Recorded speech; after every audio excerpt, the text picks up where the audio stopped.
won something once, or at least I thought I had. It was one of those online competitions you enter without really expecting anything to come of it, the sort where you provide your email address and answer a few questions for a chance at winning a holiday or a voucher. I can't even remember now which competition it was specifically, just that I'd entered several around the same time, and one of them had apparently selected me as a winner. That moment of unexpected good luck is the reason I now sleep with my curtains drawn, my phone on silent, and a growing sense that I'm being watched in ways I'll never fully understand. I'm a hairdresser working at a salon in Leicester. Been there for around 8 years now. It's a good job, steady clientele. The kind of work where you get to know people over time through their regular appointments. I rent a small flat above a chip shop on a busy road near the city centre. Nothing fancy, but it's affordable and convenient for getting to work. I live alone. Always have preferred it that way, though that independence feels more like vulnerability now. The email about winning the competition arrived on a Saturday morning last spring. I'd been entering various online competitions for months, mostly out of boredom during quiet evenings at home. Gift vouchers, spa days, weekend breaks, the kind of prizes that seemed appealing but unlikely. The email said I'd won a luxury hamper worth around £300, filled with premium foods and wines, and I just needed to confirm my delivery details. The message looked legitimate enough. Professional formatting, a logo I vaguely recognized from one of the competition websites I'd visited, congratulatory language that seemed genuine. It asked me to click a link to verify my details and select a delivery date. I did exactly that, pleased with my unexpected luck and already mentally planning who I'd share the hamper contents with. The verification form asked for standard delivery information. My full name and address, obviously, but also a phone number in case the courier needed to contact me. Then it asked about my availability for delivery, wanting to know which days I typically worked, what hours I was usually home, whether I had neighbors who could accept packages on my behalf. It explained that the hamper contained perishable items and needed to be delivered when someone would definitely be available to receive it. I provided all the information requested. My work schedule at the salon, the fact that I worked Tuesday through Saturday, that I was usually home by 7 in the evening on work days and all day Sunday and Monday. I mentioned I didn't really know my neighbors well enough to have them accept deliveries, and that the best time would be Sunday afternoon when I was definitely home. The form also asked about dietary restrictions and preferences, supposedly so they could tailor the hamper contents appropriately. I answered those questions too, noting that I was vegetarian, that I didn't drink red wine, that I had a mild allergy to nuts. It seemed like good customer service, making sure the prize would actually be something I could enjoy, rather than a generic selection. A confirmation email arrived within minutes, thanking me for providing my details and saying the hamper would be delivered within 2 weeks. I felt satisfied and lucky, the small rush of pleasure that comes from winning something unexpected, even if it wasn't life-changing. The hamper never arrived. After 3 weeks, I tried to follow up using the email address from the original message, but my emails bounced back as undeliverable. I searched for the competition website I thought I'd entered, but I couldn't find it anymore. I checked my browser history, but I'd entered so many different competitions that I couldn't identify which specific one had supposedly selected me as a winner. I eventually accepted that it had probably been a scam, annoyed with myself for falling for it, but assuming the worst consequence would be some spam emails. I hadn't provided bank details or anything that could be used for direct financial fraud, just delivery information and personal preferences. It seemed like an elaborate scam for relatively minimal payoff. but I figured the scammers had probably sent the same email to thousands of people hoping to collect data they could sell to marketing companies. About a month later, I started noticing a car parked on my street that I didn't recognize. A dark blue Vauxhall, usually parked a few spaces down from my building, often there when I left for work and still there when I returned. I didn't think much of it initially. Parking on my street was always competitive, and residents often left cars in the same spots for days at a time. Then I started seeing the same car in other locations, parked near the salon where I worked, visible from the window where I spent most of my day cutting hair, parked outside the supermarket I usually shopped at on Sunday mornings, parked near the bus stop I used when visiting my mum across town. The same dark blue Vauxhall, or at least what appeared to be the same one, showing up in too many places to be coincidental. I tried to get a look at the driver, but the windows were tinted enough that I could only make out vague shapes inside. I never saw anyone get in or out of the car, never caught a clear view of who was driving.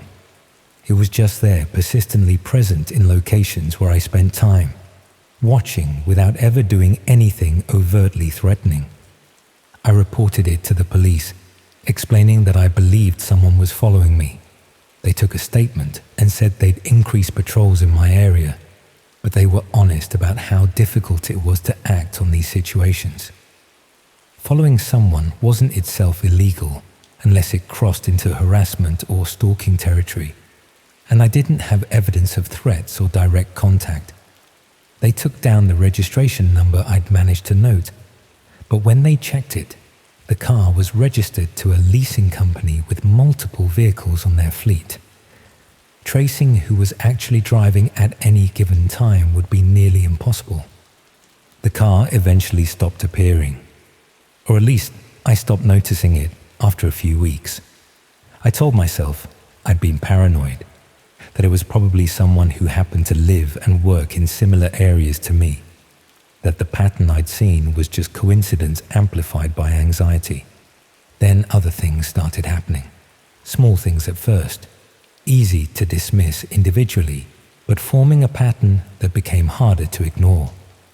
I'd find my rubbish bin moved from where I'd left it, positioned differently than I remembered.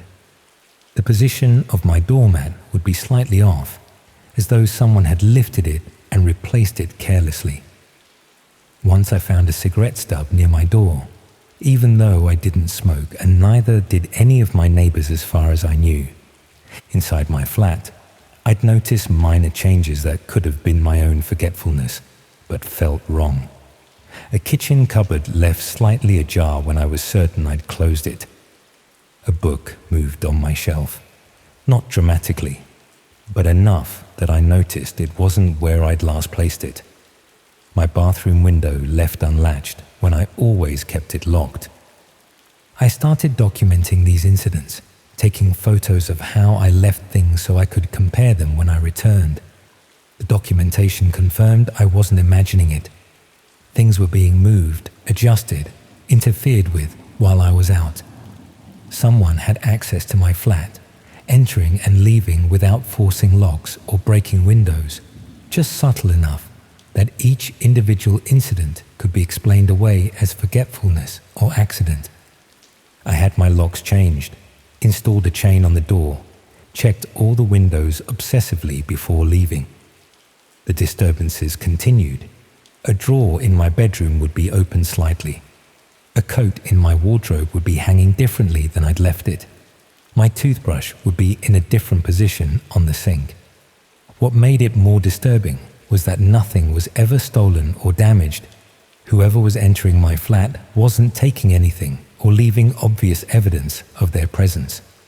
They were just moving through my space, touching my belongings, making their presence known in the smallest possible ways. It felt like psychological warfare, designed to make me question my own perception and feel unsafe in my own home. I installed a small camera in my living room. One of those basic security cameras that connects to your phone and records when it detects movement.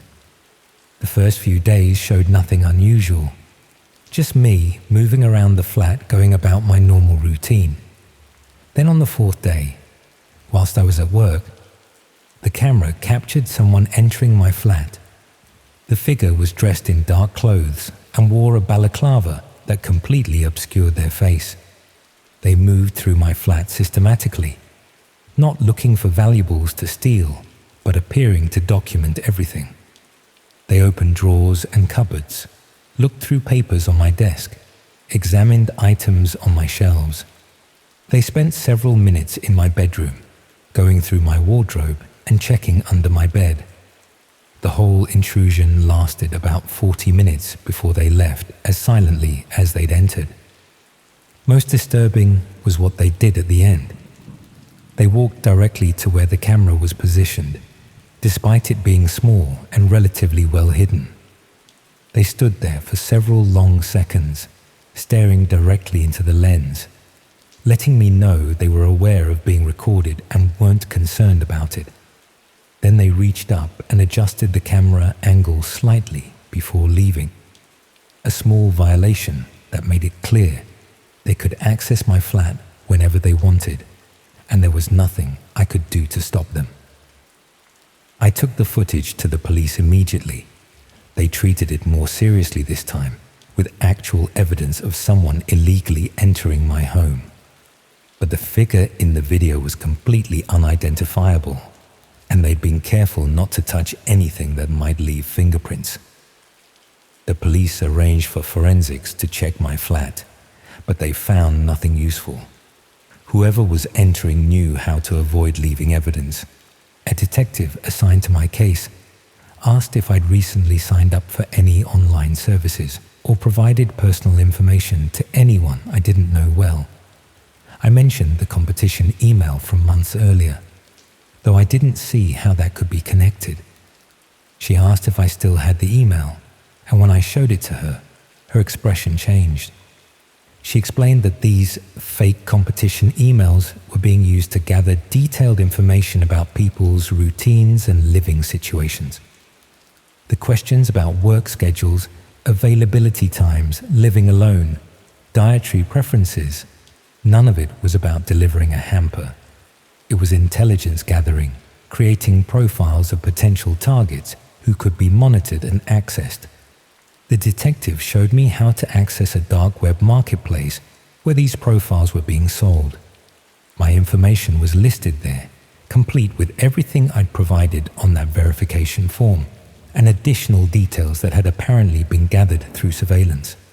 My work schedule, the fact that I lived alone, my regular shopping times, even my recent habit of visiting my mum on Sunday afternoons, all documented, analyzed, and made available for purchase. The listing described me as an ideal target for what they called residential access services. People could purchase rights to enter my flat during specific time windows when I was reliably away. The profile explained that locks had been bypassed using specialized tools, that the flat had minimal security, that entry and exit could be accomplished without alerting neighbors or authorities. But it wasn't just about burglary. The listing mentioned that the flat had been accessed multiple times already for photography and documentation purposes. There were buyers interested in detailed images of someone's private living space, in being able to study how a person organized their belongings, in having visual access to intimate details of a stranger's life. The marketplace showed my profile had been purchased multiple times by different users. Some had bought access for physical entry, which explained the person caught on my camera. Others had purchased photographic documentation, which meant images of my private space existed somewhere I'd never find them. The listing was still active, still accepting new purchases, still describing my flat as available for access. Comments beneath my listing discussed the quality of access and the accuracy of the timing information.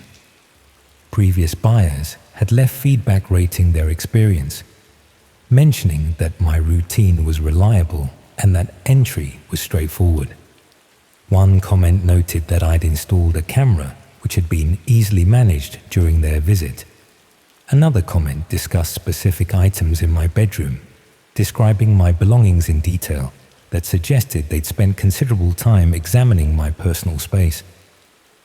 The police investigation eventually identified the person who'd created my profile, someone who'd sent thousands of fake competition emails and collected information from hundreds of respondents. They were prosecuted for fraud and other offenses, but the marketplace itself continued operating, and the profiles that had already been created remained accessible. My information was still there, marked as potentially compromised, but still available for reference. I moved out of that flat within weeks of discovering the marketplace. I couldn't stay somewhere that had been so thoroughly violated, that multiple strangers had accessed and photographed while I was away. My new place has serious security, proper locks, multiple cameras, alarm system, the works. I'm hyper-vigilant about any requests for personal information, no matter how innocent they seem. But I know the profile still exists somewhere online. My old address, my routine from that period, images of my former living space that strangers can still view and study. The listing has been updated to note that I've moved, but the historical information remains accessible, permanently archived in spaces I can't reach or control. What haunts me most is thinking about all the other people who received similar competition emails and filled out verification forms, never realizing what they were actually providing. The detective told me thousands of these profiles had been created across the UK, targeting people who lived alone, who had predictable routines, who seemed vulnerable in ways that made their living spaces attractive to buyers on these dark web marketplaces. I still see marketing emails sometimes about competitions and prize draws, and I wonder how many are legitimate and how many are intelligence-gathering operations. Every request for personal information makes me suspicious now. Every form that asks about my schedule or living situation raises red flags that most people would never notice. The person caught on my camera was never identified. The police believe they were hired specifically to enter my flat and document it. Probably someone who'd purchased access through that marketplace and decided to verify the information they'd bought. They might have been planning something more serious, or they might have just been satisfied with the intrusion itself, the violation of entering someone's private space without their knowledge. I'll never know how many times my flat was accessed before I installed the camera. How many strangers walked through my rooms, examined my belongings, photographed my space while I was at work or visiting my mum. The camera only caught one person, but the marketplace comments suggested there had been multiple successful entries by different buyers over several months. That's what I think about now when I'm alone in my new flat, despite all the security measures I've installed.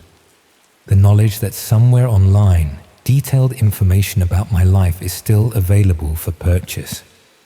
That images of my former bedroom, my wardrobe, my personal belongings exist in private collections I'll never locate. That I enabled all of it by entering a competition I can't even remember, by filling out a verification form that seemed completely harmless. I won something once, or thought I had. What I actually won was a permanent place in a dark web marketplace, a profile describing my vulnerabilities and routines, and the knowledge that my privacy was systematically violated by people I'll never identify. All from answering a few questions about a hamper I was never going to receive. The competition was fake, but the consequences were real.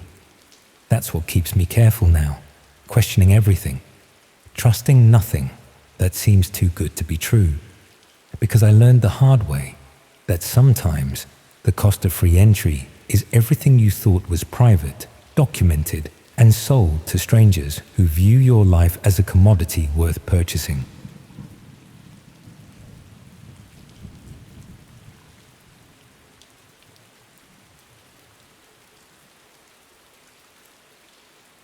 Have you ever left a review online? I used to, occasionally, when something seemed worth commenting on. A restaurant that was particularly good or notably disappointing.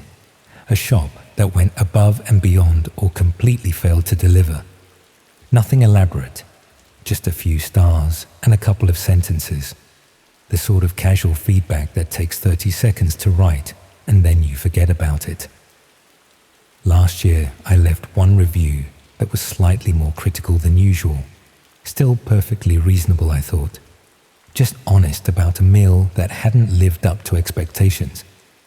That's it. That one review is the reason I can't use my real name online anymore. Why I've closed all my social media accounts, and why I still receive anonymous messages containing photographs of my house taken from angles I didn't know were possible. I'm a dental hygienist working at a private practice in Cambridge. Been there for about 6 years now. I live in a terraced house on the outskirts of the city with my partner Rachel and our 2 cats. We're both in our early 30s, reasonably settled. The sort of people who have mortgage payments and pension contributions and think about things like garden maintenance. Normal, boring, exactly the kind of life where a restaurant review shouldn't matter at all. The restaurant in question was a new place that opened near the city centre last year, marketed as fine dining with a Mediterranean fusion concept. Rachel had booked us a table for our anniversary, drawn in by the glossy website and the promotional reviews from local food bloggers. The meal cost nearly £200 for the 2 of us.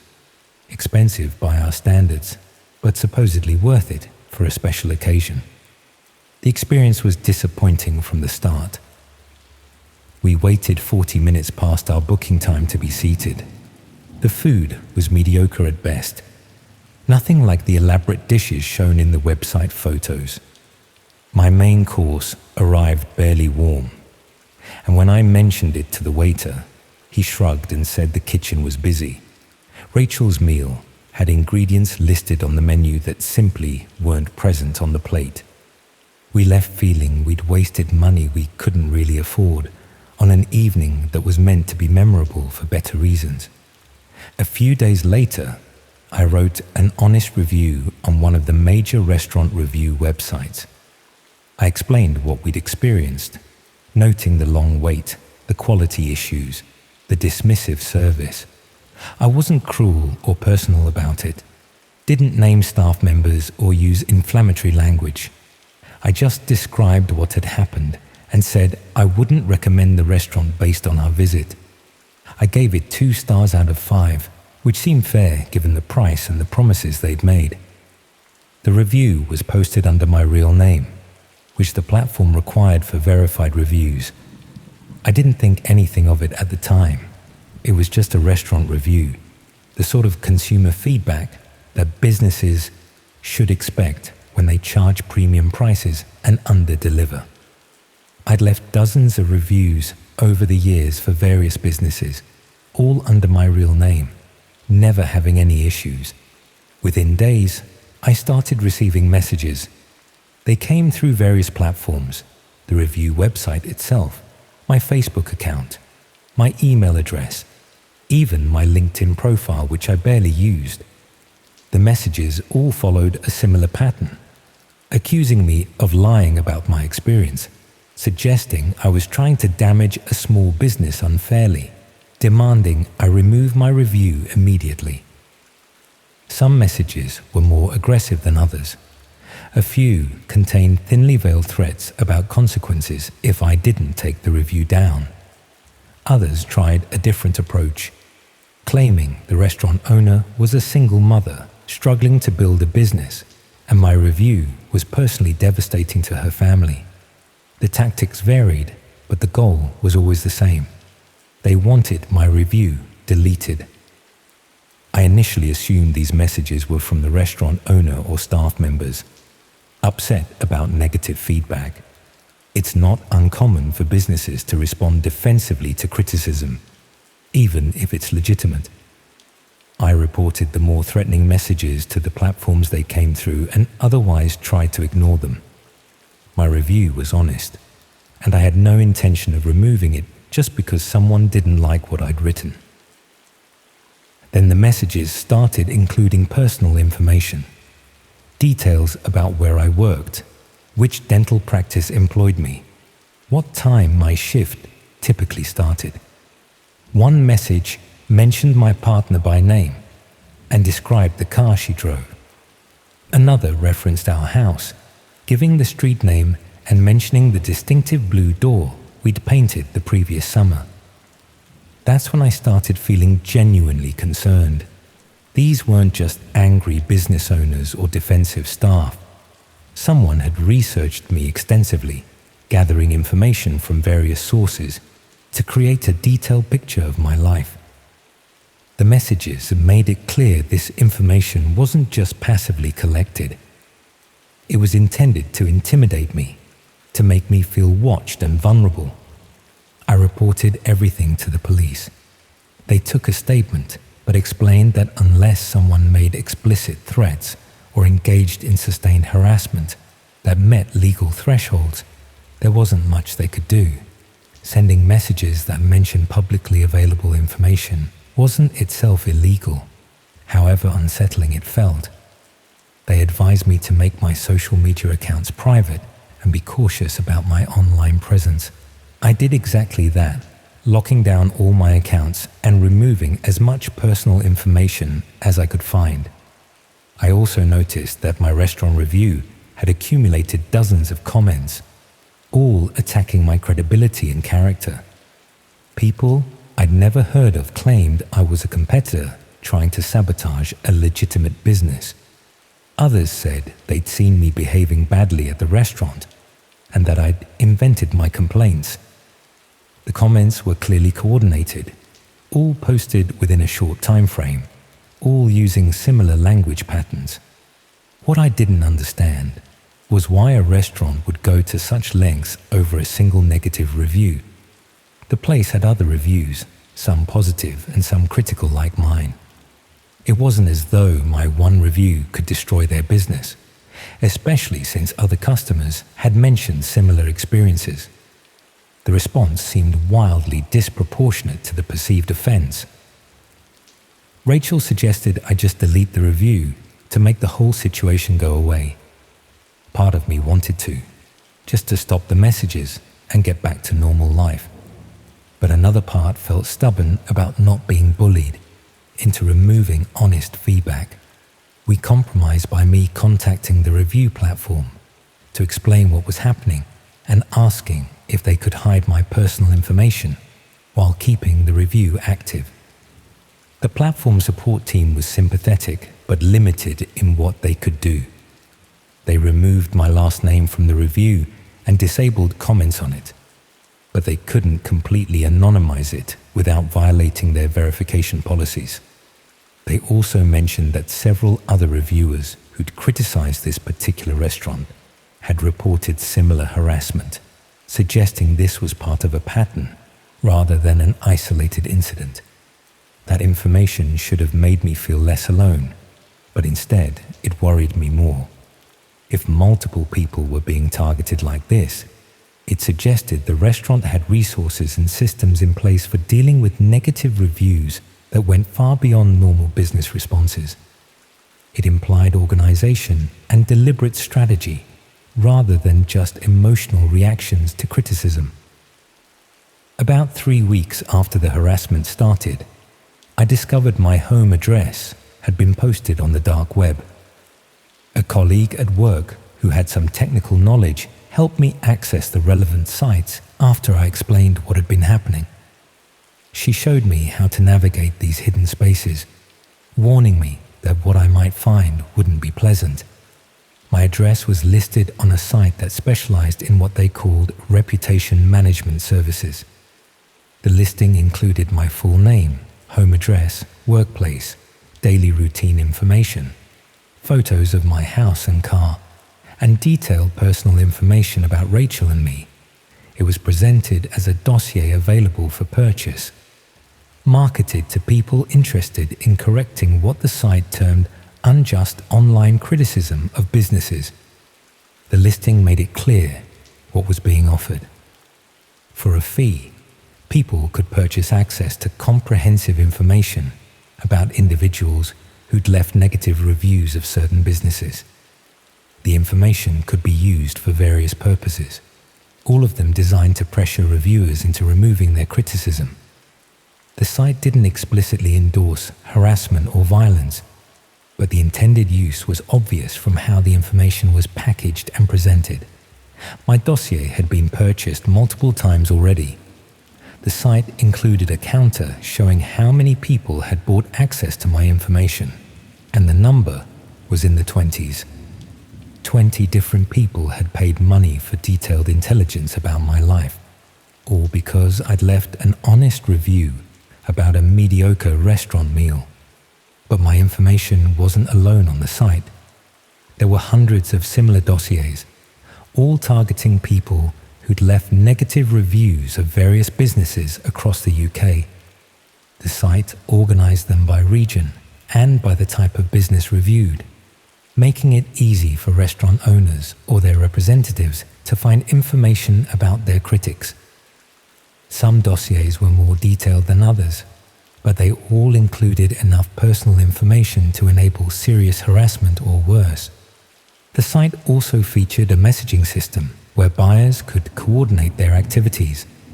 I could see discussions about my review specifically, with people planning how to pressure me into deleting it. Some suggested sending more threatening messages. Others proposed showing up at my workplace or home. A few discussed more subtle psychological tactics designed to make me feel unsafe without doing anything obviously illegal. Reading through these discussions was surreal and terrifying. These were real people, casually planning ways to intimidate me and disrupt my life, all over a restaurant review. The casual tone of their messages made it worse somehow. The way they discussed harassment strategies like they were planning a mild inconvenience rather than a campaign of psychological warfare. The police took this development more seriously. Evidence of organized harassment through dark web coordination met thresholds they could actually investigate. They seized my computer to document what we'd found and opened a formal investigation into the reputation management site and the people using it. The investigation revealed that the site was operated by a company offering what they marketed as online reputation services to businesses. For fees ranging from a few hundred to several £1,000s, they'd identify critics, compile detailed dossiers on them, and either harass them directly or provide information to clients who wanted to handle it themselves. The restaurant I'd reviewed was just one of dozens of businesses using their services. What made it particularly insidious was that the harassment was crowdsourced. The company would create the dossiers, but actual intimidation was carried out by multiple individuals who'd purchased access to the information. This made it extremely difficult to trace any single incident back to the company or the business that had commissioned the dossier. Each harassing message or threat could be dismissed as an isolated incident by a random internet user, even though they were all coordinated through the dark web marketplace. The company operating the site was eventually prosecuted, though the charges were complicated by the fact that they technically only provided information rather than directly engaging in harassment. Several individuals who'd purchased access to dossiers and sent threatening messages were also charged, but many remained anonymous and untraceable. The site itself was shut down, but police confirmed similar services continued operating elsewhere. My dossier presumably still exists in private collections of people who downloaded it before the site was closed. The photos of my house, the details about my routine, the personal information about Rachel, All of that is still out there somewhere, saved on devices I'll never identify, potentially being shared through networks I can't access. We moved house about 6 months after all this happened, not just because of the harassment, though that was certainly a factor. The knowledge that our home had been photographed and analyzed, that strangers had discussed showing up there, made it impossible to feel safe. Our new address is carefully guarded. We don't link it to our names online anywhere. We have security cameras. We're hypervigilant about maintaining privacy. I deleted the review eventually, not because the harassment achieved its intended goal, but because I wanted to remove any reason for people to continue targeting me. The review website understood and didn't penalize me for removing it. They also implemented new policies about protecting reviewers from retaliation, though I'm not sure how effective those policies can be given how much personal information is inherently shared when leaving verified reviews. What haunts me most is thinking about all the other people whose dossiers appeared on that site, most of whom probably never discovered they'd been targeted. How many honest reviewers faced harassment without ever understanding it was coordinated? How many deleted reviews under pressure without knowing about the dark web marketplace facilitating their intimidation? How many moved house or changed jobs, or lived in fear because they'd exercised their right to share legitimate consumer experiences? The restaurant closed down about a year after all this happened, not because of my review or anyone else's, but because they genuinely weren't very good. The space was taken over by a different restaurant that actually delivers on its promises and treats customers properly. I've never left a review for them, even though they deserve positive recognition. I can't bring myself to leave restaurant reviews anymore, can't participate in consumer feedback systems that should be helpful, but turned out to be dangerous. That's what I think about now when I see negative reviews online. Not whether they're fair or accurate, but whether the person who wrote them has any idea what they might have exposed themselves to. Whether their honest feedback about a disappointing meal or poor service has resulted in their home being photographed, their routine being documented, their personal information being compiled and sold to strangers who view intimidation as a business service worth paying for. I left a bad review once. Just one honest assessment of a genuinely poor experience at a restaurant that charged premium prices and delivered mediocre results. That review led to organized harassment, dark web dossiers, personal threats, and ultimately having to move house and reconstruct our digital lives. All because I thought consumer feedback was meant to be honest, and that businesses should be accountable for the experiences they provide. The asymmetry of it still bothers me. A restaurant can take your money, serve you poorly, treat you dismissively, and you're supposed to just accept it. But if you honestly describe what happened in a review, you become a target. Your home gets photographed, your routine gets analyzed, your life gets disrupted by people who view your criticism as an attack that justifies retaliation. I've learned to stay silent now, to keep my opinions private, to avoid participating in the feedback systems that theoretically make markets more efficient and businesses more accountable. It's safer that way, less vulnerable, though it means bad businesses continue operating without the public accountability they deserve. That's what they want, of course. That's the entire purpose of services like the one that targeted me, to silence honest criticism through intimidation and make consumers afraid to share their genuine experiences. So I stay quiet now, and I suspect many others do too after experiencing similar harassment. We move through our consumer lives pretending everything is fine, leaving only positive reviews, if we leave any at all, never mentioning when we've been disappointed or mistreated. Not because businesses have improved, but because we've learned that honesty has consequences that extend far beyond a simple online review. That restaurant review cost me £200 for a mediocre meal and thousands of pounds in moving costs, security systems, and psychological counseling. It cost me my sense of safety in my own home and my willingness to participate honestly in consumer feedback systems. All for being truthful about an experience that genuinely happened, written in measured language, posted where such reviews are meant to be shared.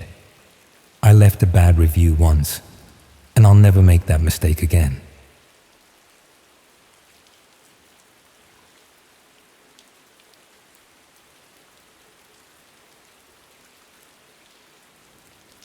Imagine discovering that every disturbing sound you've dismissed as normal city noise was actually someone's final moments being broadcast to thousands of paying viewers on the dark web. The thing about living in a converted warehouse in East London is that you get used to strange noises. Industrial buildings weren't designed for residential living, so sounds carry in odd ways through the concrete and steel. For 2 years, I thought the sounds coming from the flat below mine were just part of urban life. Deliveries, renovations, the occasional late-night party. Now I know better, and in approximately 18 hours, I'm going to become the star of the same dark web broadcasts I've been unknowingly listening to through my floorboards. I moved into my flat in Hackney Wick after university, when the area was still affordable for someone working entry-level jobs in marketing. The building used to be a textile factory, converted into a dozen small flats with thin walls and thinner floors. Most of my neighbors were artists, freelancers, or young professionals like me who couldn't afford anywhere better. The kind of transient community where people keep to themselves and mind their own business. The flat directly below mine was occupied by someone I rarely saw. Occasionally, I'd glimpse a middle-aged man in the communal entrance, always carrying heavy bags or equipment cases. He kept odd hours and seemed to have frequent visitors, but in a building full of creative types working irregular schedules, that wasn't unusual. I knew him only as the name on the buzzer, M. Patterson. The first time I noticed something strange was about 6 months after moving in. I was working late on my laptop when I heard what sounded like someone crying through the floor. Not ordinary crying. Desperate, terrified sobbing that lasted for several minutes before stopping abruptly. I assumed it was an argument between Patterson and a partner, the kind of domestic situation you pretend not to hear in shared buildings. Over the following weeks, similar sounds occurred regularly. Always late at night, always brief, always stopping suddenly. Sometimes crying, sometimes what sounded like pleading or distressed conversation. The sounds were muffled by the concrete floor, but clear enough to be disturbing. I considered complaining to the building management, but wasn't sure how to explain what I was hearing without sounding like I was spying on my neighbor. The noises gradually became more frequent and more varied. Heavy objects being moved around, electronic equipment humming constantly, what sounded like construction work happening at strange hours. Patterson seemed to have an unusual number of visitors, always arriving and leaving at night, always carrying equipment or large bags. One evening, I was coming home from work when I encountered Patterson in the stairwell. He was directing 2 other men who were carrying what appeared to be professional camera equipment up to his flat. When he saw me, he explained that he was a freelance videographer working on corporate training materials that required controlled lighting conditions. The explanation seemed reasonable, and it accounted for the equipment noises I'd been hearing. But the sounds that followed weren't consistent with normal video production. Instead of the steady hum of lights and cameras, I heard intermittent activity that suggested something more irregular was happening. Periods of intense activity followed by long silences. Sounds that suggested distress or conflict rather than professional filming. About a month later, I discovered what appeared to be the first concrete evidence of something wrong. I was taking rubbish to the communal bins when I found several items that had clearly come from Patterson's flat. Medical supplies, plastic sheeting, and cleaning products that seemed excessive for normal household use. The combination was disturbing, particularly given the sounds I'd been hearing. I started paying closer attention to the patterns of activity below. The sounds seemed to follow a schedule. Preparation phases involving equipment setup, periods of intense activity that included the distressing human sounds, followed by cleanup periods that often lasted until dawn. The pattern repeated roughly once a week, always at night, always following the same sequence.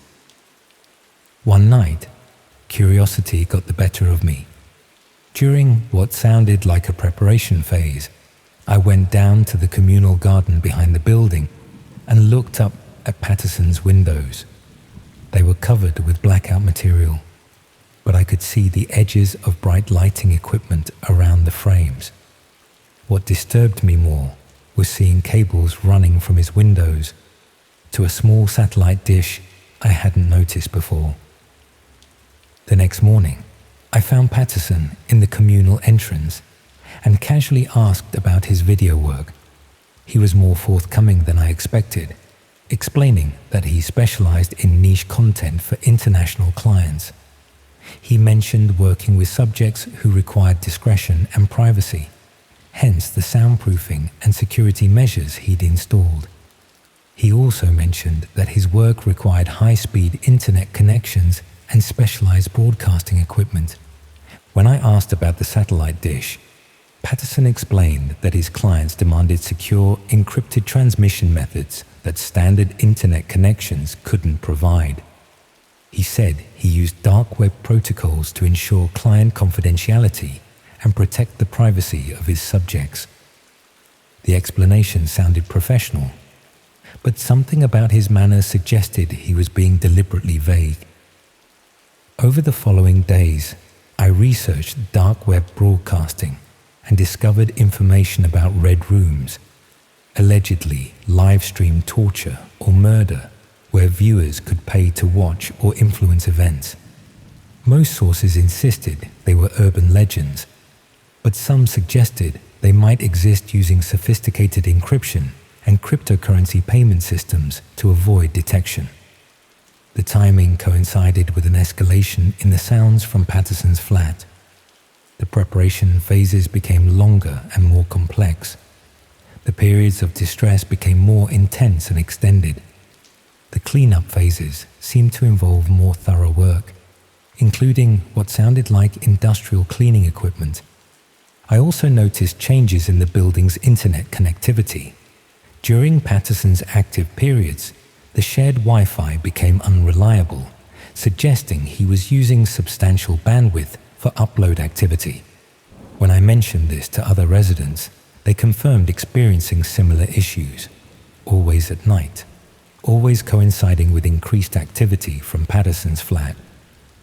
2 weeks ago, everything changed. I was lying in bed around midnight when I heard sounds that were unmistakably different from the usual pattern. Instead of the typical preparation noises, I heard what sounded like a struggle, followed by someone calling for help in a voice that carried clearly through the floor. The sound suggested someone was in immediate danger. I called the police, reporting a possible domestic violence situation. They arrived within minutes and spoke to Patterson, who calmly explained that he was editing audio for a documentary about crime victims. He showed them his professional equipment and credentials and played samples of the audio he claimed to be working with. The officers seemed satisfied and left without further investigation. But Patterson knew I had called them. The next morning, I found a note pushed under my door, thanking me for my concern about the previous night's work. He explained that his documentary work sometimes involved distressing content that could be misinterpreted by neighbors. He assured me that everything was legitimate and suggested that we should discuss his work schedule to avoid future misunderstandings. When I met with Patterson that evening, he was surprisingly open about his activities. He explained that he produced specialized content for clients who paid premium rates for authentic, unscripted material. He said his work involved creating realistic scenarios that appeared genuine to viewers who were willing to pay substantial amounts for convincing performances. Patterson showed me some of his equipment: professional cameras, sophisticated lighting systems, and computer servers that he said were necessary for secure broadcasting to international clients. He explained that his subjects were paid performers who specialized in creating convincing distress reactions for discerning audiences who could distinguish between authentic and simulated content. The explanation addressed many of my concerns, but something still felt wrong. The sounds I heard didn't seem like performances. They carried an authenticity that suggested genuine fear and pain. When I mentioned this, Patterson explained that the most successful performers were those who could create truly convincing reactions, and that his clients paid premium rates specifically for content that seemed completely real. He also explained the dark web broadcasting setup, showing me how encrypted protocols and cryptocurrency payments allowed him to serve clients worldwide while maintaining their anonymity and his own security. He said this level of discretion was necessary because his content pushed boundaries that mainstream platforms wouldn't accept. Patterson concluded our conversation by mentioning that he was always looking for new performers who could create authentic reactions. He said the work paid extremely well for people who could handle intense scenarios convincingly. He suggested that if I was ever interested in supplementing my marketing income, he could arrange an audition. I declined, but Patterson's offer stayed with me. The marketing work wasn't paying enough to cover rising London rents, and the money he mentioned was substantial. Over the following days, I found myself considering his proposition, particularly when I heard what sounded like another successful session from his flat. Last week, I finally agreed to meet with Patterson about potential work.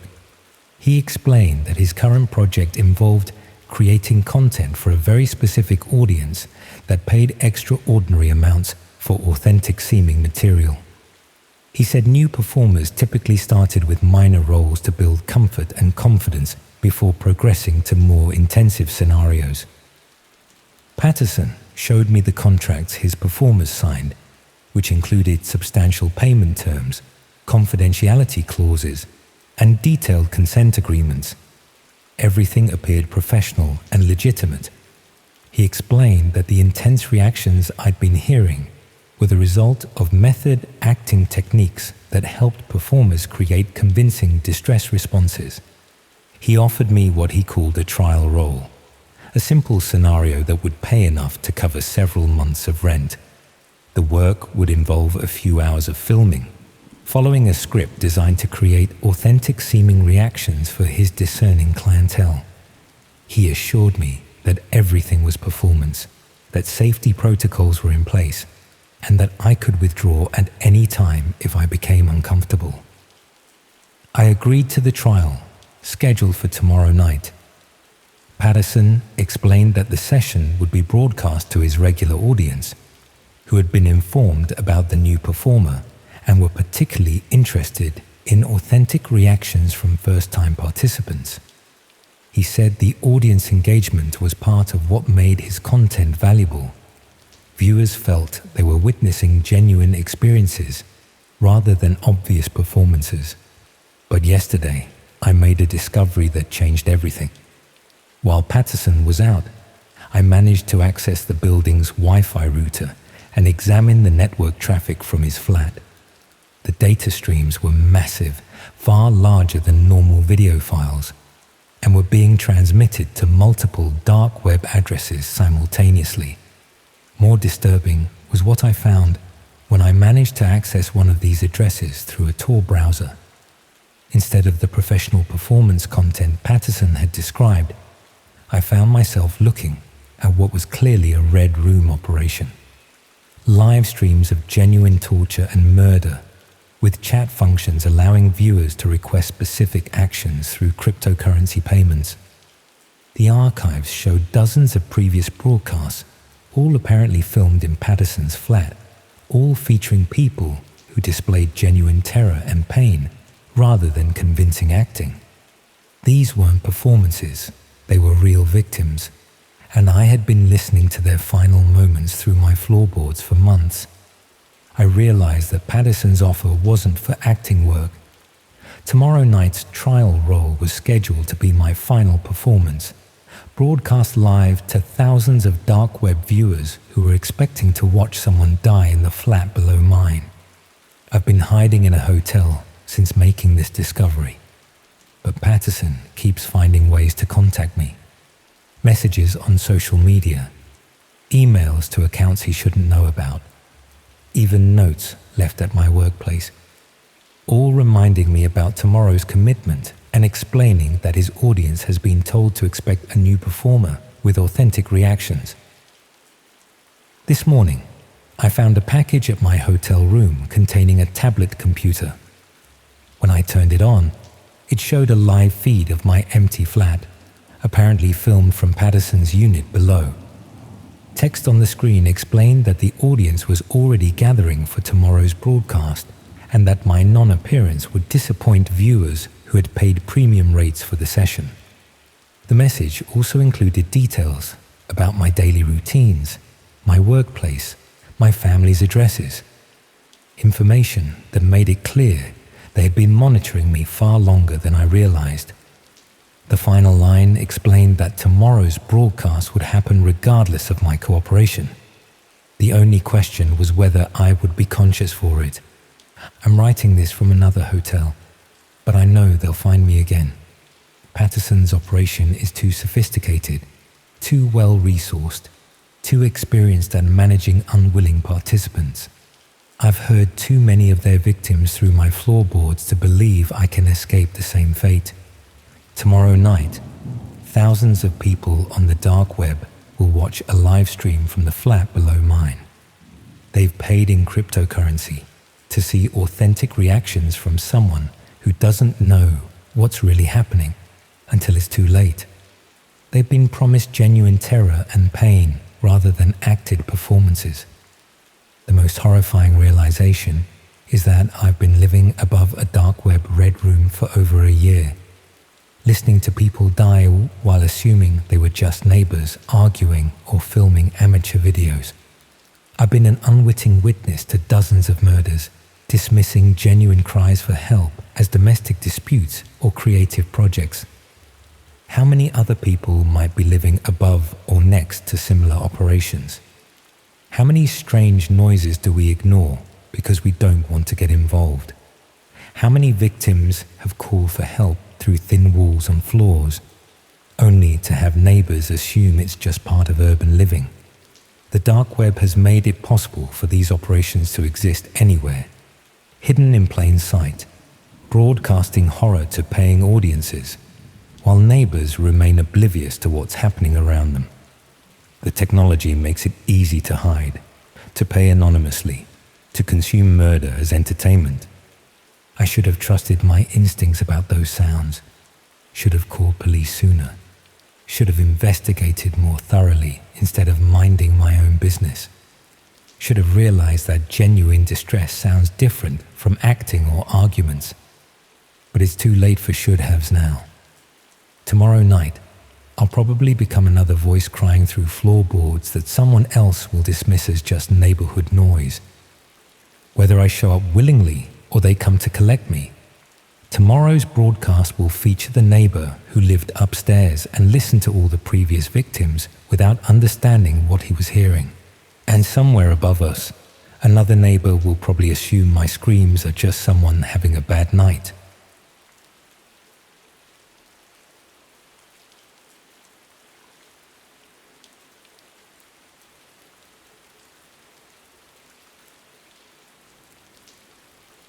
I've always been good with languages. It's the one skill that came naturally to me when everything else felt like a struggle. By 25, I was fluent in 4 languages besides English and working on a 5th.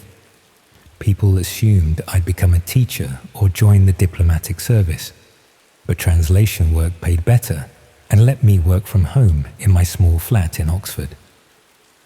Most of my jobs came through a freelancer website where clients post projects and translators bid for the work.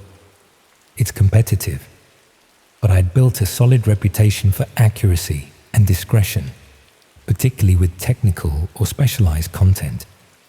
The majority of my work involved translating business documents, academic papers, or technical manuals. Nothing exciting, but it paid the bills. 3 months ago, I received a private message through the platform from someone who didn't have a public profile. They claimed to represent a research group studying dark web communication systems and needed a translator for content in languages I specialized in: Mandarin, Russian, Arabic, and Spanish. The message explained that the content might be disturbing as it related to criminal networks operating on the dark web, but assured me the research was for academic purposes and would help law enforcement agencies monitor these hidden corners of the internet. The pay they offered was substantial, nearly triple my usual rate, enough to clear my student debts within months rather than years. They explained the higher compensation was due to the disturbing nature of the material and the strict confidentiality requirements. I'd need to sign an extensive non-disclosure agreement and work through their secure platform rather than my usual channels. I should have been more skeptical, but the opportunity felt legitimate. The email addresses used academic domains, the contracts appeared professional, and the initial test translation they sent, an analysis of communication methods used by drug cartels, seemed consistent with criminology research. Besides, I'd translated medical documents and legal depositions before that contained disturbing content. I was confident in my ability to remain detached and professional. After completing the test piece to their satisfaction, I received access to their secure platform. It required multiple layers of authentication and used encryption that seemed unnecessarily robust for academic research, but I rationalized that this level of security made sense for sensitive work involving dark web criminal networks. They even provided me with special software to access .onion sites, dark web addresses not accessible through standard browsers. The first few weeks involved translating text conversations, dark web forum posts, and what appeared to be marketplace listings from various languages into English. The content was disturbing. Discussions of drug trafficking, weapons sales, and human smuggling on hidden sites accessible only through Tor networks. But nothing beyond what I'd expected given the project description. I maintained professional distance, focusing on accuracy rather than content. About a month into the project, the nature of the assignments began to shift. I started receiving links to video files hosted on their secure server. The brief explained that these were recordings of conversations between members of criminal organizations, and they needed both verbal and behavioral translations, noting cultural contexts and non-verbal communication that might not be obvious to researchers unfamiliar with the languages and cultures involved. The first few videos matched this description. Grainy footage of people discussing what appeared to be illegal business transactions in various languages. I transcribed and translated their conversations, noted cultural nuances, and provided context where needed. Then the videos began to change. The quality improved. The settings became more controlled. Stark rooms with concrete walls, minimal furniture, professional lighting. The conversations became one-sided, with one person speaking directly to the camera, while others remained silent in the background. The speakers began addressing viewers directly, promising special experiences and authentic content. I told myself this was just deeper research into how these networks marketed themselves, but I was becoming increasingly uncomfortable with the material. When I asked my contact about the changing nature of the content, they explained that the research had progressed to studying how these networks advertise to potential customers. The explanation seemed reasonable enough for me to continue. One night, I received an urgent translation request with a substantial bonus for immediate completion. The file was a live stream recording in Russian, hosted on a dark web site with a complex .onion address. When I opened it, I was confronted with something I had never expected to see. The video showed a room similar to those I'd been seeing recently, but this time there was a person restrained in a chair. A masked individual stood nearby, occasionally adjusting camera equipment. The Russian speaker was describing what was about to happen and explaining how viewers could influence the proceedings through cryptocurrency payments. The entire setup was clearly a dark web red room, a live-streamed torture session where anonymous viewers could pay to request specific actions from anywhere in the world while hiding behind layers of encryption. I immediately closed the file and messaged my contact, explaining that I couldn't participate in translating this type of content and that they should report it to authorities. Their response was alarmingly casual. They thanked me for my concern, but explained that this was a sophisticated simulation created to study how these networks operated. They assured me no one was actually harmed in the creation of these educational materials. I wasn't convinced, but I also had no proof that what I'd seen wasn't staged. I decided to withdraw from the project anyway, citing ethical concerns. They accepted my decision and processed my final payment, which appeared in my bank account the next day, significantly more than what I was owed, with a note classifying the excess as a discretionary bonus for exceptional service. I thought that would be the end of it. I was wrong. A week later, I received an email from a different address containing a video file. When I opened it, I saw a compilation of clips showing me in my flat, working at my desk, sleeping, showering, talking on the phone. All filmed from angles that suggested cameras had been installed throughout my home. The email contained no message, just the video. I searched my flat frantically, finding tiny cameras concealed in smoke detectors, light fixtures, and air vents. I removed them all, changed my locks, and spent the night at a friend's house. When I returned the next day, I found an envelope had been slipped under my door containing a USB drive. The drive held a single file, a video of what appeared to be an actual dark web red room broadcast, not a simulation. The setting was similar to the videos I'd been translating, but this was clearly real. The victim's fear was palpable, the violence undeniable.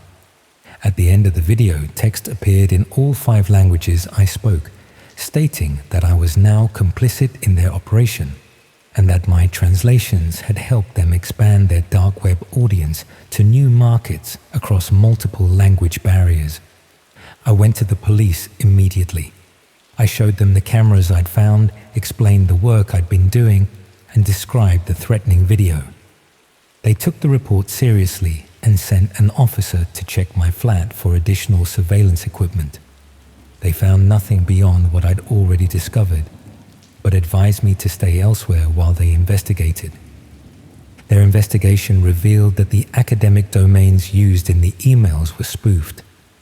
The payment had come through a series of dark web cryptocurrency exchanges designed to be untraceable. The secure platform I'd been working on had disappeared completely, leaving no digital footprint. They told me this had the hallmarks of a sophisticated dark web criminal operation and suggested I remain vigilant but try to resume normal life. I spent the next few weeks staying with friends, checking for surveillance, and jumping at every unexpected noise. Eventually, with no further contact from the people who had hired me, I began to relax slightly. Perhaps they had moved on, finding another translator who wouldn't question their requests. Then the messages started appearing on my phone. Text messages in different languages, all containing variations of the same theme. They knew where I was, they were watching me, and I had unfinished work to complete. The messages came from different numbers, sometimes in languages I didn't even work with. I changed my number twice, but the messages always found me. About a month after I went to the police, I received a package at my new temporary address, a place only my closest friends knew about. Inside was a high-quality digital camera and a list of instructions in multiple languages. I was to set up the camera at specific angles, test lighting conditions, and prepare for a live translation assignment at a designated time. The instructions emphasized that failure to comply would result in the release of videos showing me viewing and translating material related to criminal activities. I took the package to the police, who added it to their investigation, but warned me that these networks were notoriously difficult to track. They suggested I consider temporarily relocating to a different city while they continued to investigate. I moved to Glasgow, where a university friend had a spare room in her flat. I told no one except my immediate family where I was going. I found work translating mundane corporate documents under a different name. I started to rebuild some semblance of normal life. 3 weeks ago, I noticed someone following me home from the small office where I'd found work, a nondescript man in a dark coat who maintained the same distance behind me for several streets. When I changed direction suddenly, he adjusted his course to match. I lost him by ducking into a department store and leaving through a different exit, but the encounter left me shaken. The following day, I received an email containing a street view photograph of the building where I was staying in Glasgow. The subject line was simply, "Found you," written in all 5 languages I spoke. 2 days later, a courier delivered a package to my workplace. Inside was another digital camera, identical to the one I turned over to the police, and a note explaining that my debut broadcast had been scheduled for the following week. This time, the note included details about my friend's daily routine, my parents' home address, and my sister's workplace. The threat was clear: comply or those close to me would suffer. I'm now in a small bed and breakfast in the Scottish Highlands, using a public computer to write this. I've left my phone, laptop, and all other trackable devices behind. I paid cash for the train ticket and registered under a false name. But I know this is only a temporary solution. The most terrifying realization is that these people don't just want a translator. They want a performer. Someone who can communicate with victims and viewers in multiple languages simultaneously. Someone who can expand their audience beyond English-speaking viewers. Someone who can bring a unique skill to their broadcasts. When I translate materials, I don't just convert words from one language to another. I convey nuance, emotion, cultural context. I make communication feel natural and authentic across language barriers. It's a skill that took years to develop, and now it's being sought after for the most horrific purpose imaginable. The scheduled date for what they're calling my debut broadcast is 3 days from now. I've stopped running because I've realized there's nowhere I can go that they won't eventually find me. These people have resources, connections, and apparently unlimited access to surveillance. They tracked me across 3 cities through name changes and new devices. I've contacted the police again, sharing everything I know about the scheduled broadcast. They've promised to increase patrols near my family's homes and to continue investigating, but they've been frank about the limitations they face with these types of networks. Jurisdiction issues, encryption, anonymizing technology, all create barriers to effective law enforcement action. I keep thinking about how I unwittingly help these people expand their dark web audience. How many translations did I provide that helped them reach new viewers in the hidden corners of the internet? How many people paid in Bitcoin to access content because they could now understand what was being offered? I became part of their dark web operation without realizing it, and now they want to bring me fully into their world. Tonight, the owner of the bed and breakfast knocked on my door to let me know a package had arrived for me. A package addressed to the false name I'm using at a location I selected at random just yesterday. I haven't opened it. It's sitting on the dresser as I write this. I know what it contains.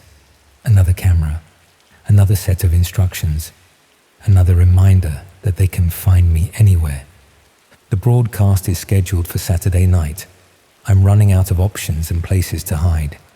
I keep hoping the police investigation will yield results before then, but I'm not optimistic. These networks have stayed ahead of law enforcement for years. They wouldn't have survived this long if they were easy to catch. The most disturbing thought is that if they force me to participate, thousands of people in multiple countries will be watching on the dark web. People who have paid in untraceable cryptocurrency for access. People hiding behind anonymous Tor browsers. People who consider this dark web entertainment. And I'll be expected to translate the horror into their native languages, making sure nothing is lost in translation. I never thought my gift for languages would make me valuable to people like this. I never imagined my skills would be sought after for something so horrific on the dark web. But in a perverse way, it makes sense. Expanding markets in the darkest corners of the internet requires breaking down language barriers, even for the most terrible content hidden behind layers of encryption and anonymity. I don't know what I'll do when Saturday comes. I don't know if there's anywhere left to run. I only know that my words have power, and for the first time in my life, that terrifies me. The package on the dresser just moved slightly. I think my time is up.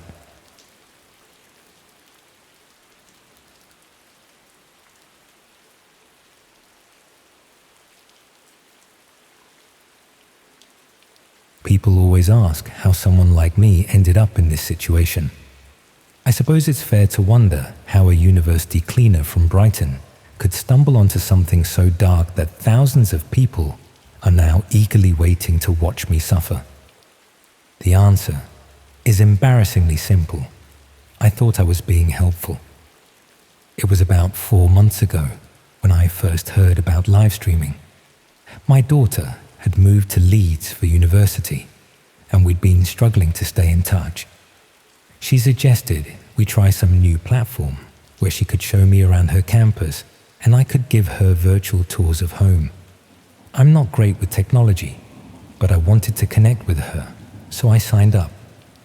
The platform was called Streamlink, and it seemed straightforward enough. You could broadcast live to friends and family, or watch other people's streams if they made them public. I spent my first few weeks just watching travel vlogs and people cooking meals in their kitchens. Harmless stuff, the kind of content that made the internet feel like a friendlier place. I work night shifts, cleaning office buildings around Brighton. It's solitary work, which suits me fine, but it does get lonely sometimes. During my breaks, I'd watch these streams on my phone. People chatting while they worked, students showing their daily routines, families having dinner together. It felt like having company during the long, quiet hours. One night, I was cleaning a legal firm's offices when I received a notification that someone wanted to follow my account. The username was just a string of numbers and letters, but their profile showed they were interested in workplace environments. I accepted the follow request without thinking much about it. Probably someone else who worked night shifts, I figured. The next night, I got a message from the same account asking if I'd ever considered streaming during my work. They said they found workplace content relaxing and would be interested in watching someone clean offices. The message was polite, even complimentary about how peaceful night cleaning must be. They offered to pay me £20 per stream. £20 doesn't sound like much, but when you're on minimum wage and trying to help your daughter with university expenses, it's significant. I was hesitant at first. Streaming while working seemed unprofessional. But then I reasoned that I was only cleaning, and the buildings were empty anyway. What harm could there be? I started with short streams, maybe 30 minutes, while I cleaned reception areas or break rooms. My one regular viewer seemed genuinely interested, making comments about cleaning techniques and asking questions about different office layouts. They were respectful, never asking personal questions or trying to get me to show anything inappropriate. Just someone who found routine, methodical work soothing to watch. After a few weeks, they asked if I'd be willing to stream while cleaning higher security areas, places like server rooms or document storage. They offered £50 per stream and explained they worked in office security and were interested in how cleaning staff navigated around sensitive equipment. The request seemed reasonable, and the money was too good to refuse. That's when things started feeling off. During these streams, my viewer would make very specific comments about the equipment I was near, or ask me to clean certain areas more thoroughly. Once, they asked me to focus the camera on a particular server rack while I worked around it. Another time, they wanted me to spend extra time near a filing cabinet marked confidential. I started noticing other changes too. My viewer count occasionally showed 2 or 3 people watching instead of just one, though only my original follower ever commented. Sometimes I'd catch glimpses of unfamiliar usernames in the viewer list before they'd disappear. I told myself it was just a glitch in the platform. The requests grew more specific. Could I stream while cleaning the partners' offices? Could I make sure to clean around their desks thoroughly, showing any documents that might be left out? Could I adjust the camera angle to get a better view of computer screens that had been left on? Each request came with an increased payment offer. I should have stopped then, should have realized what was really happening. But the money was too useful, and I convinced myself I wasn't doing anything truly wrong. I wasn't stealing documents or accessing computers. I was just cleaning, and if people wanted to watch me do my job, that was their choice. One night, about 6 weeks ago, everything changed. I was streaming while cleaning a law firm's conference room when I noticed something odd about the viewer count. Instead of the usual 2 or 3, it showed dozens of people watching, then hundreds, then thousands.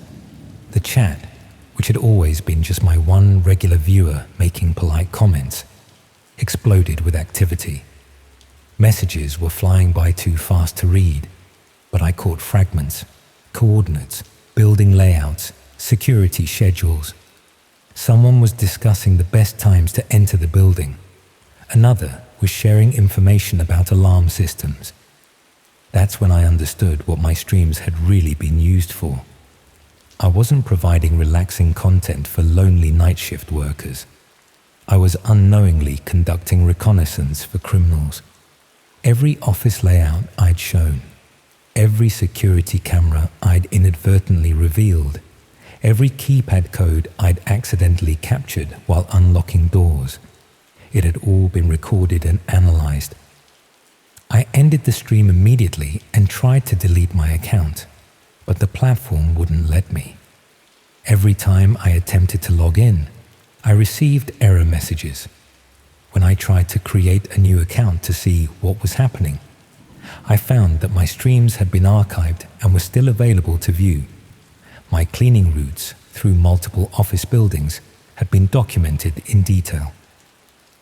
2 days later, I received an email to my personal account from an address I didn't recognize. The subject line was just my full name. The body contained a single link and the words, You've been very helpful.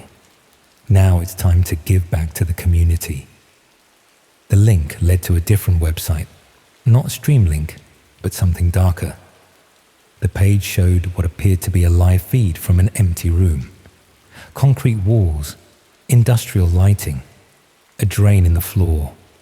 In the corner was a viewer counter that showed thousands of people watching. Below that was a countdown timer, set to 3 days from then.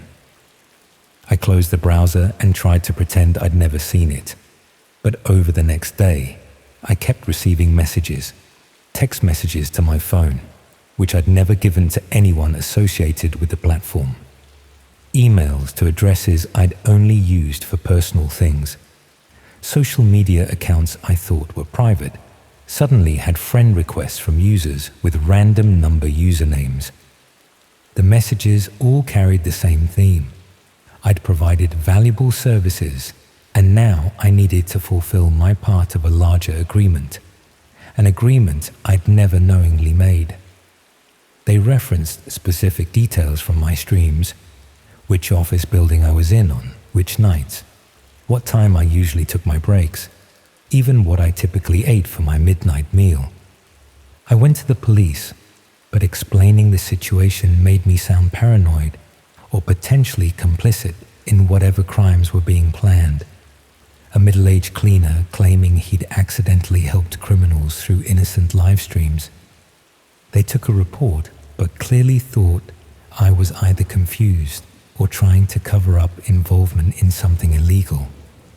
That's when the physical surveillance began. People following me to work, cars parked outside my flat, strangers in the cleaning supply store who seemed to know my schedule. One morning, I came home to find my front door unlocked and a note on my kitchen table with just an address and the word tomorrow. The address was for a warehouse on the outskirts of Brighton.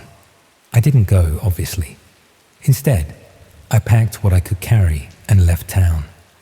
I've been moving from place to place since then, staying in different guest houses and hostels, paying cash for everything.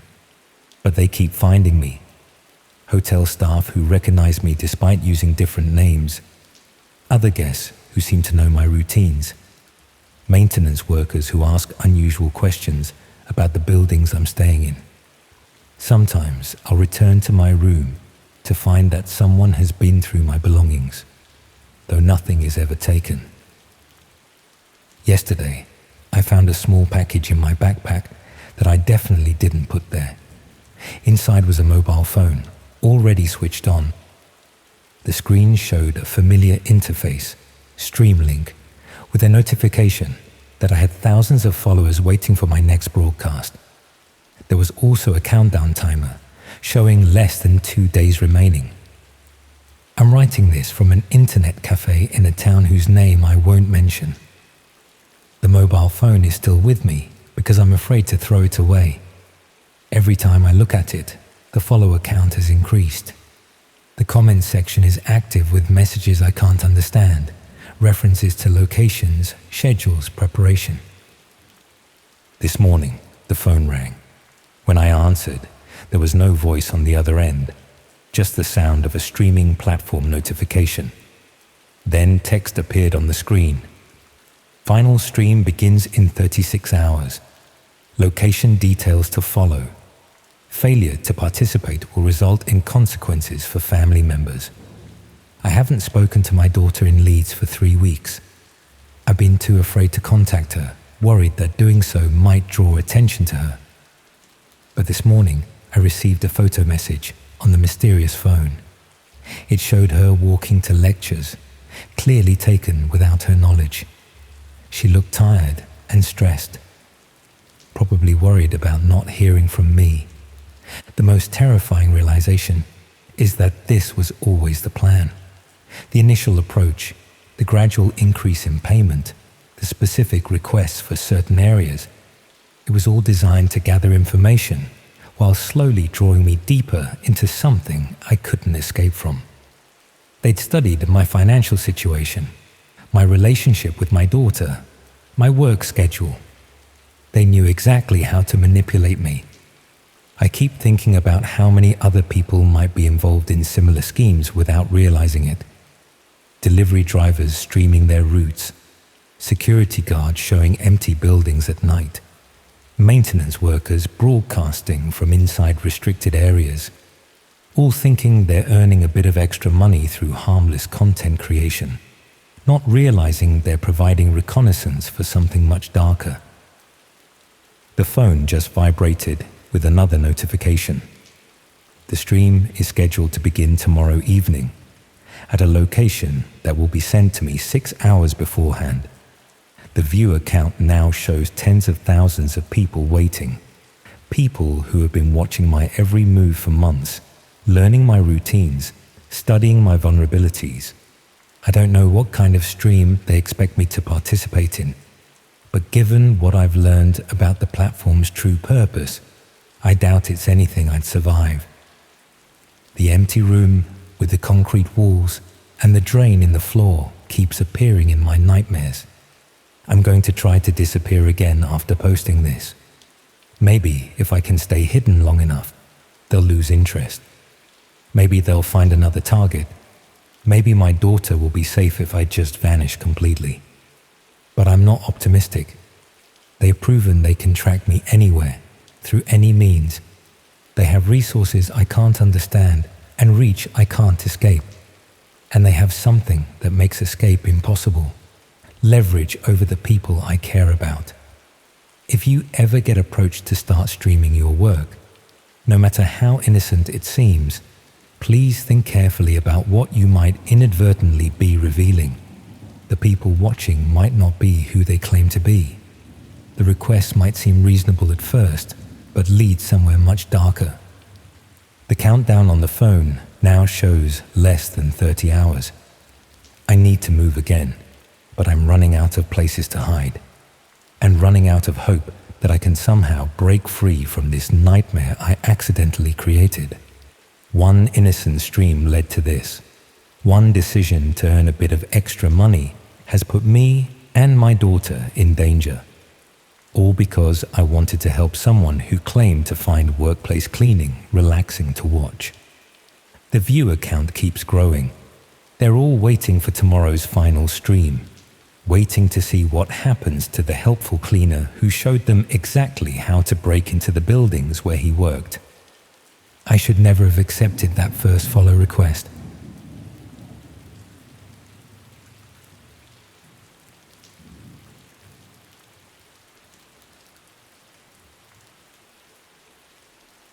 "15 minutes of my time for a £20 voucher.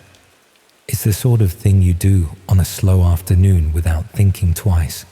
It seemed completely harmless, just a phone survey. Another bit of market research that companies are always conducting. Except those 15 minutes are the reason I had to move house, change my routine entirely, and now check over my shoulder every time I unlock my front door. I work as a florist in Exeter, running a small shop near the cathedral that's been in my family for 3 generations. It's modest but steady work, the sort of business that survives on repeat customers and word-of-mouth recommendations rather than any dramatic growth strategy. I'm there 6 days a week, usually opening around 8 in the morning and closing by 6 in the evening, with Sundays off for the market reset and personal time.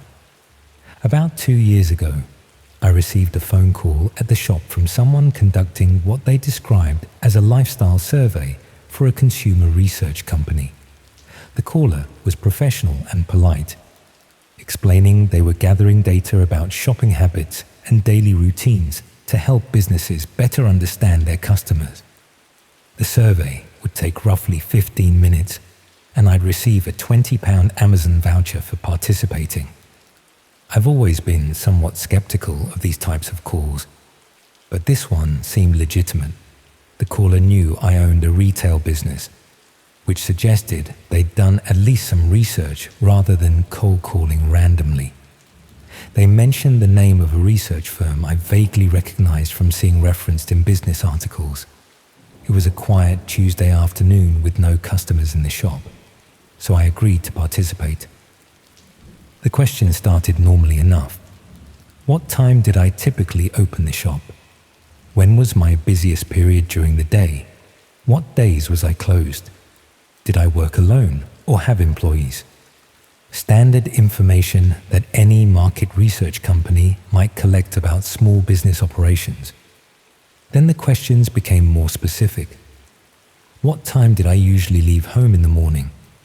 Did I take the same route to work each day? Did I live alone or with family?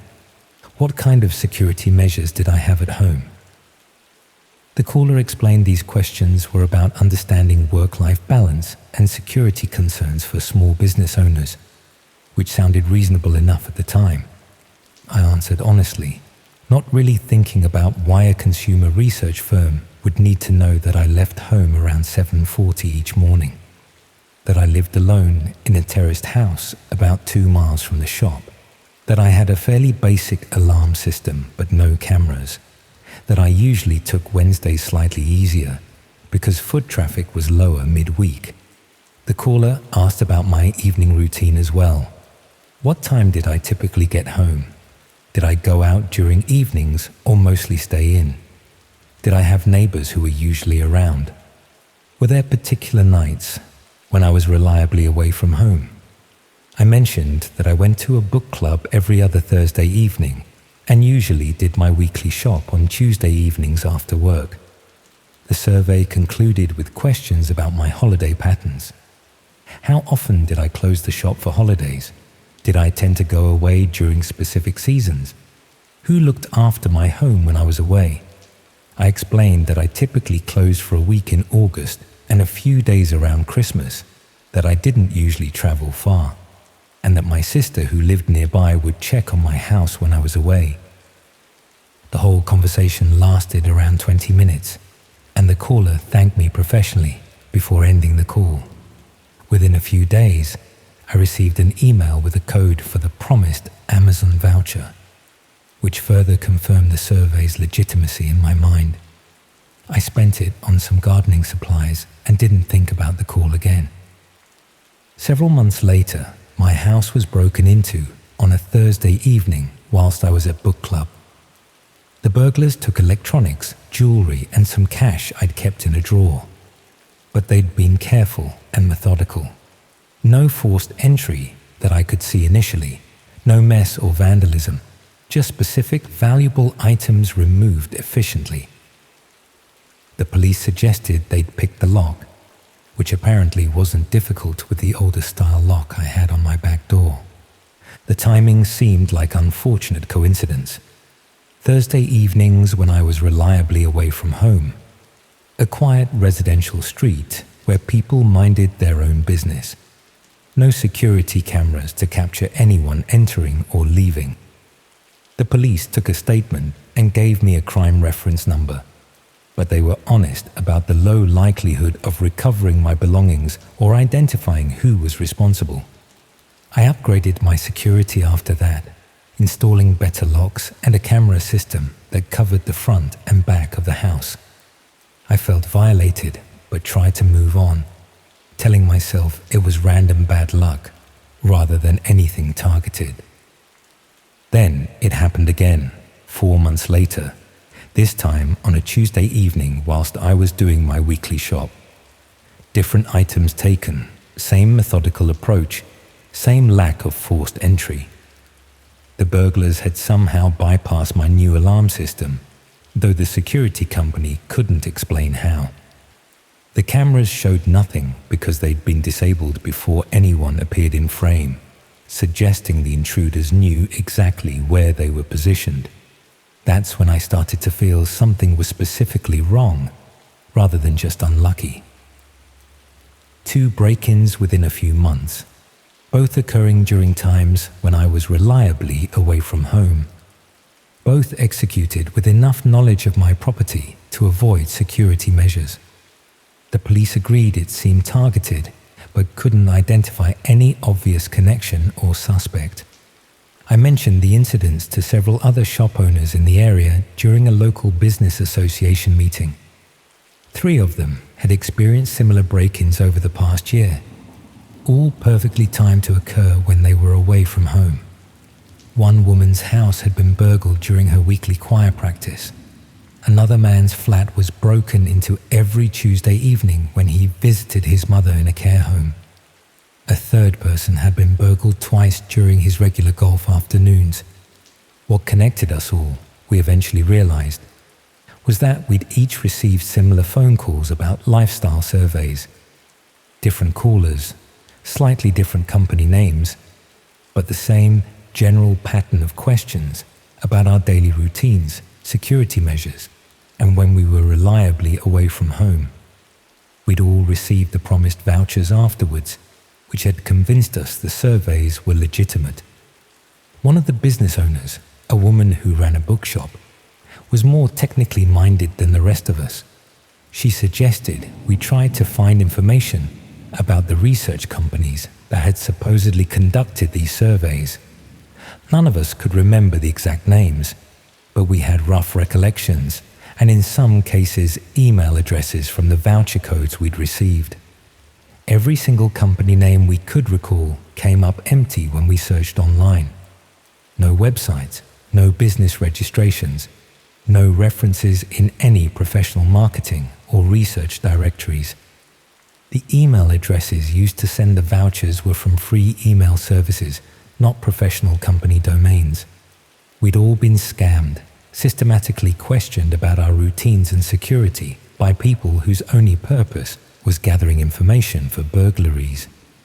The bookshop owner did more digging, eventually finding a discussion thread on an obscure security website where someone had posted about similar survey scams being used to coordinate break-ins.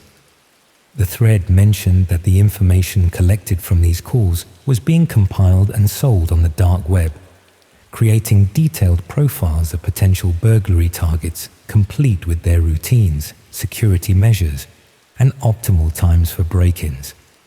She showed me how to access the relevant part of the dark web, where these profiles were supposedly being traded, walking me through the process since I had no idea how any of it worked.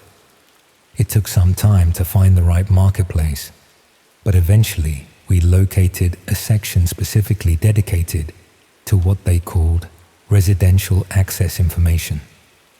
My address was listed there, along with dozens of others from Exeter and surrounding areas.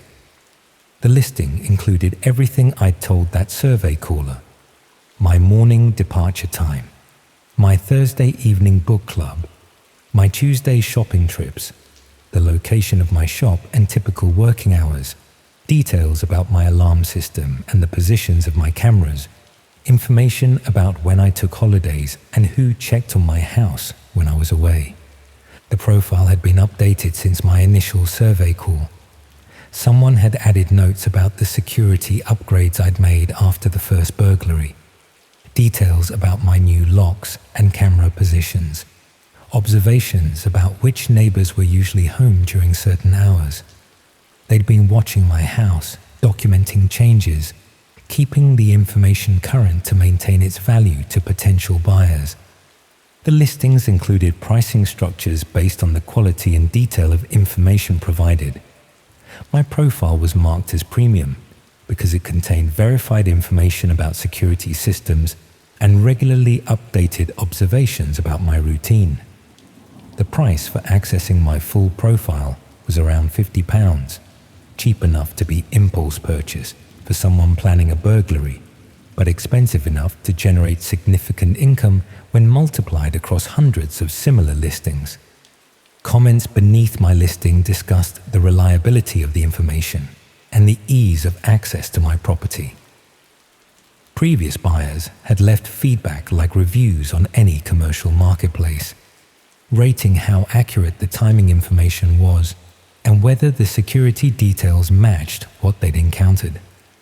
Several comments mentioned successful entries during my Thursday book club sessions and Tuesday shopping trips.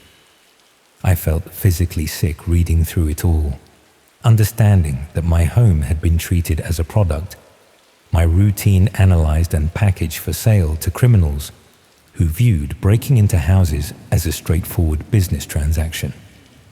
The survey I'd answered so casually had created a detailed instruction manual for violating my privacy and stealing my belongings. The bookshop owner and I documented everything we found and brought it to the police. They took it seriously this time, involving detectives who specialized in organized crime. The investigation revealed that these survey scams were part of a much larger operation spanning multiple cities across the southwest of England. The people conducting the surveys worked for someone coordinating burglaries across the region. They'd target small business owners specifically because that demographic tended to have predictable routines, lived alone or with minimal family, and had possessions worth stealing but not enough wealth to afford extensive security systems. The surveys identified ideal targets and created detailed profiles that were then sold to burglary teams who specialized in quick, efficient break-ins. The operation had been running for several years, with hundreds of homes burgled based on information gathered through these fake surveys. The dark web marketplace, where the profiles were sold, had thousands of listings covering properties across the UK, all organized by region and ranked by the quality of information available. What made it particularly difficult to combat was that the survey callers were never directly involved in the actual burglaries. They just gathered information and passed it along to whoever managed the marketplace. The burglary teams purchased access to profiles without ever knowing who'd collected the information or how. Everyone involved had plausible deniability about the full scope of the operation. The police eventually arrested several people involved in the burglary teams, but they never identified who was conducting the surveys or who managed the dark web marketplace. The site was shut down temporarily, but apparently resurfaced under a different address within weeks. The model was too profitable and too difficult to police effectively. I moved house 6 months after discovering my profile on that marketplace. I couldn't stay somewhere that had been so thoroughly analyzed and categorized, knowing that even with security upgrades, the basic vulnerability of my routine had been permanently documented. My new address isn't listed yet, but I know that doesn't mean it won't be eventually. I'm hyper-vigilant about phone surveys now, refusing to participate in anything that asks about my routine or security measures. I've warned everyone I know about these scams, explaining how innocent-seeming market research questions can actually be intelligence gathering for criminal purposes. Some people take it seriously, but others think I'm being paranoid, that surely legitimate research companies also ask similar questions. They're right, of course. That's what makes these scams so effective. The questions seem reasonable, the callers sound professional, the promised compensation arrives as promised. Nothing about the interaction raises immediate red flags because it's designed to mimic legitimate market research, closely enough that most people never question it. The other business owners whose houses were burgled have had mixed experiences since discovering the marketplace. Some moved like I did, unable to feel safe in homes that had been profiled and traded online. Others stayed but invested heavily in security systems, though we all know that information about those systems is probably being gathered and updated somewhere. One person closed their business entirely, unable to maintain predictable hours, knowing that routine was precisely what made them vulnerable. The psychological impact has been worse than the financial losses from the burglaries themselves. It's the knowledge that strangers had studied my life in detail, that my daily patterns were documented and analyzed, that my home's vulnerabilities were mapped out and sold to whoever wanted to exploit them. The violation isn't just that people broke into my house, but that they were invited by information I provided willingly, never understanding how it would be used. I still think about that survey call sometimes, wishing I'd been more suspicious or less accommodating. But I know that's pointless. The operation was designed specifically to target people like me, people who run small businesses and answer phones professionally, people who are used to participating in legitimate market research as part of understanding their customer base. My mistake wasn't unique or particularly careless. It was predictable, and that's why the scam works so effectively. The marketplace listings continue circulating somewhere in the hidden corners of the internet. My old address is probably still there, marked as outdated but available for reference. The information never truly disappears. It just becomes less current, less valuable, but still potentially useful to someone planning a burglary in that neighborhood. I've developed new routines that are deliberately unpredictable. I vary my shopping times, skip book club occasionally, take random routes home from work. I never answer survey calls anymore, even ones that seem completely legitimate. I've installed security systems that I modify regularly so their configurations aren't static. I'm constantly aware that information about my routine has value to people with bad intentions, and that awareness has fundamentally changed how I live.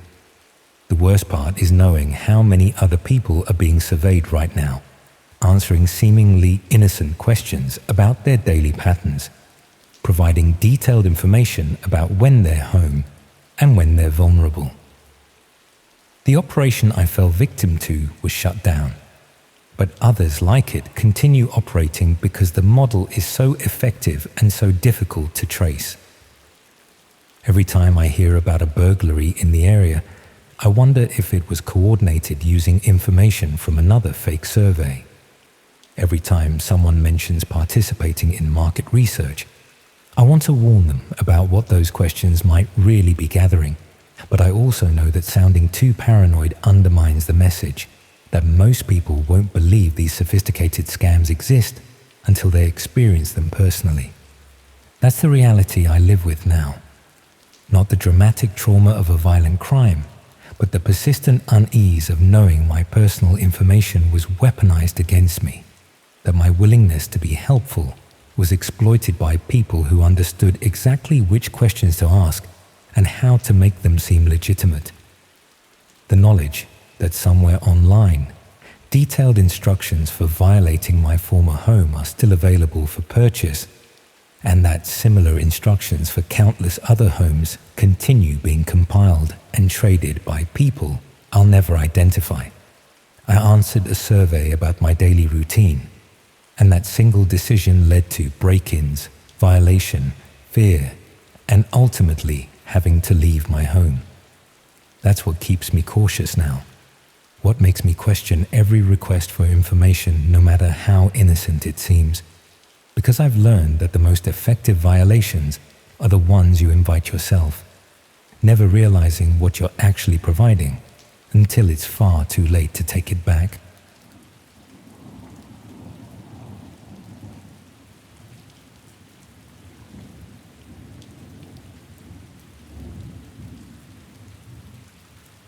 I keep telling myself this will all blow over, that I'm overreacting. Normal people don't suddenly become fugitives because of something they saw at work. But then I remember their faces when they caught me in that room, and I know I'm not imagining things. It started with expense reports that didn't add up, just boring accounting stuff. Nobody gets killed over spreadsheet errors. At least that's what I thought before last month. I never thought I'd be the type of person to stumble onto something I wasn't supposed to see. My life has always been painfully normal. Working as a forensic accountant for a mid-sized insurance company, living in a one-bedroom apartment in Cincinnati, spending weekends either reading or binging whatever new show everyone was talking about. Nothing remarkable. Nothing that would make me a target. It started with a simple discrepancy in the books. Our company had been showing unusual expenses categorized vaguely as network infrastructure maintenance. Large payments happening monthly that didn't match any of our regular vendor contracts. As the senior forensic accountant, it fell on me to figure out why. The CFO was breathing down our department's neck because these unexplained costs were affecting our quarterly projections. My initial audit showed unusual purchases coming from a single cost center within our building, specifically one tied to the executive floor. The strange part was that the equipment being purchased wasn't standard office technology. It was high-end server components, advanced networking gear, and specialized hardware that our insurance company had no business buying. The paperwork traced back to an authorization code for a supply closet on the executive floor. Not an office, not a conference room, a supply closet. I decided to check it out myself rather than escalate to my manager. Looking back, that was my first mistake.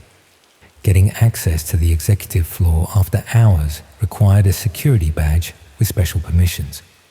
I didn't have those permissions, but I did have access to the security logs for my audit work. Another mistake. I noticed a cleaning crew badge that consistently accessed the executive floor every evening. A badge that, according to HR records, belonged to a person who had quit 3 months ago. The badge was still active.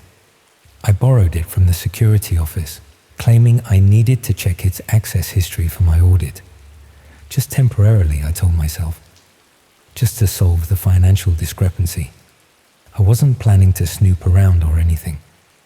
The executive floor was eerily quiet after 7 p.m.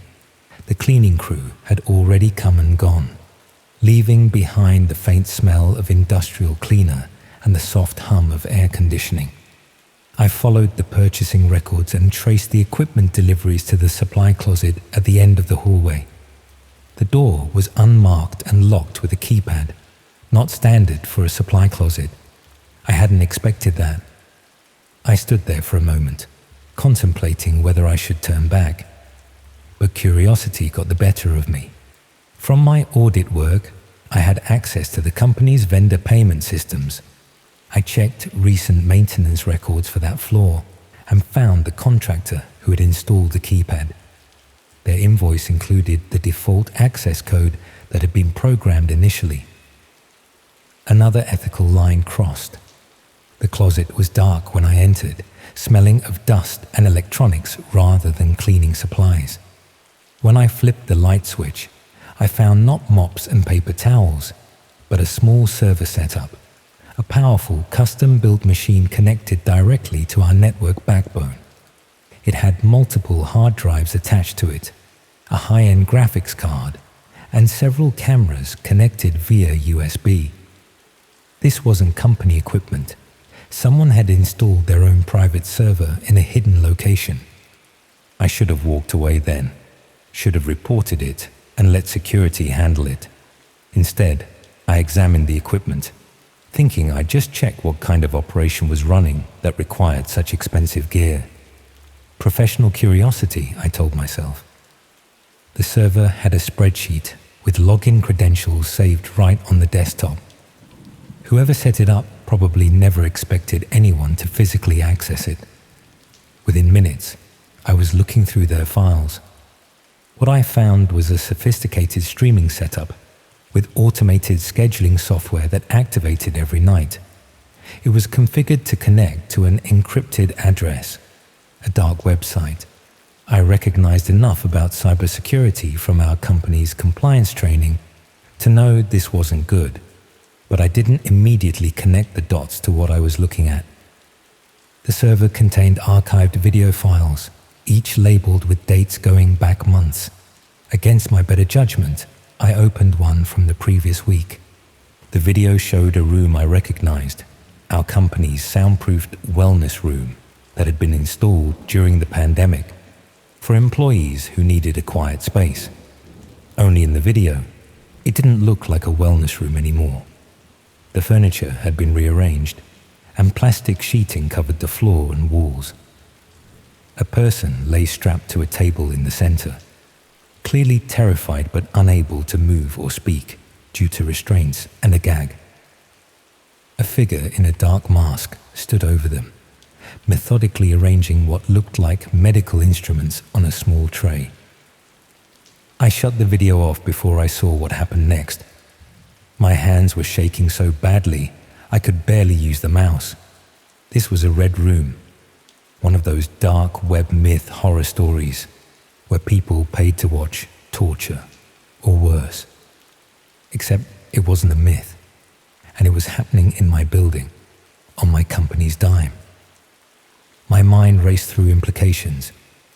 The unusual expenses, the specialized equipment, the location on the executive floor. Someone high up in my company was running this operation, using our infrastructure, our building, and I had just accessed their server, leaving fingerprints everywhere.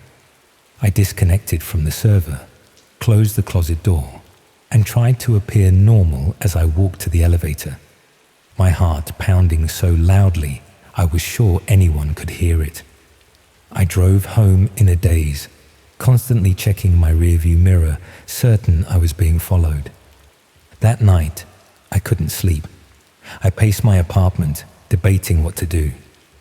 Go to the police. I had no proof. I hadn't downloaded any files, and accessing that server the way I did was technically illegal. Go to my boss. What if they were involved?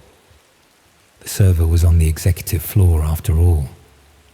Morning came, and I called in sick for the first time in 3 years.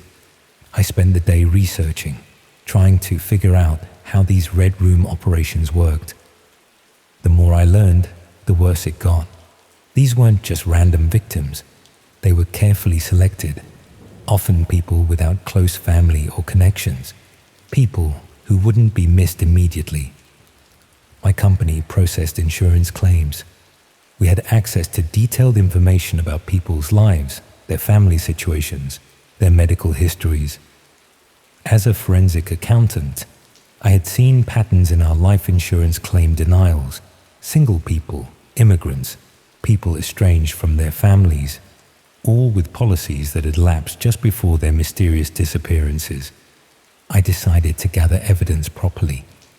That night, I went back to the office with a plan.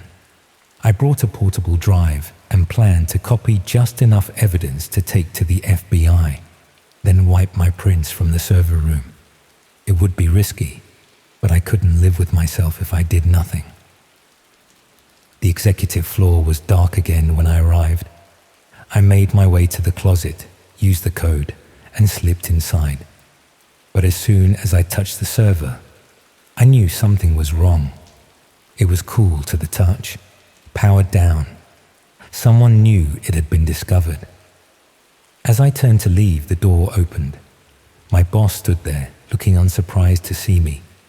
Behind him was our chief operating officer, a man I'd seen only in company-wide meetings. They didn't need to speak. Their expressions said everything. The subtle nod of acknowledgement from my boss, the evaluating gaze of the COO as he looked me up and down, the slight gesture toward the hallway, inviting me to follow, the unspoken threat hanging in the air between us. I realized with sickening clarity what was happening. They weren't going to kill me. They were recruiting me. I managed to respond with a non-committal gesture, a nervous smile, pretending to consider their unspoken offer while inching toward the door. They let me leave, their eyes following me all the way to the elevator. I drove home in a panic, threw some clothes in a bag, and headed straight for the interstate. I drove through the night, stopping only for gas, paying cash. I abandoned my car in Indianapolis and bought a used one from a private seller on Craigslist. I withdrew my savings in small amounts from different ATMs to avoid triggering alerts. It's been 3 weeks now. I'm writing this from a motel room in a small town I won't name, using a laptop I bought secondhand and a prepaid internet connection. I've changed my appearance, stopped using credit cards or my phone. In my paranoia, I've checked this room for hidden cameras at least a dozen times today alone. The thing that keeps me awake isn't just fear of being found. It's what I realized on that long drive away from Cincinnati. The financial records I'd been auditing showed connections to shell companies all over the world. This wasn't a small operation. The Red Room was just one part of something much larger, a network that had potentially been operating for years, hidden behind legitimate business transactions. Sometimes I think about the faces I saw in the company directory, wondering which ones were involved and which ones might have been victims. I wonder if I should have gone to the authorities immediately. Consequences be damned.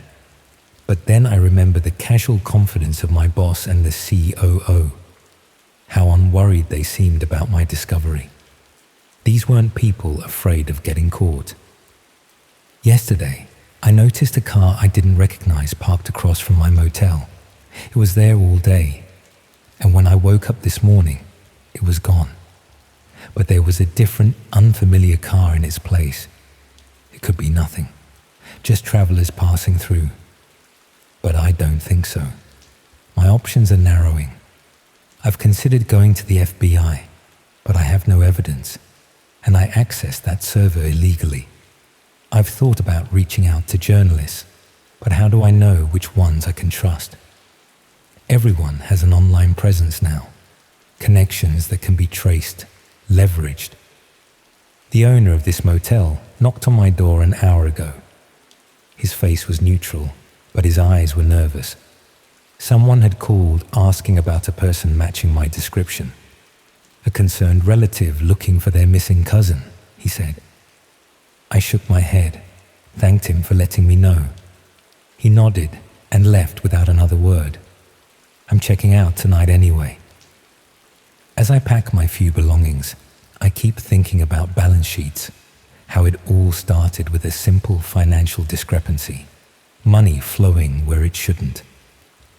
Now my life has become a similar anomaly, moving in patterns I never anticipated, always aware of watching eyes.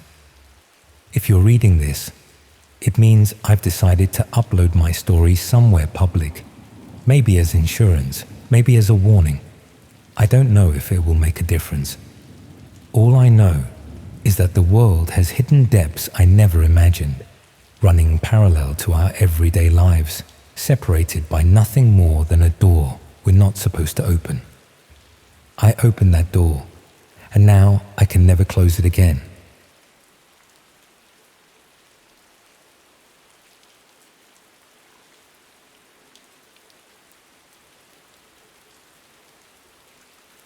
I thought I was doing something good. That's what makes this whole situation so much worse. 6 months ago, I was just someone trying to make the internet a safer place. Now, I'm hiding in a Premier Inn somewhere in the Midlands, knowing that tomorrow night, thousands of people will tune in to watch me become the star of my own nightmare. It started when I applied for a job as a content moderator with a company called SafeNet Solutions. They advertise themselves as specialists in keeping harmful content off social media platforms. The work seemed meaningful, protecting children from inappropriate material, removing violent content, flagging harassment. The kind of job where you could feel like you were making a difference. I'd been unemployed for nearly 8 months after my last position was made redundant, living in a shared house in Birmingham with people half my age, watching my savings dwindle while sending off countless applications. When SafeNet offered me the position working from home with decent pay, I jumped at it without asking too many questions. The training was straightforward. They gave me access to their proprietary software that would queue up flagged content for review, videos, images, live streams, all reported by automated systems or other users as potentially violating community guidelines. My job was to watch each piece of content and make a decision. Remove it, leave it up, or escalate it to a senior moderator. Most of it was exactly what you'd expect. Spam, harassment, people posting copyrighted material, the occasional violent video or inappropriate image involving children. which would get immediately escalated and removed. The work was emotionally draining. You see humanity at its worst when you're cleaning up after it. But it felt necessary. I worked remotely, reviewing content for 8 hours a day from my bedroom. The company provided the computer and software, along with strict guidelines about confidentiality. We weren't allowed to discuss our work with anyone outside the company, ostensibly to protect user privacy and prevent people from gaming the moderation system. About 2 months into the job, I started noticing patterns in some of the content that came through my queue. Videos that looked like they were filmed in similar locations, industrial settings with concrete walls and minimal furnishing. The content itself wasn't explicitly violating guidelines, but something about it felt off. Empty rooms with strange equipment, brief clips of preparations for something unclear. When I flagged these for escalation, asking for guidance on whether they violated guidelines, my supervisor would respond that they'd been reviewed and deemed acceptable. I was told to stop wasting time on borderline cases and focus on clear violations. The message was clear: approve these and move on. I tried to push back, suggesting that these videos might be connected to something harmful, but I was reminded that I was new and still in my probationary period. SafeNet had strict policies about overreach. Moderators who flagged too much borderline content would be let go for inefficiency. I needed the job, so I started approving the strange videos without comment. Then I began noticing something else. Some of the videos had embedded metadata that my software could read, but that wouldn't be visible to normal users. Location data, timestamps, user identifiers. I shouldn't have been able to see this information. It suggested my moderation software had deeper access to these platforms than a normal content reviewer would need. One evening, while reviewing a particularly odd video of an empty room with metal restraints visible in the background, I noticed that the metadata showed it was being live-streamed to thousands of viewers simultaneously. This wasn't a recorded video that someone had uploaded. It was happening live. And yet, it was coming through my queue as if it was standard user-generated content awaiting moderation. That's when I realized I wasn't moderating content that had already been posted. I was pre-approving content that was about to be streamed live. My approval was what allowed these broadcasts to go public. I started paying closer attention to the content coming through my queue. Mixed in with normal reported posts were these live feeds from empty rooms, industrial settings, medical equipment, restraints, each one tagged with metadata showing thousands of waiting viewers, and each one requiring my approval before it could broadcast. I was essentially the gatekeeper for what I was beginning to suspect were preparation streams for red rooms. I tried to refuse approval for one of these feeds, marking it as violating guidelines for depicting implements that could be used for harm. Within an hour, I received a call from my supervisor. They reminded me that I was still in my probationary period and that my approval rates had been flagged as concerning. Too many rejections could result in immediate termination. But they also said something that chilled me.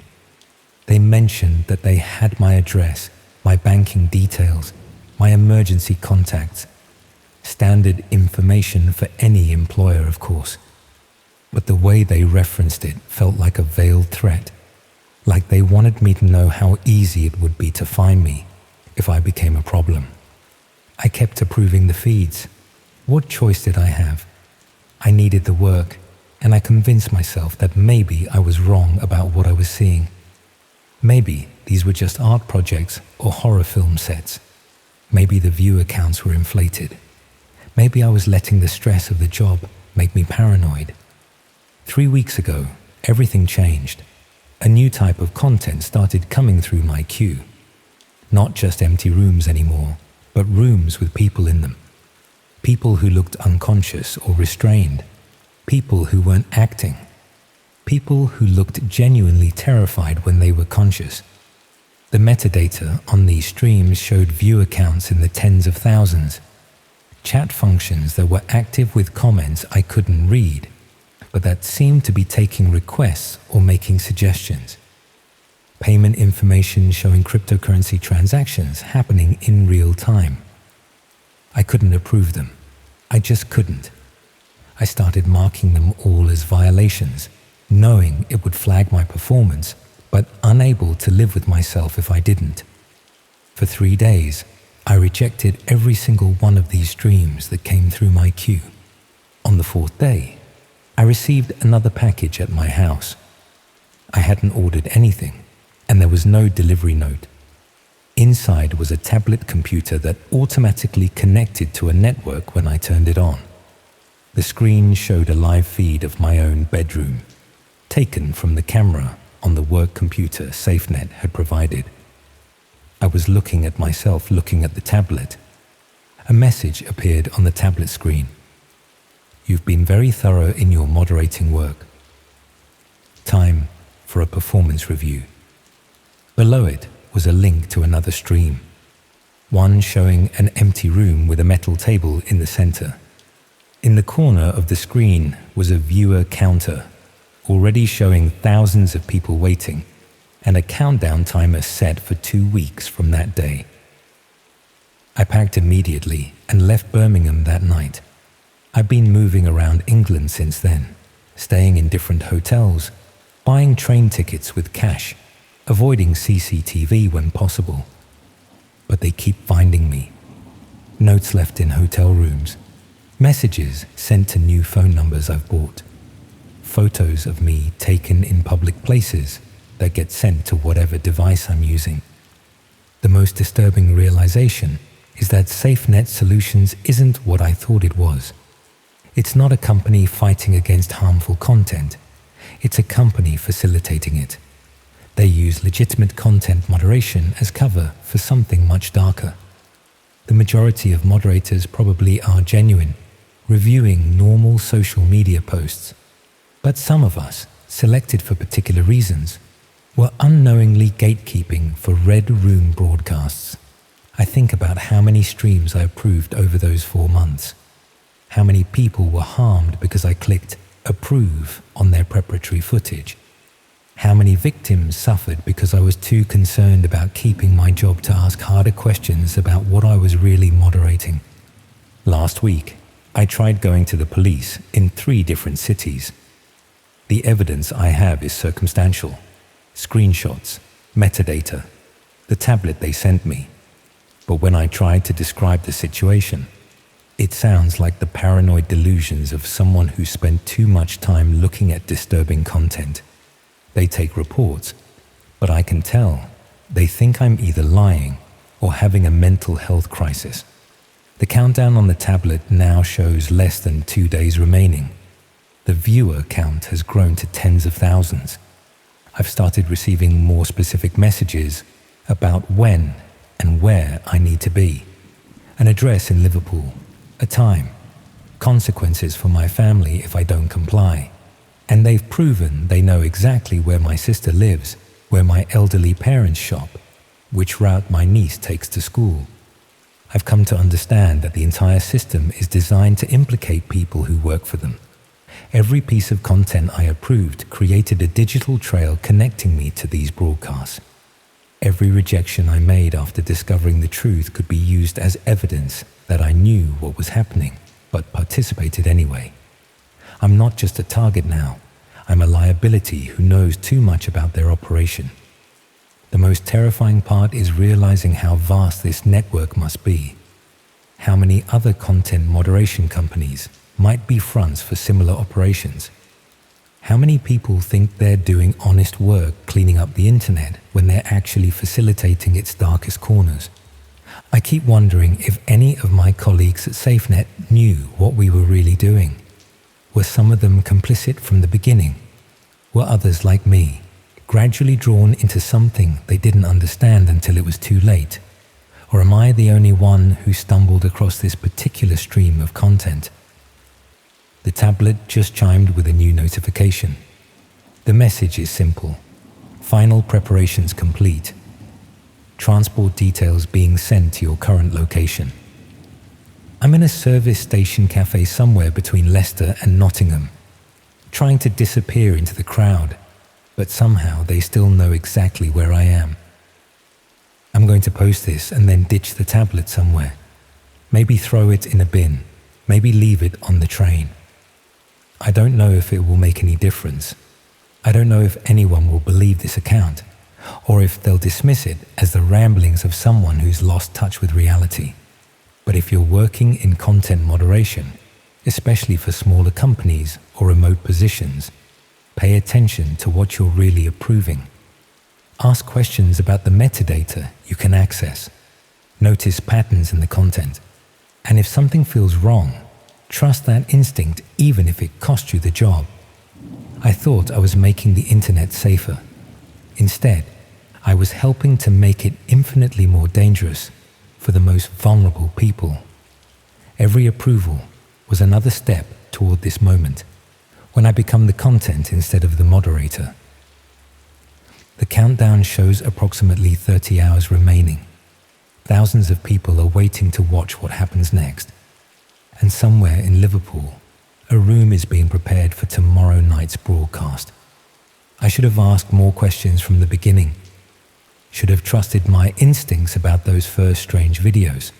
Should have realized that a job that seemed too good to be true probably was. But it's too late for should-haves now.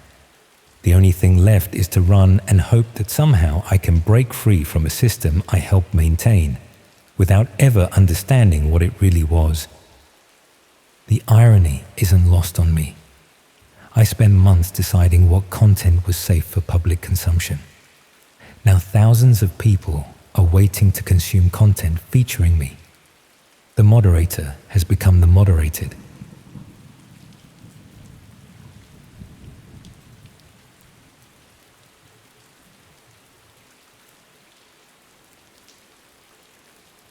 I still remember the exact moment I realized it wasn't a prank. There was something about the bruises on his face that looked too real, too painful. And his eyes, God, his eyes as he stared directly into that camera. I've never seen genuine fear like that before, not from Jay. It started innocently enough. Just another weird link my friend Jay had found on some obscure forum. He was always sending us these things, supposed red rooms or whatever, from the dark web. You know how it goes, always with a bunch of laughing emojis, like it was all just a big joke. And it always was, until it wasn't. Jay was the kind of person who exhausted you just by existing. Actually, that sounds harsh. Let me rephrase that. He had this constant need for attention that could be draining.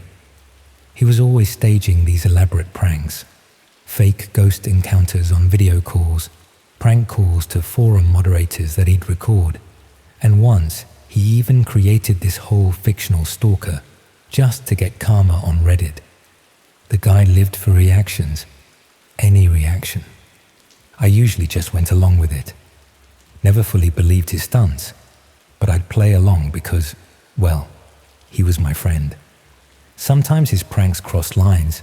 Occasionally they were genuinely funny, but mostly they were just a lot, too much. So when that Red Room link appeared in our group chat, I didn't even bother clicking. Just another one of Jay's attempts to get us all worked up, I thought. But something felt off that week. Jay wasn't his usual self. He wasn't bombarding the chat with his typical nonsense. He wasn't trying to one-up everyone's stories. He was just quiet. I remember thinking maybe he'd finally grown bored of his own antics. Or perhaps he'd been banned from some platform again. But I kept coming back to the last thing he sent us. Something about this link being legitimate, about using headphones, about being warned. Then he disappeared. At first, I didn't think much of it. Jay had a habit of vanishing for days at a time, usually chasing after some girl he'd met online. He'd resurface eventually with wildly exaggerated stories that none of us believed. But this time felt different. It stretched on too long. On the third day, his mother called me. I still get chills thinking about that call. Her voice had this tremor to it that I'd never heard before. She explained that Jay hadn't been home, that his phone was completely off. I tried to reassure her, told her it was probably just another one of his elaborate pranks. But there was this moment, this awful, gut-wrenching moment, when her voice broke while telling me he'd left without his camera. Jay never went anywhere without that camera. Ever. It was like an extension of himself. That's when I knew something was seriously wrong. I promised I'd come over to check his room, maybe look through his computer for any clues. I wish I could go back to that moment. I wish I'd just stayed home. His room was exactly as he'd left it. Messy, full of half-finished projects. I checked his laptop first. Nothing unusual. Just as I was about to leave, I noticed his desk drawer was slightly open. I probably wouldn't have looked inside if it had been closed completely. Funny how such small decisions change everything. There it was, a flash drive hidden behind a stack of old Polaroids, labeled with red marker, "If gone." I hesitated. Part of me wanted to just hand it over to his mother, or maybe to the police. But curiosity, or maybe a misplaced sense of responsibility, got the better of me. I took it home and plugged it into my computer. What happened next still haunts me. The drive auto-launched a single file. No name, no extension. Just static at first, and then there was Jay, tied to a metal chair. The lighting was dim, like there was a single bulb hanging somewhere just out of frame. He was gagged. He was crying, trying desperately to communicate something. He looked genuinely terrified. Not the fake scared he'd do for his videos, not acting. This was raw fear. I had to pause it. I physically couldn't continue watching. I remember standing up so fast my chair tipped over. I paced around my room, trying to convince myself this was just another one of his elaborate stunts. Maybe for a film project. Maybe for some weird internet challenge. But deep down, I knew it wasn't. When I finally worked up the courage to look at the drive again, something impossible had happened. There were now 3 videos. I swear on everything I believe in, I hadn't downloaded anything else. I hadn't clicked anything. They just appeared. The second video was worse, much worse. Jay was still in that same chair, but his face was now swollen and bruised. His lip was split open, and his pinky finger, I still have nightmares about this, it was just gone. The stub was wrapped in dirty-looking duct tape and gauze, but it was clearly missing. And the way he looked at the camera, it was like he was looking directly at me, silently pleading, that same light swinging somewhere above him, creating these shifting shadows across his face. You know when something is so horrific your brain refuses to process it? When you keep telling yourself it must be fake, even though every instinct is screaming that it's real. That's where I was, staring at my screen, hands shaking so badly I could barely move the mouse, telling myself it had to be special effects or some digital manipulation. But it wasn't. It was real. It was happening. Then the screen glitched. For just a second, everything went black. When the image returned, there was text on the screen. Just one word: vote. I scrolled down without thinking, and that's when I saw them. 3 buttons below the video: remove left hand, pull tooth, no water for 24 hours. I froze. I couldn't comprehend what I was seeing. Was this some kind of sick interactive video? A game? I didn't mean to interact with it at all, but I hovered my cursor over the no water option, just to see if it was actually clickable. The screen blinked, A message appeared. Your vote has been counted. I panicked. I ripped the flash drive out of my computer so violently I'm surprised it didn't break. I ran to the bathroom and threw up. I couldn't stop shaking. I was convinced I'd done something terrible, that I'd somehow participated in whatever nightmare Jay was trapped in, that I'd made things worse. Later that night, after hours of pacing and panicking, I checked the drive again. There was a fourth file. Same setup, same chair, same swinging light. But now Jay was blindfolded, still gagged. There were these horrible marks on his arms, like wires had been wrapped around them and pulled tight. I could barely bring myself to watch, but I forced myself to. I needed to understand what was happening. At the very end of the clip, just before it cut to black, Jay moved his lips. There was no sound, but I could read what he was trying to say. One word: run. I didn't sleep that night, or the next. I kept seeing his face when I closed my eyes. The following morning, I took everything to the police. The drive, the videos, the voting page. I showed them all of it. I was desperate for them to tell me it was all an elaborate hoax, that Jay was fine, that this was just some dark corner of the internet playing tricks on me. But they couldn't say that. Instead, they told me there was no way to trace where the files had come from. The metadata had been wiped clean. The source was encrypted. Whoever was behind this knew exactly what they were doing. They took the drive as evidence and told me not to share anything about this online. Then they sent me home. That was 3 weeks ago. Jay is still missing. His room remains untouched.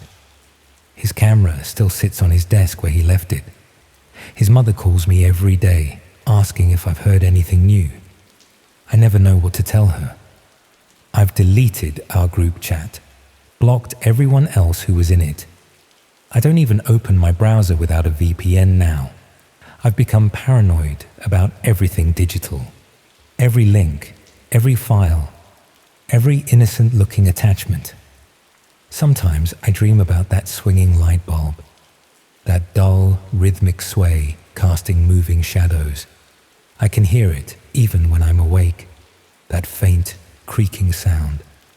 The last thing Jay told us before he disappeared was that clicking the link could get us killed. I laughed it off then. I'm not laughing anymore.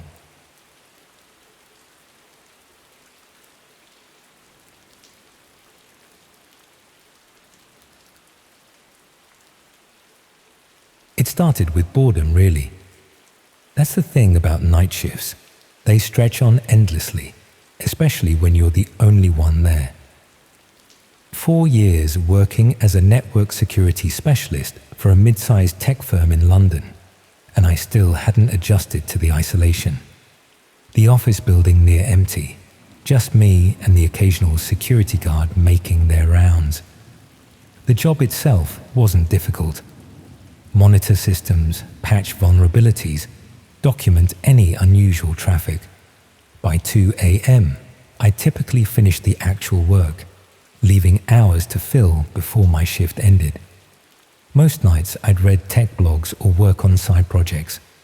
Sometimes I'd watch Netflix with the volume low, one eye on the security monitors. It was during one of these mind-numbing shifts that my life changed completely. Even now, I can't sleep properly. The doctor says it's stress-related insomnia, prescribes Zopiclone that does nothing but leave a metallic taste in my mouth. How could I tell him the real reason? That every time I close my eyes, I see what I saw that night, that I'm afraid of who I'm becoming. My colleague Jamie first mentioned the dark web to me during a shift change. He wasn't suggesting anything illegal, just talking about how fascinating it was from a technical perspective, the way people had created this entire shadow internet. Being in network security, I understood the mechanisms better than most, but I'd never actually explored it myself. Jamie described forums where people discussed everything from political dissidents to black market pharmaceuticals. He made it sound like an anthropological study, observing human behavior when anonymity was guaranteed. That night, I downloaded Tor, just to see what the fuss was about. The first few weeks, I just browsed, mostly mundane stuff, forums for people discussing drugs, some marketplaces selling counterfeit goods, political message boards. Nothing you couldn't find on the regular internet really, just with more paranoia and worse user interfaces. I was almost disappointed. Where was this digital underworld I'd heard about? Then I found a forum called Viewing Gallery. The description claimed it was for discussing real footage that the mainstream won't show you. I figured it was probably just conspiracy theorists sharing grainy UFO videos or something equally benign. I was wrong. The forum was divided into categories, each more disturbing than the last. War footage, industrial accidents, medical procedures gone wrong. Things I wished I could unsee, but found myself morbidly unable to look away from. One category was simply labeled rooms. I clicked it and found dozens of threads with cryptic titles like December Session Number 4 or Jakarta Special Viewing. The discussions beneath were vague but enthusiastic, with users thanking the hosts and requesting specific scenarios for future events. I didn't understand at first. Then I saw a comment. When's the next live show? Last one was cut short when subject expired too quickly. That's when I realized what I was looking at. Red rooms, supposedly live streams of torture or murder that viewers could watch or even direct. I'd always assumed they were an urban legend, something that conspiracy theorists and paranoid parents warned about, but that didn't actually exist. The technical challenges alone seemed insurmountable. How could you stream something like that securely without getting caught? I should have closed the browser. I should have walked away. Instead, I clicked on a pinned thread labeled verification process. The post explained that new viewers needed to be vetted before gaining access to live streams. There was a complicated process involving cryptocurrency payments and identity verification. Not your real identity, of course, but proof that you were a consistent persona and not law enforcement. I told myself I was just curious about the technical aspects. How were they maintaining security? What kind of streaming setup could handle this without being traceable? Professional curiosity. That's what I called it, as I created a dedicated persona and began the verification process. It took 3 weeks. Bitcoin transfers to anonymous wallets, answers to increasingly disturbing hypothetical questions, references from existing members. I found someone willing to vouch for me in exchange for helping them with some network security issues. Each step giving me plenty of opportunities to back out, to realize what I was doing. But by then, I was too invested. I kept telling myself I would just look once, to confirm whether these rooms were real, and then I'd report everything to the National Crime Agency.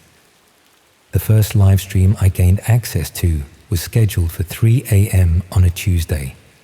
I requested the night shift at work, knowing I'd be alone with secure internet access. As the designated time approached, a private message appeared with a one-time link. The message included instructions. No recording software, no screenshots, viewing limited to 45 minutes. I clicked the link. The video quality wasn't great, deliberately degraded, I assumed, to hide identifying details. The room was sparse, concrete floor, white walls, a drain in the center, bright, clinical lighting, a metal table with restraints. It looked almost like a film set, too clean and deliberate to be real. A figure entered the frame wearing a plain mask that covered their entire head. They moved with casual confidence, adjusting the camera slightly before stepping away. Text appeared in a chat window beside the video. Welcome to tonight's viewing. 14 participants confirmed. Subject will arrive momentarily. Standard rules apply. My heart was pounding. This couldn't be real. It had to be staged, some kind of extreme performance art or a very convincing simulation. Then the subject was brought in. I won't describe that person in detail.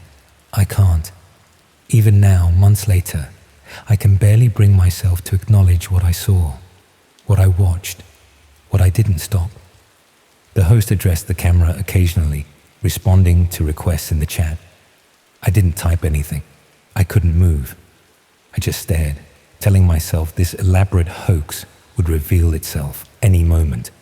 It never did. 27 minutes in, I closed the browser and vomited into my bin. I deleted Tor, ran security scrubs on my computer, and spent the rest of my shift shaking in my chair. I told myself I would report it in the morning. I would find a way to anonymously tip off the NCA or Interpol, someone who could trace the stream and stop these people. I didn't, because I wasn't sure I could report it without implicating myself, because a small, terrible part of me wasn't completely convinced it was real, because most shamefully, I was afraid. 2 days later, I received an email to my personal account, the one not connected to my dark web activities. It contained a single line. Did you enjoy the show?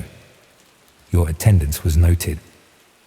I changed my email, my mobile number, eventually my flat. I found a new job across the country. I tell myself they were just trying to scare me, that they can't really track me to my real identity. But sometimes my new laptop camera light turns on by itself, just for a few seconds before going dark again. My IT knowledge tells me it's probably just a software glitch. My nightmares tell me something else. I know they're watching me now.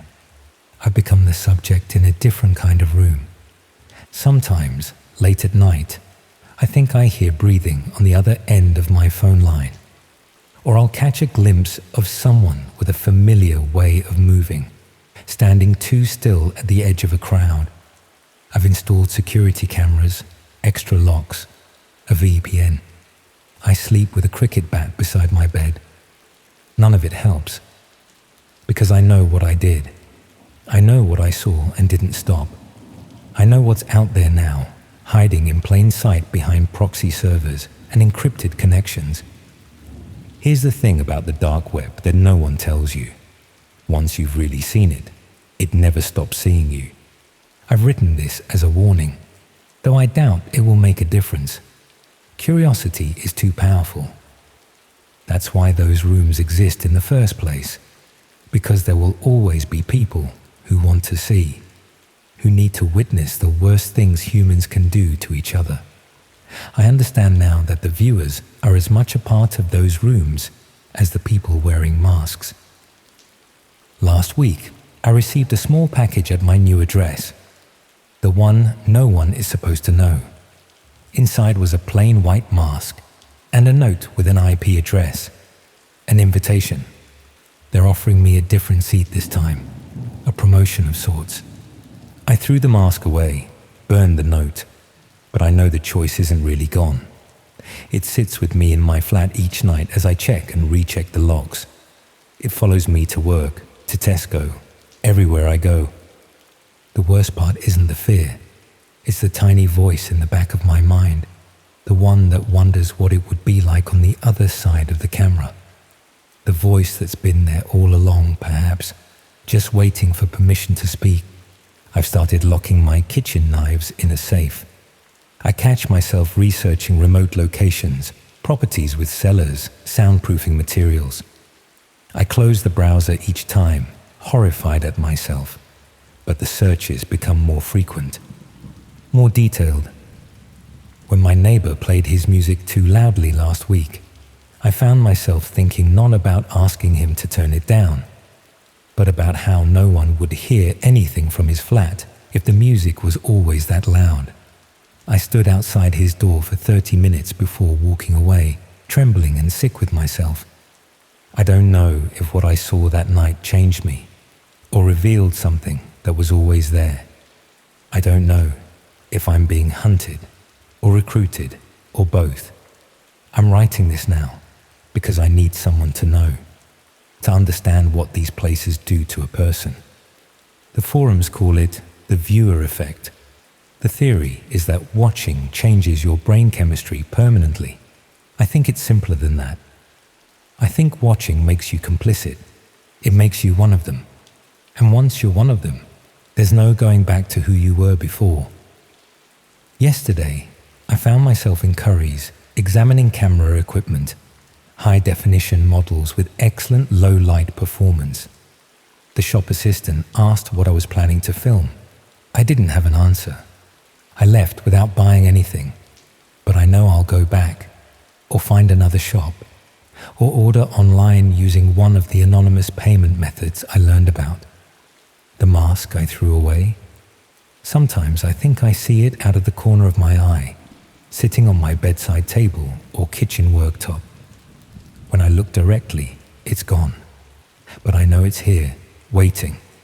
Just like I know that someday, maybe soon, I'll try it on. I keep telling myself I can resist this pull towards something monstrous, that I am still essentially good, essentially human. But late at night, when my laptop screen glows in the darkness of my bedroom, I'm less certain. If you're reading this, perhaps you felt that same curiosity. Perhaps you're considering taking that first step, downloading Tor, finding those forums just to see, just to know. Don't. Or if you do, know that you're not just looking into an abyss. You're opening a door that swings both ways, and what comes through might be wearing your face. My mobile is buzzing now with a text from a number I don't recognize. It's an address, somewhere local, and a time. Tonight, I won't go. I can't go. But I haven't deleted the message, and I know exactly how long it would take me to get there on the tube.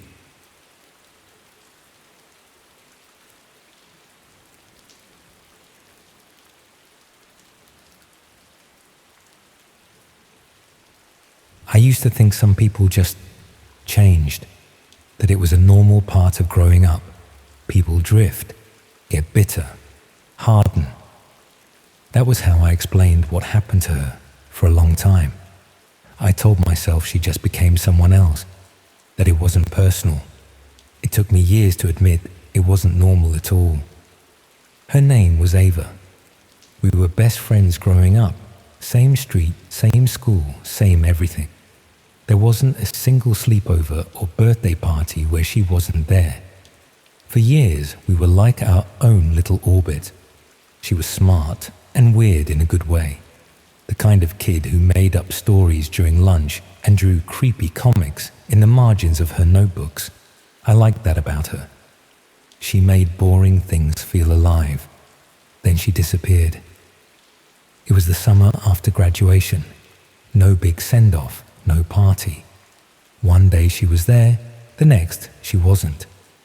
Her aunt posted some photo on Facebook of Ava in Italy or Greece, some old town with narrow stone streets. I hadn't even known she was leaving. I messaged her more than once. No replies. Eventually, I stopped. Not because I was mad, but because I didn't want to feel like I was bothering her. I figured maybe she needed space or just wanted a fresh start. She came back 2 years later. It wasn't announced. There was no big reunion. I just ran into her at a petrol station of all places. I remember how weirdly bright it was inside, the way bad fluorescent lighting always is. I saw her before she saw me. And even though her face hadn't changed much, I felt something tighten in my chest. Her eyes weren't the same. It wasn't anything like you see in some movies, where they can literally see darkness or whatever. But the way she looked at me, it was like I was an inconvenience, like she'd already moved on and was annoyed I hadn't. She didn't hug me, didn't smile, just gave me a flat hey and grabbed her receipt. I stood there like an idiot holding a Fanta. I didn't even say much, just something like, "You're back." And she nodded and walked out. That was it. I tried to reach out again, occasionally texting her. I got nothing back. I ran into her once more at a grocery store. Same deal, cold, flat, not mean, just completely uninterested. After a while, I gave up, and I told myself maybe that was fine. Maybe people don't always owe you an explanation for who they become. But part of me kept replaying that first moment in the gas station, the way she looked through me. That brings me to last year. It was a Saturday night, early fall. I was home alone, half watching a YouTube documentary with the volume low. My phone was face down.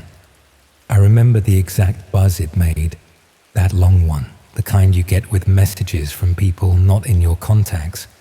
I don't know why I even checked it.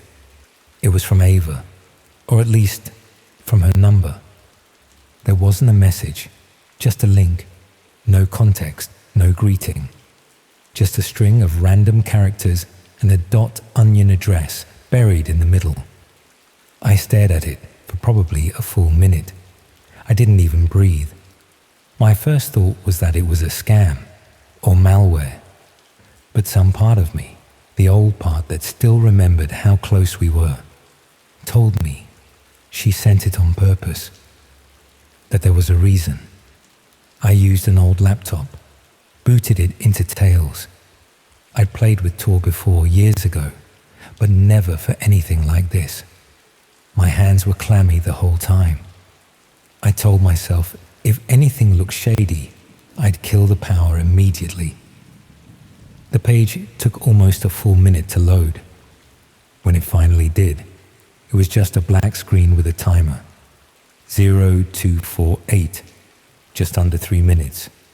It counted down in red, and underneath it was a chat box already going. Lines of text, constant, some of it in languages I couldn't read. The rest was English, but coded, like slang or shorthand. I couldn't tell what they were talking about at first. When the timer hit 0, the stream flickered on. There was a chair in the middle of a concrete room. It was bolted to the floor, but empty. The room was completely empty, as far as I could see, with no windows. Just the hum of overhead lights and the faint echo of someone walking, somewhere off camera. I still didn't understand what I was looking at. Then the chat changed. People were typing numbers, making bids. Usernames I didn't recognize were posting names. Some were fake, some felt too real. One of them was next pick, pulled from chat. That's when I felt my stomach turn. I scrolled up to try and make sense of it, and that's when I saw her, Avenue, or what had to be her. Not her real name, but an old handle she used in middle school. I hadn't seen it in years. No one else could have remembered that. She was active, posting, typing like she belonged there. Then I saw it. Bid. £9,400. Then my name. M. Full name. Spelled correctly, properly capitalized, just sitting there like any other text. I froze. For a few seconds, I couldn't even move. Couldn't even close the tab. I just sat there watching more usernames chime in. Seconded. Confirmed. Show us the face. I slammed the laptop shut, unplugged it. Yanked the battery like that would somehow protect me. My ears were ringing. It was like that high-pitched tone you get when your body goes into survival mode. I don't remember standing up. I just remember pacing, hands shaking, heart doing this sick little flutter in my chest. I didn't sleep that night. Next morning, I had 3 missed calls from numbers I didn't know. 1 voicemail. It was 10 seconds of silence, then the sound of something scraping across concrete. That same sound from the stream. I threw the phone out, got a new number. Emails came next, one-liners. Things like, "We'll find you," or "Don't bother running." They were always from different addresses, always with some little detail to let me know it was personal. I deleted everything and removed all of my private info off social media. I did my best to erase any trace of myself online. But the more I scrubbed, the more I realized how much of me was still floating out there. Then came the people. At first, I convinced myself it was just paranoia. I would walk to the store and feel the weight of someone behind me. I would glance out the window and see a car idling across the street, longer than made sense for someone doing nothing. But the patterns kept repeating. It was the same car, the same face. Not every day, but often enough to notice. Different angles, different times, always nearby. Always lingering just long enough to register, but never long enough to confront. Eventually, I filed a police report. It was a waste of time. There were no direct threats, no evidence. They told me to block the emails and vary my daily routines. I had already done that. So I left. I moved to a different city. I changed my name. I found a place to rent off the books and stayed disconnected. I deleted every trace of myself online, and I stopped using any account tied to my real identity. For a while, I believed I was safe. That changed last week.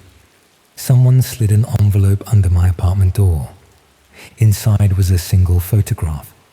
It was a picture of me walking home taken from behind. The framing was deliberate. The image was clear. It was taken recently, close and carefully. There was no note, no sender, no explanation, only the photograph. Now I am packing again. Because wherever Ava is, whatever she has become, she saw me. And this time, she chose me.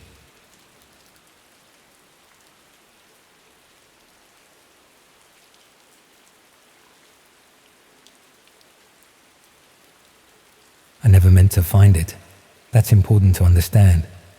I was just a bored software developer working from my flat in Manchester, running tests on a new algorithm designed to filter illegal content from social media platforms. It was a contract job for a mid-sized tech company. Good money, flexible hours, and the sort of work that looks impressive on a CV. The kind of opportunity you don't question too deeply. My algorithm was supposed to identify and flag videos containing violence, abuse, or other prohibited content before they could be uploaded. Nothing revolutionary, just an improvement on existing systems. I needed sample data to test it, so the company gave me access to a secure server containing thousands of videos that had been previously removed from their platform.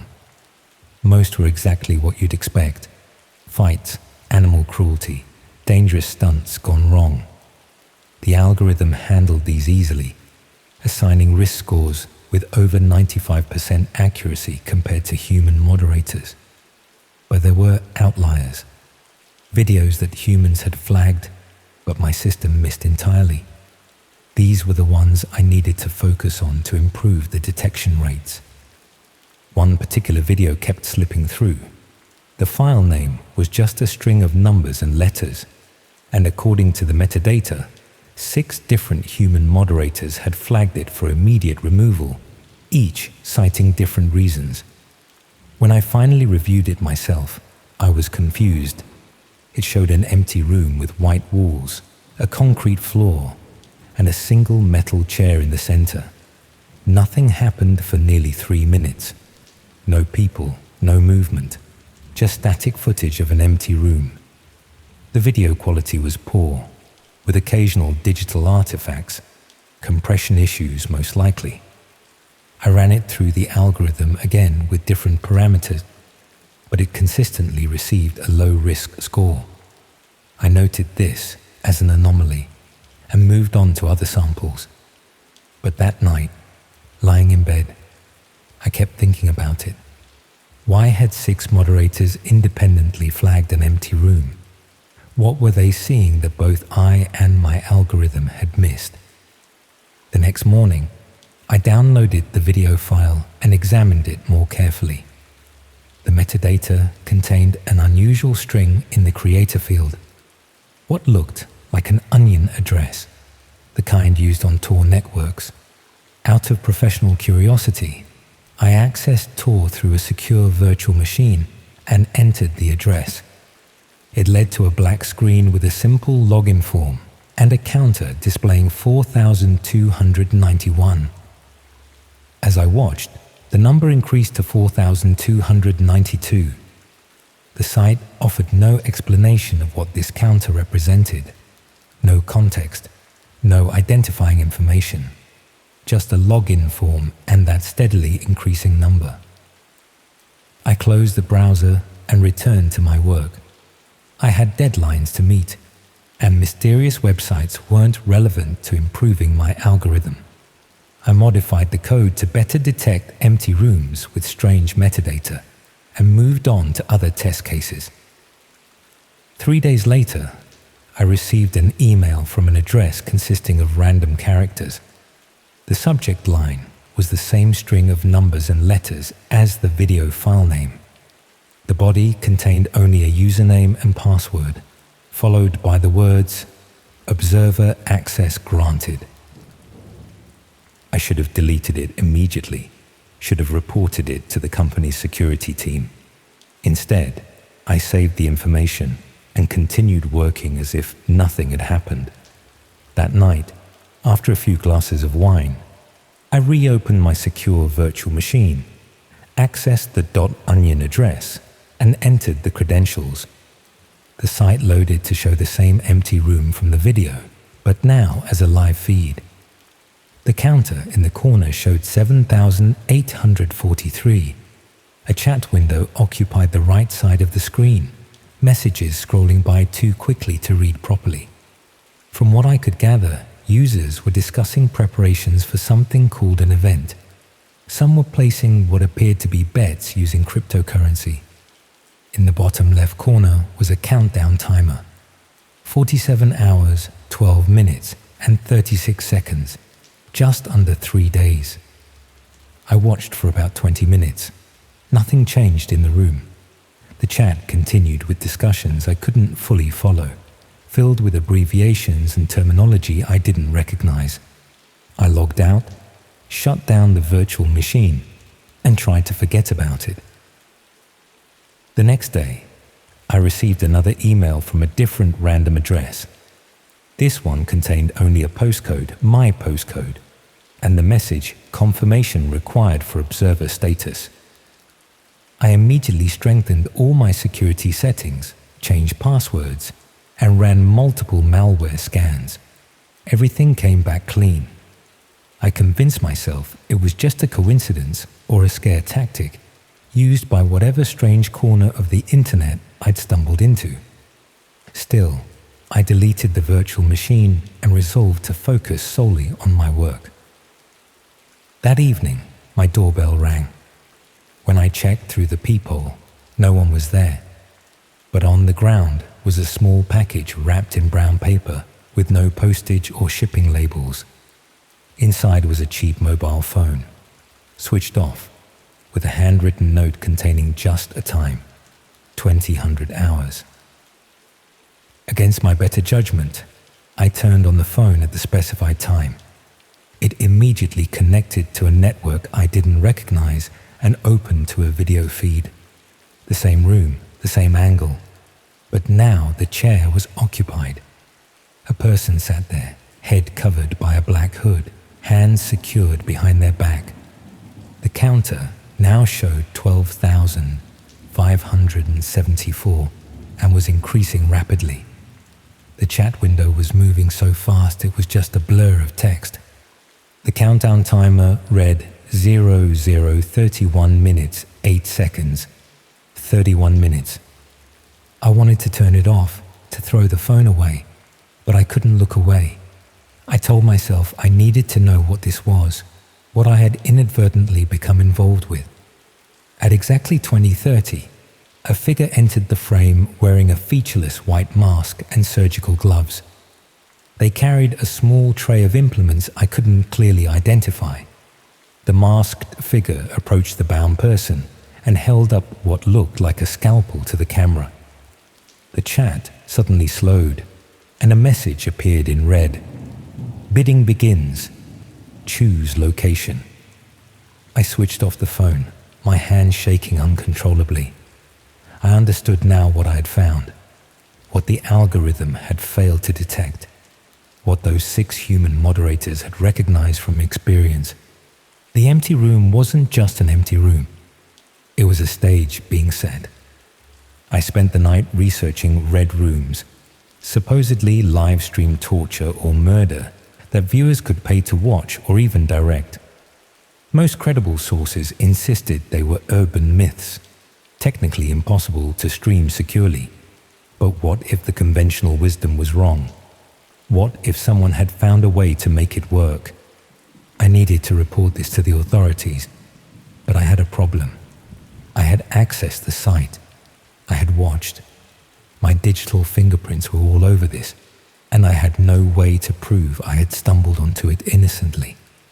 I decided to gather more evidence before coming forward. The next day, I returned to work and began examining other videos that had slipped past my algorithm, but been flagged by human moderators. There were 5 more showing empty rooms, each with different layouts, but similar empty chairs. Each file contained hidden .onion addresses in the metadata. That evening, another package arrived at my door. This one contained a USB drive. When I checked it on a secure system, it contained a single video file. It showed the complete event from the previous night. I couldn't watch more than a few seconds before shutting it down. But in those seconds, I saw enough to know this was real.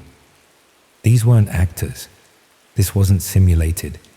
And according to the counter, over 15,000 people had watched it happen. I decided to go to the police the next morning. I would turn over everything I had found and face whatever consequences came with it. I spent the night copying evidence to an external drive and writing a detailed account of how I had discovered the site. I woke to the sound of an email notification. The subject line was "Observer Status Revoked." The body contained my full name, address, and a photograph of me sleeping in my bed, taken from inside my flat, hours earlier. Below the photo was a message: "Participant status pending. Current bids, 18 inches. I left immediately with just my wallet and phone, checked into a hotel on the other side of the city using cash. Spent the day moving between public places, trying to figure out what to do. That evening, I returned to the hotel to find the door to my room slightly ajar. Inside, everything appeared untouched except for the television, which was turned onto a blank screen with a counter, 23,109. I packed up again and left, taking a night bus to Leeds, found another hotel, tried to sleep, woke to find my new room's mirror had fogged up despite no one using the shower. Written in the condensation was a set of coordinates and a time, 2 days from now. I looked up the coordinates. They pointed to an abandoned factory on the outskirts of Birmingham. I've been moving constantly since then, different cities, different hotels, always paying cash. I've disposed of my original phone, bought and discarded several burners. Each time I think I've broken the pattern, I find evidence they found me.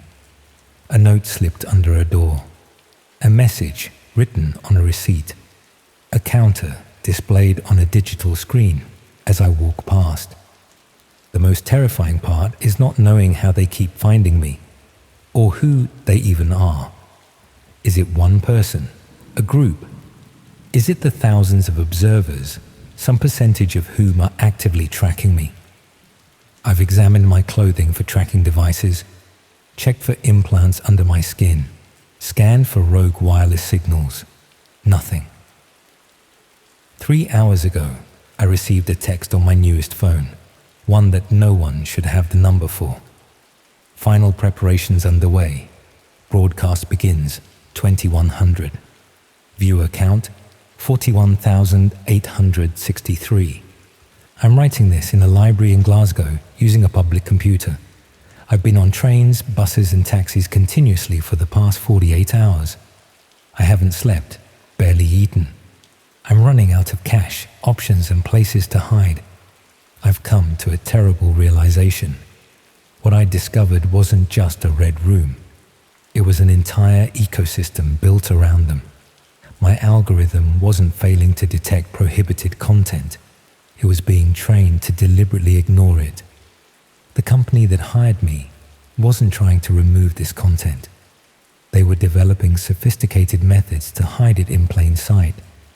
The contract job, the test videos, the access to the secure server, it was all a setup. They weren't assessing the algorithm's ability to detect prohibited content. They were assessing me, my reaction, my moral flexibility, my potential as either an asset to their operation or a threat to be eliminated. And I failed their test by showing too much curiosity, by looking too closely at what I was meant to overlook. The most disturbing part is how vast this network must be. The resources required to track someone across multiple cities, to always be one step ahead, to have eyes everywhere.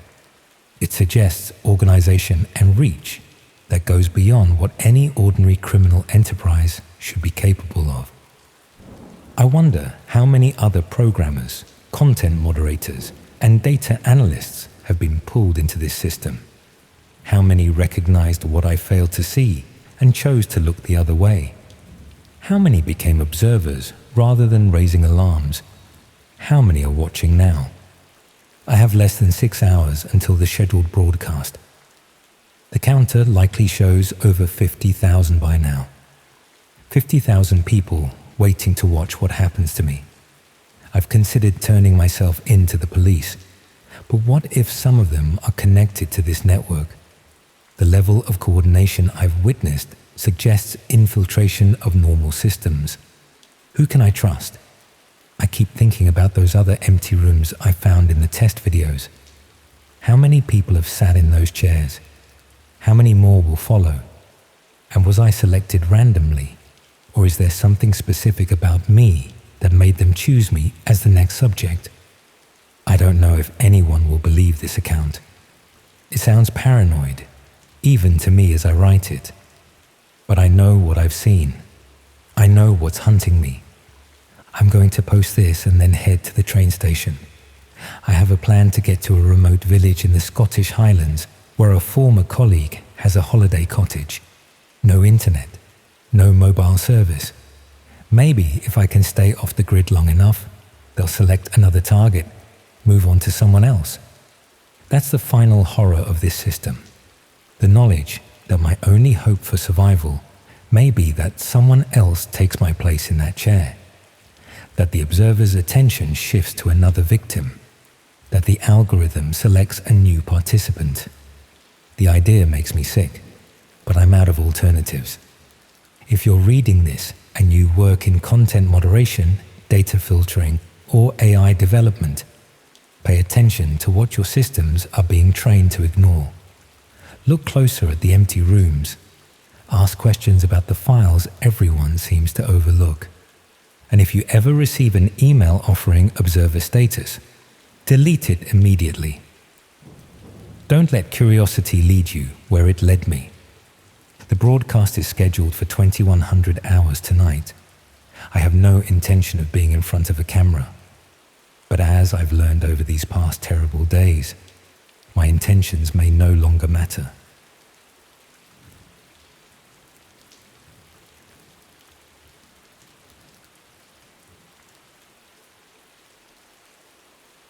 I'd always been bad at languages despite studying French for years at school. By the time I got to university, I could read fairly well and understood most of what I heard, but speaking was still a nightmare.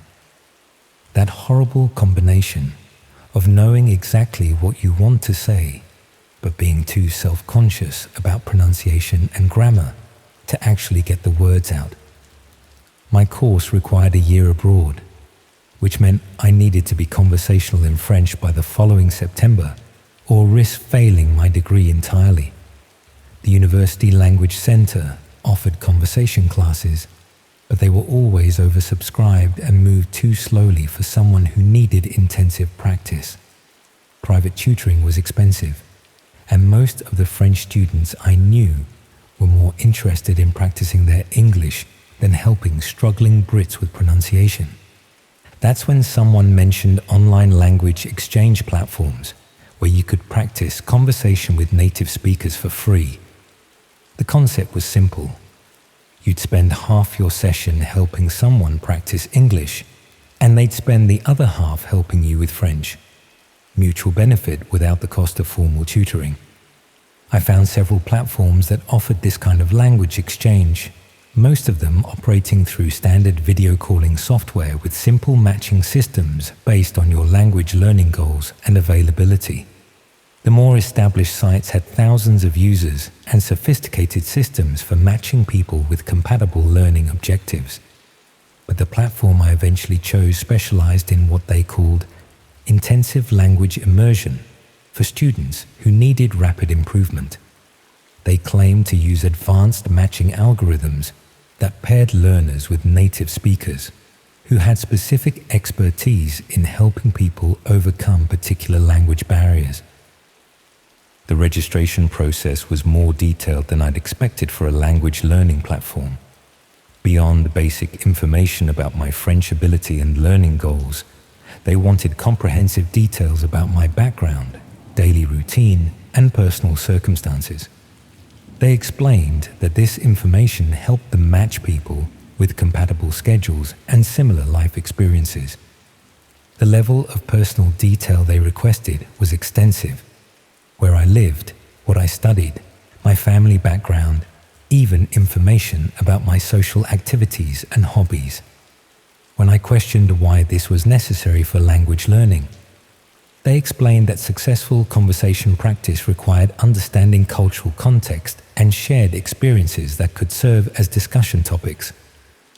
Within a few days, I was matched with a French speaker called Marie, who claimed to be a university student in Lyon, looking to improve her English conversation skills. Her profile indicated she was studying similar subjects to me and had comparable language learning challenges, suggesting we'd be well suited for mutual practice sessions. Our first conversation went reasonably well. Marie was patient with my pronunciation mistakes and provided helpful corrections without being condescending. She seemed genuinely interested in practicing English and asked thoughtful questions about British university life and cultural differences between our countries. But I noticed that Marie was particularly interested in details about my personal life that seemed tangential to language practice. She wanted to know about my daily schedule, where I lived, what my accommodation was like, and how I spent my free time. When I redirected the conversation to more general topics, she seemed disappointed and struggled to maintain interest in the discussion. Over the next few sessions, this pattern became more pronounced.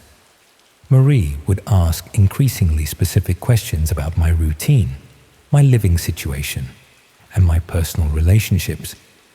She wanted to know when I was typically alone, whether I lived with other students, and how often my family visited or called. When I tried to focus on structured language exercises or discussion of academic topics, Marie seemed distracted and would quickly steer the conversation back to personal questions about my circumstances and daily activities. I started to suspect that Marie wasn't genuinely interested in language exchange at all. Her English was actually quite fluent, much better than she'd initially suggested, and her questions seemed designed to gather information rather than practice conversation skills. More concerning was that Marie seemed to know details about my life that I hadn't shared during our conversations. She made references to places I'd visited, people I'd mentioned in passing, and even changes to my schedule that I was certain I hadn't discussed with her. When I asked how she knew these details, Marie claimed she had good memory for the personal information people shared during conversations. But I started keeping notes of what I'd actually told her, and it became clear that she was demonstrating knowledge that could only have come from systematic monitoring of my activities. I decided to research the language exchange platform more thoroughly, looking for information about their matching process and data protection policies. What I found raised serious concerns about the legitimacy of their operation. The platform claimed to be based in Switzerland and registered as an educational service provider, but the business registration details were minimal and didn't include verifiable contact information. Their terms of service were vague about how personal data was collected, stored, and shared with other users. Most concerning was the discovery that many users had similar experiences to mine. Language exchange partners who seemed more interested in gathering personal information than practicing conversation, and who demonstrated knowledge about users' lives that couldn't have been obtained through normal conversation. Some users reported that their supposed language partners had tried to arrange in-person meetings, claiming they were visiting the UK and wanted to practice English in real-world situations. Others had received unsolicited contact from their partners outside the platform, including phone calls and messages to personal accounts they'd never shared. The pattern suggested that the language exchange platform was being used as a cover for systematic data collection about vulnerable young people, particularly international students and others who might be isolated or seeking social connections. I tried to research Marie's background more thoroughly, using the information she'd provided in her profile to verify her identity and location. What I found was troubling. There was no evidence that Marie was a real person at all. The university she claimed to attend had no record of students matching her description. The photos in her profile appeared to be stock images rather than genuine personal photographs. Even her supposed social media accounts were recently created and contained minimal genuine content.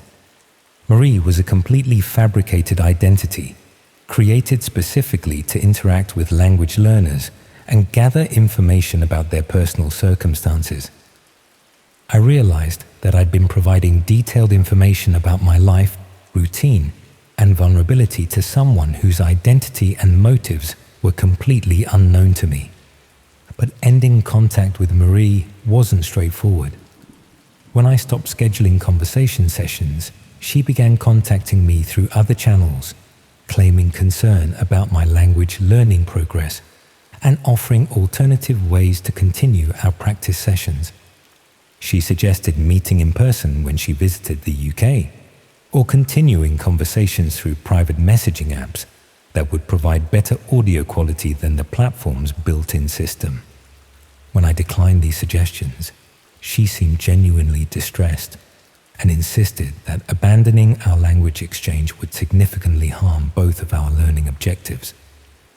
Her persistence in maintaining contact seemed excessive for someone who was supposedly just disappointed about losing a conversation partner. It felt more like someone who was concerned about losing access to information they'd been systematically collecting. I started monitoring whether my personal information was appearing in unexpected places online, concerned that details I'd shared with Marie might be used for identity theft or other fraudulent purposes. What I found was evidence that information about my circumstances was being traded through hidden marketplaces that specialized in data about students and young people. Personal details, daily routines, and contact information were being sold to buyers who weren't identified but were presumably planning to use the data for criminal purposes. Some of the information being traded was specific enough that it could only have come from the detailed conversations I'd had with Marie during our supposed language exchange sessions. I wasn't just a victim of data theft. I was part of a systematic operation that used language learning as a pretext for gathering intelligence about vulnerable young people who could be targeted for various types of exploitation. The language exchange platform was essentially a recruitment tool for identifying isolated students who were seeking social connections and might be susceptible to manipulation or fraud. I tried to research other users who might have been similarly targeted, hoping to warn them about what was happening and gather evidence that could be used to expose the operation. But contacting other users was difficult because the platform didn't provide direct communication between participants beyond their scheduled language exchange sessions. I could only reach people who happened to be online at the same time I was, and most seemed reluctant to discuss their experiences with platform security or data protection. The few users I managed to speak with confirmed that they'd had similar experiences with language partners who seemed more interested in personal information than conversation practice.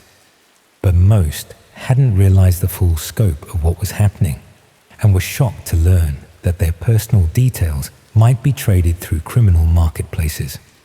Some users had already experienced problems that might be connected to their participation in the language exchange program. Identity theft, unauthorized use of personal information, even stalking incidents that had started shortly after they'd shared details about their circumstances with supposed conversation partners. But proving the connection between the language platform and subsequent criminal activity was difficult. The time delays between initial data collection and eventual misuse meant that most victims didn't recognize the relationship between their language learning activities and later problems. I decided to document everything I could about the platform's operations and the information gathering techniques used by fake language partners like Marie. This investigation revealed that the operation was much more sophisticated than I'd initially realized. The platform hosted hundreds of fake profiles representing language learners from various countries, all designed to appeal to different types of users and extract different kinds of personal information. Some fake profiles targeted business students and gathered information about career prospects and financial circumstances. Others focused on international students and collected details about visa status, family connections, and social isolation that might make them vulnerable to exploitation. The most disturbing profiles seemed designed to target people dealing with mental health problems, relationship difficulties, or other personal challenges that might make them especially susceptible to manipulation and control. All of this information was being systematically collected, organized, and distributed through networks that specialized in facilitating crimes against vulnerable young people. The language exchange concept was just one of many methods being used to identify and profile potential victims of serious criminal activity. But exposing what I discovered wasn't straightforward. Reporting the platform to law enforcement would require admitting that I'd voluntarily shared personal information with strangers online, potentially making me appear naive or careless, rather than victimized. More importantly, taking action against the platform might alert the criminals operating it that their methods had been discovered, causing them to modify their techniques or target new populations before their existing victims could be protected. I was also concerned about my own safety. If the people behind the platform realized that I'd identified their criminal purpose and was gathering evidence against them, they might decide that I posed a security risk that needed to be eliminated. The personal information I'd shared with Marie would make it easy for them to monitor my activities and take action against me if they decided I was a threat to their operations. Meanwhile, Marie continued trying to maintain contact, sending increasingly concerned messages about my absence from scheduled conversation sessions. She claimed to be worried about my well-being and offered various types of support that seemed designed to re-establish regular communication. Her messages demonstrated detailed knowledge of my university schedule, social activities, and personal relationships that she couldn't have obtained through our previous conversations. Someone was clearly conducting comprehensive surveillance of my daily life. Most disturbing were messages that included information about my family members and friends, suggesting that the data collection operation had expanded beyond just targeting me to include people in my social network. Marie claimed that she'd learned this information through mutual connections in the language learning community, but the level of detail suggested systematic research into my personal relationships and background. I realized that everyone connected to me might be at risk of being targeted by criminals who specialized in exploiting personal information for financial fraud, identity theft, or worse. The language exchange platform had provided them with everything they needed to systematically compromise the security and privacy of everyone in my social circle. I tried to warn friends and family members about the potential risks, but explaining the situation without sounding paranoid or delusional was challenging. Most people found it difficult to believe that language learning websites could be covers for serious criminal operations. Some friends suggested that I was overreacting to what was probably just aggressive marketing by language learning companies, trying to retain customers. Others thought I might be misinterpreting cultural differences in communication styles between French and British language learners. But the evidence of systematic data collection and distribution was too comprehensive to dismiss as misunderstanding or coincidence. I started monitoring hidden marketplaces more systematically, documenting how personal information was being traded, and looking for evidence of the criminal activities that this data was being used to facilitate. What I found was a comprehensive criminal economy built around exploiting personal information obtained from vulnerable young people through various deceptive schemes. Language learning platforms were just one method among many being used to gather intelligence about potential victims.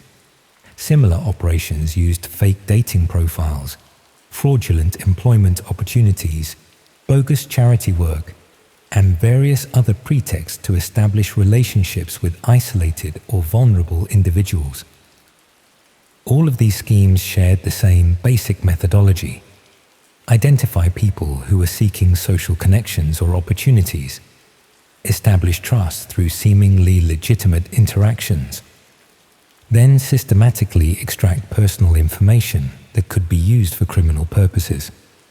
The scale of the operation suggested that thousands of young people were being targeted simultaneously through multiple platforms and schemes, creating a vast database of personal information that could be used to facilitate identity theft, fraud, stalking, and more serious crimes.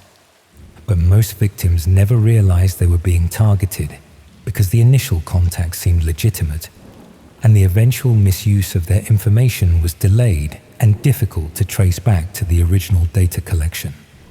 The language exchange platform was still operating when I last checked, continuing to match unsuspecting language learners with fake conversation partners who were systematically gathering information about their personal lives and circumstances. Marie was probably still conducting conversation sessions with new victims, collecting details about their routines, relationships, and vulnerabilities that would eventually be used to facilitate crimes against them. And somewhere in hidden marketplaces, detailed profiles of hundreds of students and young people were being bought and sold by criminals who specialized in turning personal information into opportunities for exploitation and harm.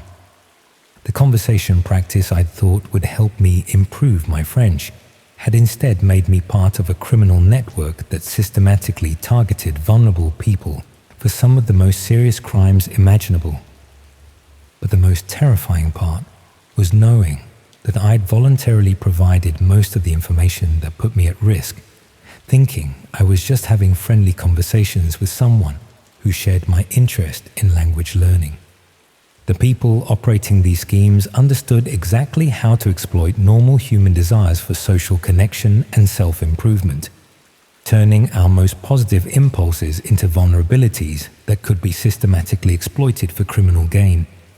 And they were probably developing new methods and platforms all the time, finding increasingly sophisticated ways to identify and target people who were seeking help, friendship, or opportunities for personal growth. The next time someone offers to help you learn something new or make social connections online, you might want to ask yourself what they're really hoping to learn about you.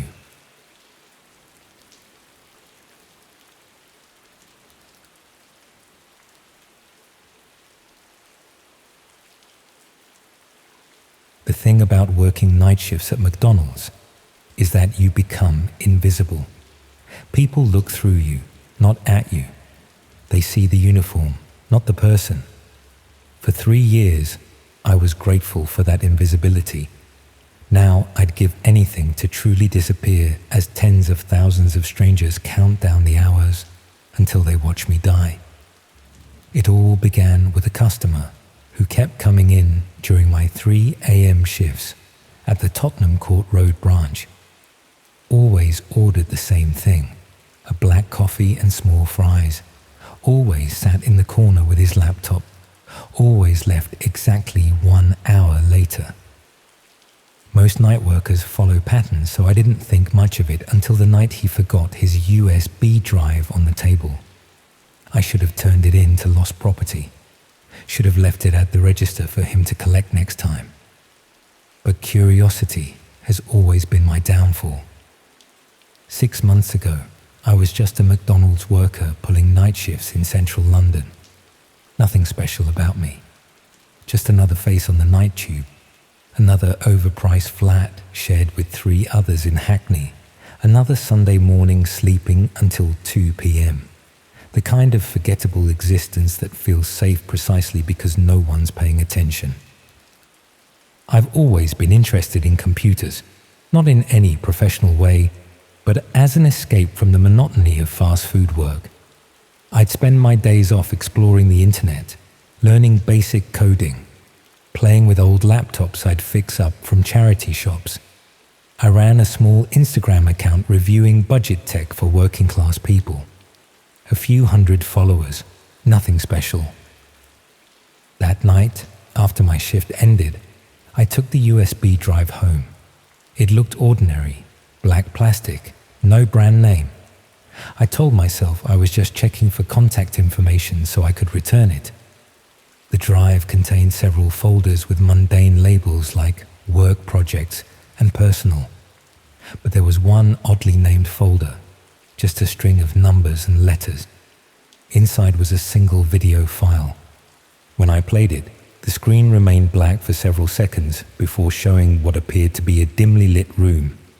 Concrete walls, a drain in the floor, a metal table with restraints. The video showed no people, just the empty room from a fixed camera angle. In the corner of the frame was a counter displaying a 4-digit number. As I watched, it increased by 1. The video ended after exactly 3 minutes. I should have deleted it immediately, should have thrown the drive away. Instead, I kept watching it, trying to understand what I was seeing. There was something unsettling about that empty room, about the steadily increasing counter. I couldn't explain why, but it filled me with a sense of dread that lingered long after I'd shut down my computer. A week passed. The regular customer didn't return to McDonald's, and I nearly forgot about the USB drive and its strange contents. Then one night, as I was walking home after my shift, I noticed someone following me. A man in a dark coat, keeping a consistent distance behind me. When I turned corners, he turned too. When I quickened my pace, he matched it. I ducked into a 24-hour Tesco to lose him, waiting among the cereal aisles for 20 minutes before continuing home by a different route. When I arrived at my flat, I found my door unlocked. My roommates were all away that weekend, so I knew it should have been secure. Inside, nothing appeared to be missing or disturbed, but my laptop was open on my bed. I always shut it down before leaving. On the screen was a website with a black background, a counter showing thousands of viewers, and the button labeled Verify. Below it was text stating my full name and address, along with the words Identity Confirmed. I barely slept that night, kept the lights on, kept checking the door. In the morning, I went to work as usual, trying to convince myself that this was some elaborate prank. Perhaps a hacker from my YouTube audience showing off. Perhaps a case of mistaken identity. When I returned home that evening, I found my front door unlocked. The new locks had been changed again. Inside, nothing appeared to be missing or disturbed, but my laptop was open on my desk. I always shut it down before leaving. On the screen was the same website from the night before, but now the counter showed 12,307, and beneath it, my full name and address were displayed, along with the words Identity Confirmed. I packed a bag and left immediately, went to a hotel in a different part of London, paid cash, used a false name, called in sick to work the next day, spent hours researching what might be happening to me. That's when I first learned about red rooms, supposedly live-stream torture or murder on the dark web, where viewers could pay to watch or even influence what happened to the victims. Most articles insisted they were urban legends. Technical experts claimed the dark web wasn't capable of supporting the bandwidth needed for live video streaming to large audiences. Law enforcement officials stated there had never been a verified case of a genuine red room. But what if they were wrong? What if someone had found a way to make it work? I stayed in the hotel for 3 days. On the fourth morning, I woke to find a note on the bedside table that hadn't been there when I went to sleep. It contained another web address and the message, "Observer status approved. Event scheduled." There was also a date and time, exactly 2 weeks from that day. I checked out immediately and went to the police, tried to explain what was happening, showed them the USB drive with the footage of me sleeping. They took a report, expressed concern about the break-ins, but became noticeably skeptical when I mentioned the dark web and the possibility of red rooms. They promised to investigate the unlawful entries to my flat, but suggested the rest might be an elaborate scam or harassment campaign, rather than a genuine threat to my life. I couldn't go back to my flat, couldn't go to work, couldn't contact friends or family for fear of putting them at risk. I withdrew as much cash as possible from my accounts and traveled to Manchester, where I checked into another hotel under another false name. That evening, I received a text message on my mobile, which I had kept switched off except to check for messages from the police. Location update received. Manchester Observer Hub notified. I destroyed the phone immediately and bought a new pay-as-you-go model the next day. For the next week, I moved constantly. Different cities, different hotels, sometimes sleeping on overnight trains just to stay mobile. I grew a beard, wore hats and sunglasses, paid for everything in cash, never stayed anywhere more than one night. Despite these precautions, they kept finding me. Notes would appear in my hotel rooms, messages written on bathroom mirrors in condensation. Once, I returned to a room to find my laptop, which I had left packed in my bag, open on the desk with a browser showing the mysterious website. The counter had grown to tens of thousands, and now there was a countdown timer showing days, hours, and minutes until the event. I began to notice other disturbing patterns. People photographing me in public places, the same car appearing multiple times in different cities, hotel staff who seemed to recognize me despite my using different names. It felt as if an invisible network was tracking my every move, always one step ahead. After 10 days of running, I found myself in Edinburgh, exhausted and nearly out of money. I checked into a small B&B on the outskirts of the city, planning to rest for a few hours before moving again. When I entered the room, I found a laptop waiting for me on the bed. Not mine, a new one. When I opened it, the screen showed a 3D floor plan of what appeared to be an industrial building. One room was highlighted in red, containing what looked like a metal table with restraints. The blueprint was labeled Edinburgh Facility. Below the image was the current counter, now numbering in the many tens of thousands, and the countdown timer, showing less than 3 days remaining. There was also a new message. Transport will be provided. Non-compliance will result in collateral targeting of known associates. Beneath this was a list of names. My parents, my sister, my closest friends. That's when I realized the true scope of what I was facing.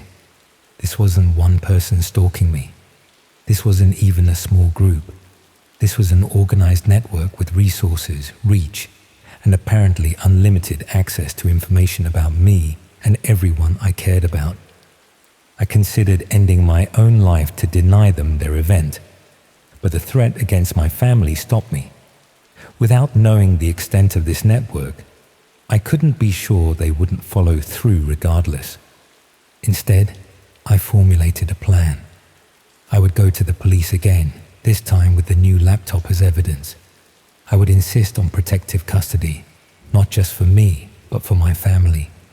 I would tell them everything, including my growing suspicion about what the verification process really meant. I believe I wasn't randomly targeted. The original email, the white paper, it was all a test. They were looking for someone with specific knowledge of network security, but not high profile enough to be immediately missed. The verification was confirming I met their criteria. I made it within 2 blocks of the police station before I noticed the surveillance. 3 different people monitoring the approach, all speaking into earpieces. A car idling directly in front. 2 men watching the entrance. They had anticipated this move. I diverted to a public library instead, found a computer. That's where I'm writing this, from a public library computer. A warning, a record, evidence of what's happening, in case anyone ever investigates my disappearance. The counter on the website now shows tens of thousands of viewers. The countdown is at less than a day and counting. I have to assume they're monitoring public networks, so I won't be able to stay here long. Here's what I've pieced together. The dark web isn't just hosting these red rooms, it's being used to coordinate an entire infrastructure around them. Spotters, monitors, facilities in different cities, a subscription base that apparently numbers in the tens of thousands. Most disturbing is the verification process itself. I think the reason these red rooms have never been conclusively proven to exist is that they're constantly changing, moving between locations, using different methods, different personnel. No one person knows the entire operation except those at the very top. The participants, the viewers, are verified gradually through a series of interactions that assess their trustworthiness and commitment. Each is given small tasks related to monitoring or facilitating. Each becomes complicit in the system before they ever see a full event. By the time they witness what really happens, they're already implicated, already part of it, already unable to go to authorities without incriminating themselves. It's the perfect self-sustaining system of horror. Everyone involved has incentive to maintain secrecy. Everyone shares in the culpability. Everyone is both observer and participant. I wonder how many others have written warnings like this one. How many have tried to expose what's happening only to disappear before anyone took them seriously? How many have ended up on those metal tables in nondescript industrial buildings, Their final hours broadcast to thousands of paying viewers. The librarian is giving me odd looks. I've been here too long. Someone just entered wearing an earpiece. I need to move again. If you're reading this and you receive an email asking for your professional opinion on something related to your field, be careful. If you receive strange messages about verification processes, be afraid. If you find evidence that someone has been in your home while you slept, run and keep running. The counter never stops growing. Right now, tens of thousands of people are waiting to watch what happens to me tomorrow night. How many will be watching when they come for you? I'm leaving the library now. I still have less than a day to find a way out of this, to protect my family, to somehow disappear more effectively than I have so far. I don't have much hope, but I have to try. Remember my warning. The red rooms are real. The network is vast, and the verification process may already have begun for you without your knowledge. One click is all it takes.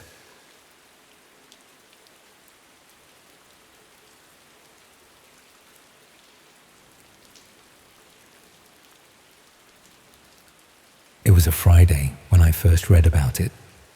Hindsight is always 20/20, but looking back, I should have walked away. From the moment they offered to pay me for participating in what they called a wellness study, I should have walked away. But when you're desperate enough to consider medical trials as a source of income, you're probably vulnerable enough to ignore warning signs that would be obvious under normal circumstances. But desperation has a way of making terrible decisions seem perfectly reasonable. The advertisement appeared on one of those local community boards where people sell furniture and advertise services. It looked professional enough, with a proper logo and contact information for what claimed to be a private health research company. They were looking for participants between 30 and 50 years old to take part in a study examining the effects of lifestyle changes on mental well-being and cognitive function. I had recently been made redundant from my job at a marketing firm in Leicester, and the severance package was running low after months of unsuccessful job applications.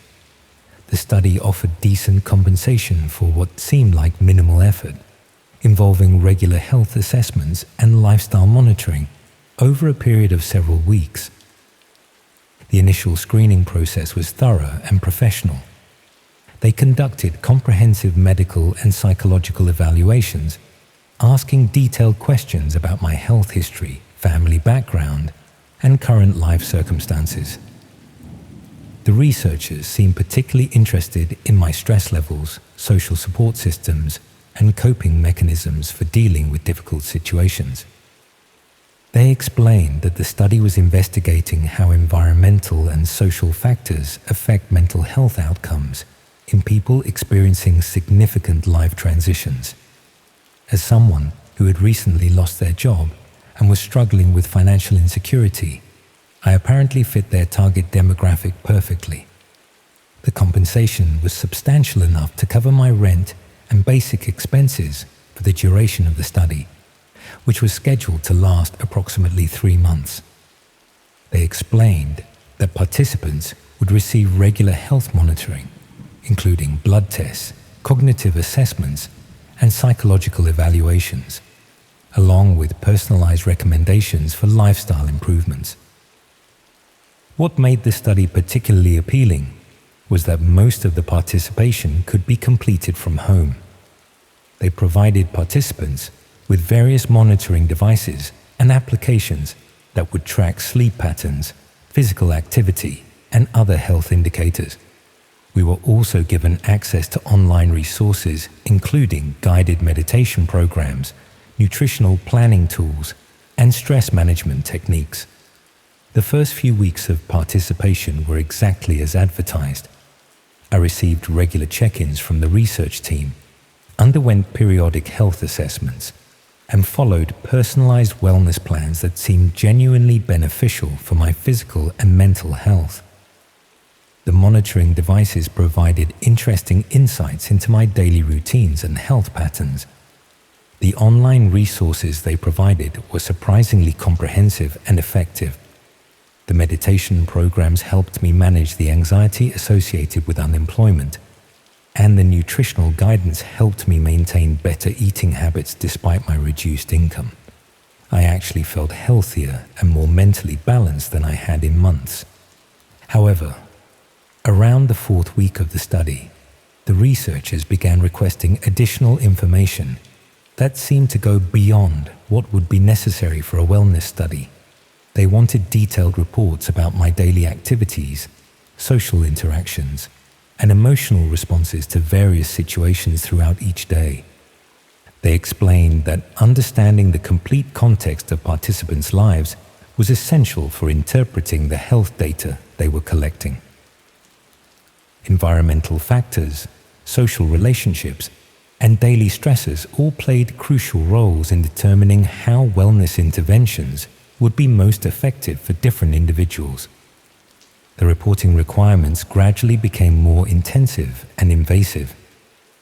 I was asked to document not just my own activities and emotional states, but also information about the people I interacted with, the topics we discussed, and my observations about their emotional states and life circumstances.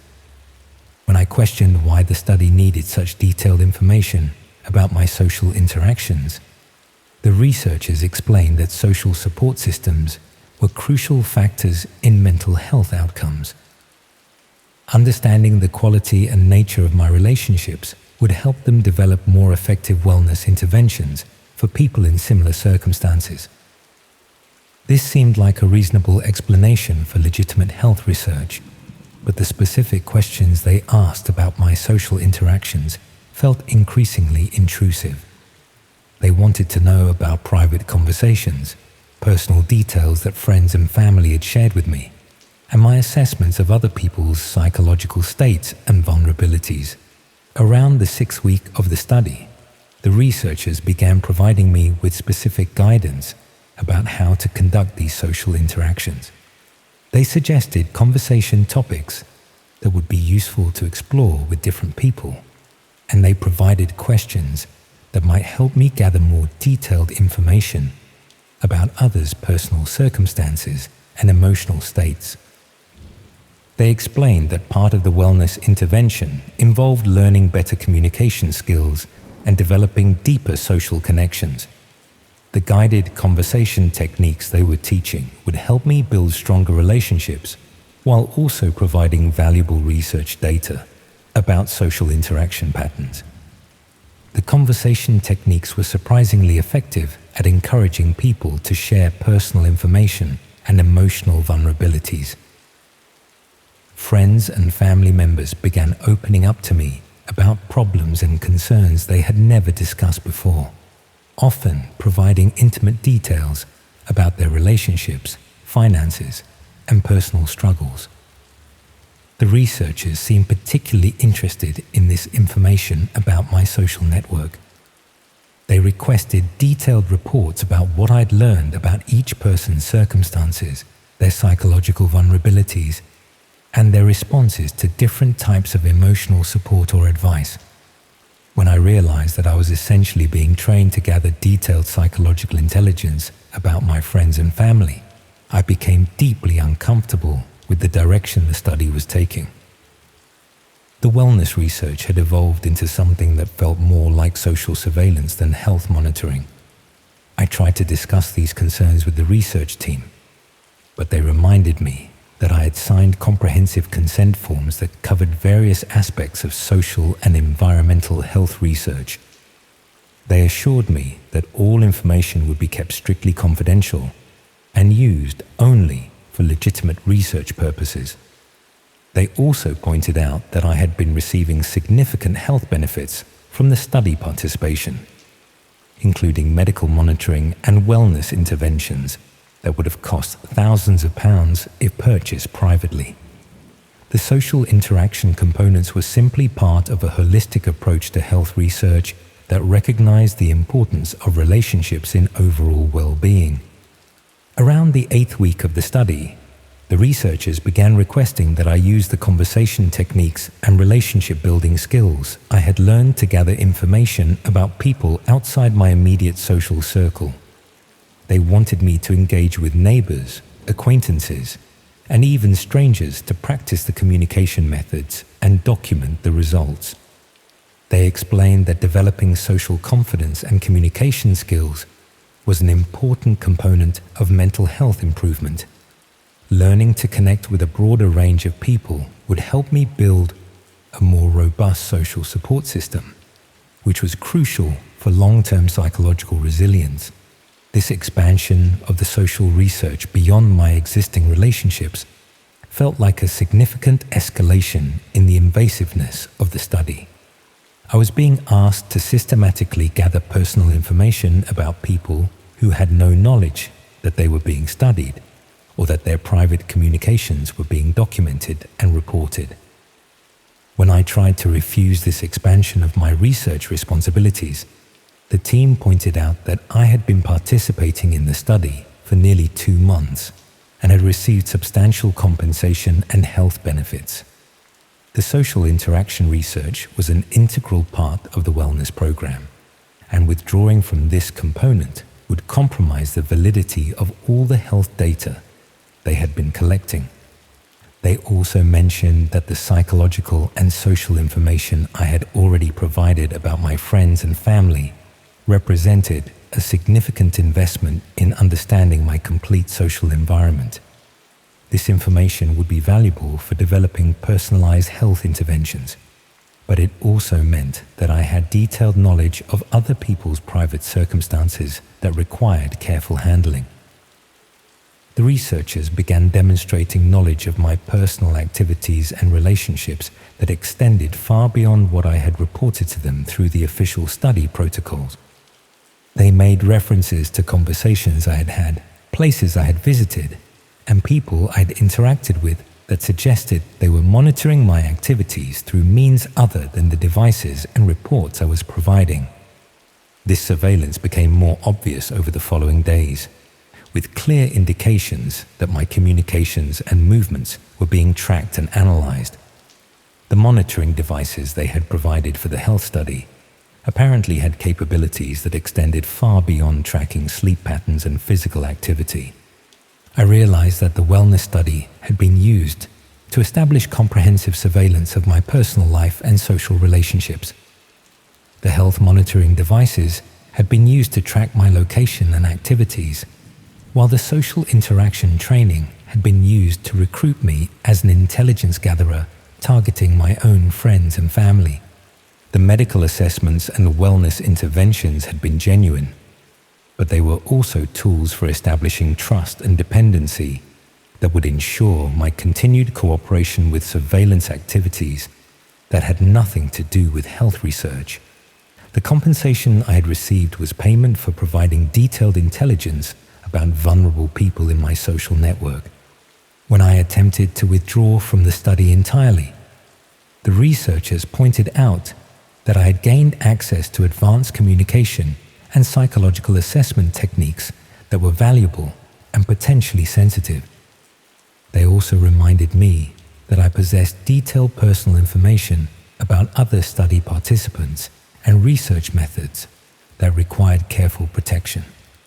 They suggested that ending my participation abruptly could create complications for ongoing research involving other participants, particularly since I had developed relationships and gathered information that were integral to understanding social network dynamics in their study population.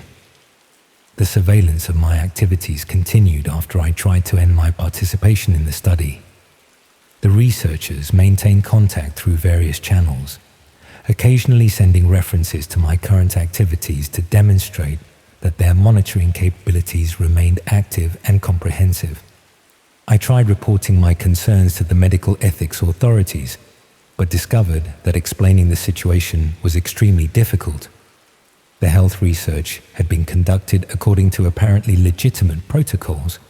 The consent forms I had signed covered various types of social and environmental research, and the ongoing contact could be justified as necessary follow-up for medical studies involving psychological interventions. The study had been presented through legitimate medical research channels.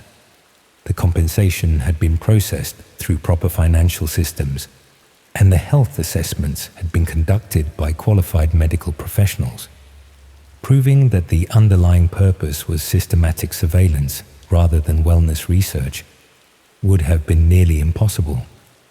The researchers continued to contact me sporadically over the following months, offering opportunities to participate in follow-up studies and additional wellness programs. They occasionally sent subtle references to my personal activities to remind me that their surveillance capabilities remained active. I never determined who was ultimately directing the research or what they were using the detailed personal and social information for. The systematic gathering of psychological intelligence about vulnerable people, combined with sophisticated methods for recruiting unwitting surveillance operatives, suggested an organization with purposes that extended far beyond legitimate health research. What I understand now is that they had developed effective methods for exploiting people's health concerns and financial vulnerabilities to recruit participants in surveillance operations that targeted not just the participants themselves, but their entire social networks.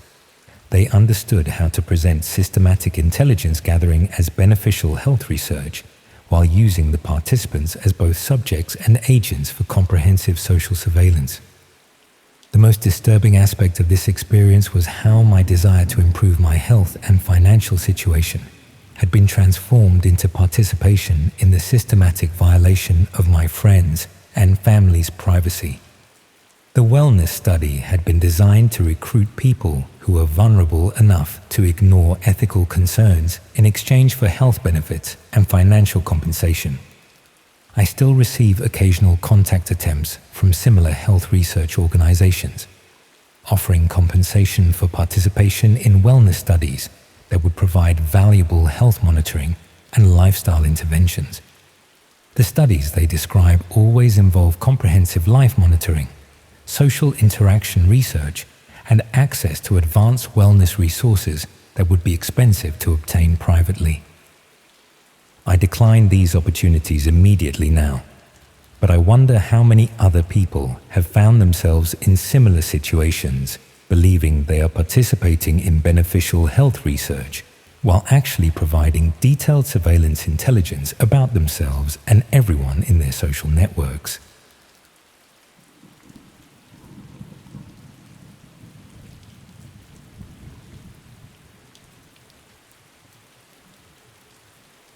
I started volunteering to help elderly people with their computer problems, but it turns out someone was using my visits to case their homes for burglaries. My grandmother had always been hopeless with technology, and watching her struggle with basic things like email and online banking made me realize how isolated older people can become when the world goes digital. After she died during my second year at university, I decided to volunteer with a local charity that helped elderly residents learn to use computers and stay connected with family online. The charity was called Digital Bridges and operated throughout South Wales, providing free computer training and technical support to pensioners who couldn't afford commercial services or felt intimidated by technology. Most of their work involved visiting people in their homes to set up equipment, teach basic skills, and troubleshoot problems with internet connections or software. I'd always been reasonably good with computers, not an expert, but capable of handling the sort of problems that seem insurmountable to people who didn't grow up with technology. Basic virus removal, setting up email accounts, helping people navigate online shopping or government websites. The kind of support that takes 5 minutes if you know what you're doing, but can be completely mystifying if you don't. The training process with Digital Bridges was straightforward. They provided background checks for all volunteers, basic training on computer security and data protection, and guidelines for working safely in people's homes. The charity had been operating for several years and had built up a good reputation with social services and local councils. My coordinator was a woman called Sarah who managed volunteers across the Cardiff area. She seemed professional and knowledgeable, with extensive experience in community outreach and elderly care. She explained that most of their clients were referred through social services, doctors' surgeries, or local community centres when people needed help staying connected with family or accessing essential online services. The work itself was rewarding in exactly the way I'd hoped. Most clients were genuinely grateful for help with technology that allowed them to video chat with grandchildren, order groceries online, or manage their finances without having to travel to bank branches. Simple assistance that made a significant difference to people's independence and quality of life. But after a few weeks of regular visits, I started noticing aspects of the Digital Bridges operation that seemed unusual for a charity focused on computer training. Sarah was surprisingly interested in details about clients' living situations that didn't seem relevant to providing technical support. She wanted to know about security arrangements, valuable items people owned, and whether they had family members who visited regularly. When I asked why this information was necessary, she explained that understanding clients' circumstances helped the charity provide appropriate support and identify people who might need additional services. The client referral process also seemed more complex than necessary for a simple computer training program. Rather than just providing contact details and basic information about what help people needed, referrals included comprehensive background information about clients' financial situations, health conditions, and family relationships. Sarah explained that this detailed information helped volunteers provide personalized support and identify potential safety concerns when visiting vulnerable people in their homes. But the level of detail seemed excessive for what should have been straightforward technical assistance. I began paying more attention to the other volunteers working for Digital Bridges, trying to understand whether they shared my concerns about the organization's practices. Most volunteers were genuinely committed to helping elderly people with technology problems and seemed unaware of any issues with how the charity operated. But I noticed that Sarah assigned certain volunteers to specific types of clients in ways that didn't seem to be based purely on technical expertise or geographic convenience.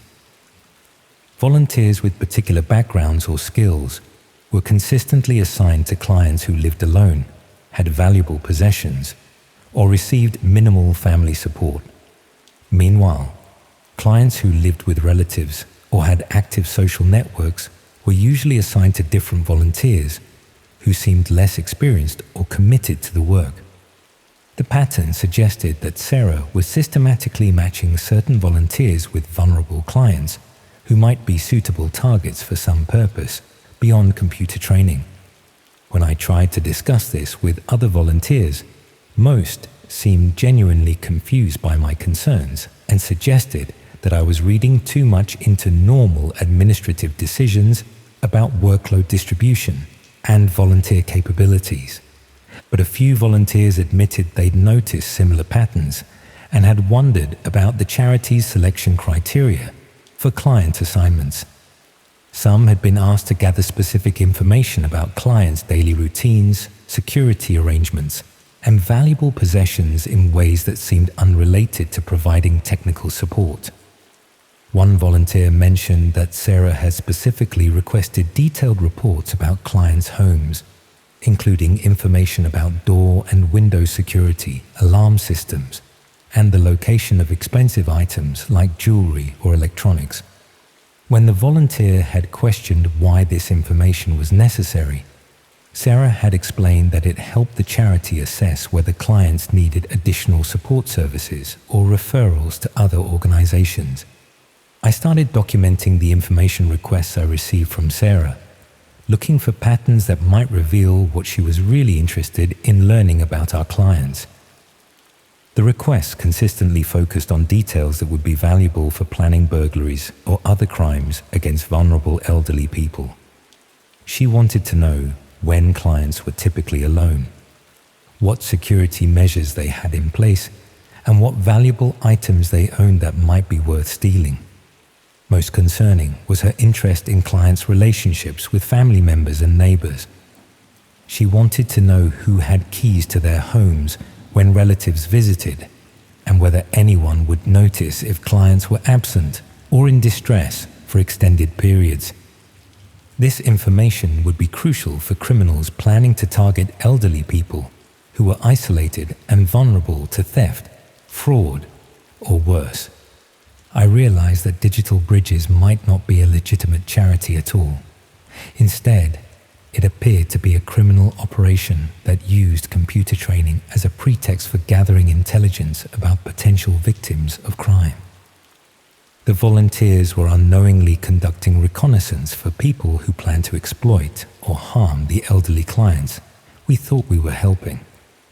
When I tried to research Digital Bridges more thoroughly, I found that while the charity was officially registered and had proper documentation, there was very little information about its leadership, funding sources, or actual activities beyond the basic computer training services.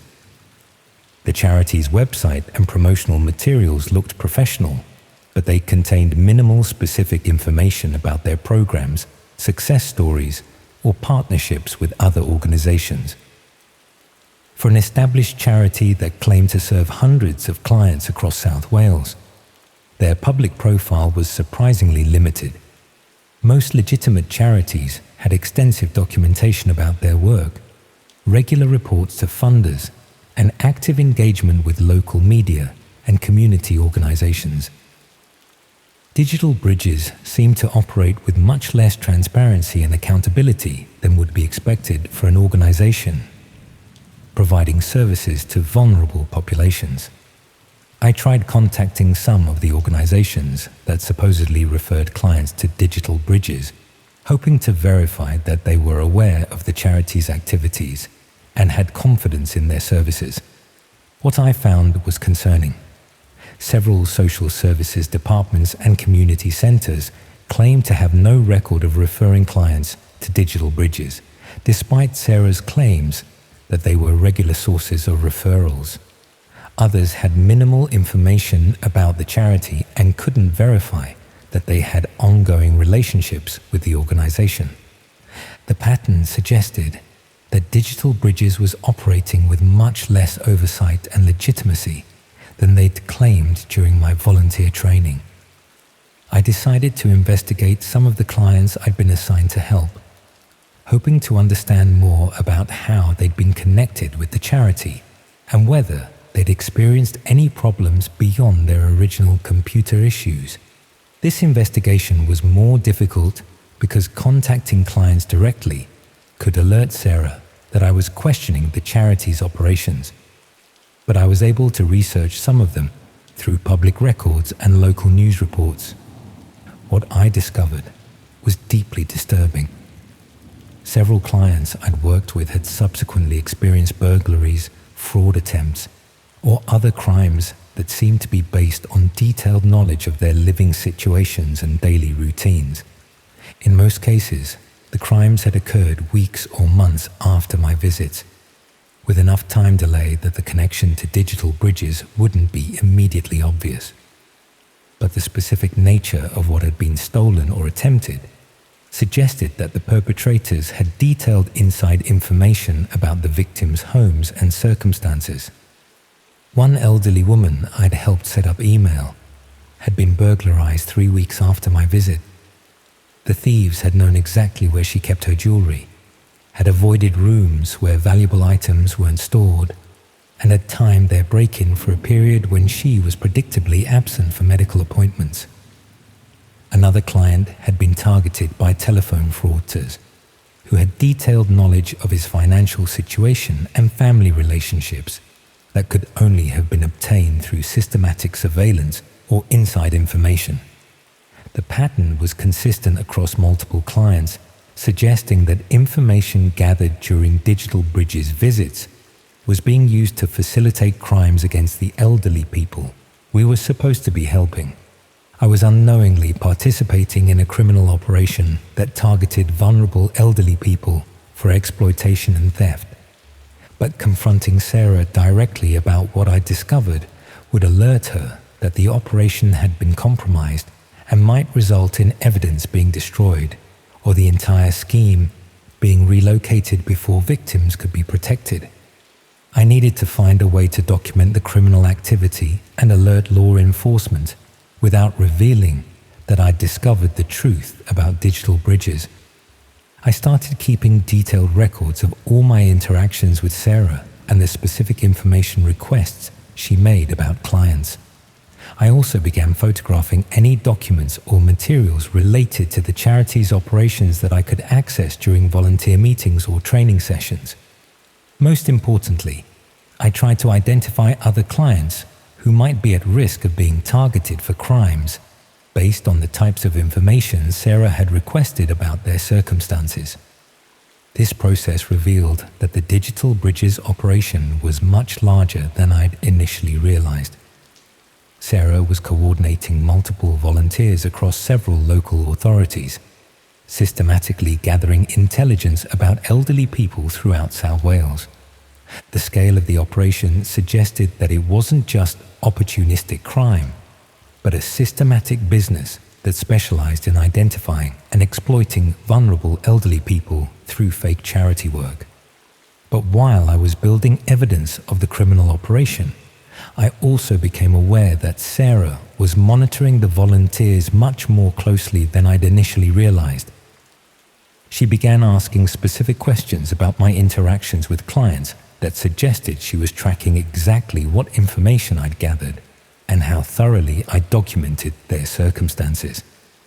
When I provided less detailed reports than she expected, she expressed concern that I wasn't taking the charity's assessment responsibilities seriously enough.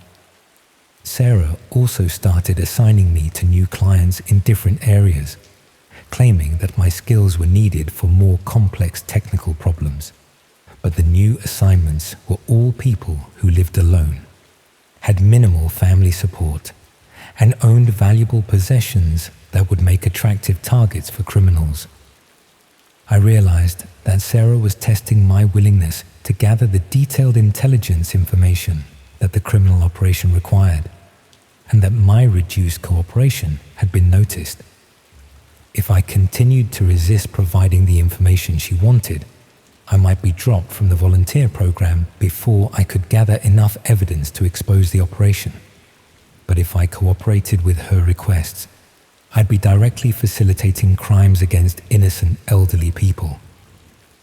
Meanwhile, the clients I'd already worked with remained at risk of being targeted for crimes based on information I'd unknowingly provided during my early visits. I decided that I had to prioritize protecting potential victims, even if it meant revealing that I'd discovered the criminal nature of the Digital Bridges operation. I started contacting some of the clients I'd worked with, claiming to be conducting follow-up surveys about the charity's services. During these conversations, I tried to warn them about potential security risks without directly accusing Digital Bridges of criminal activity.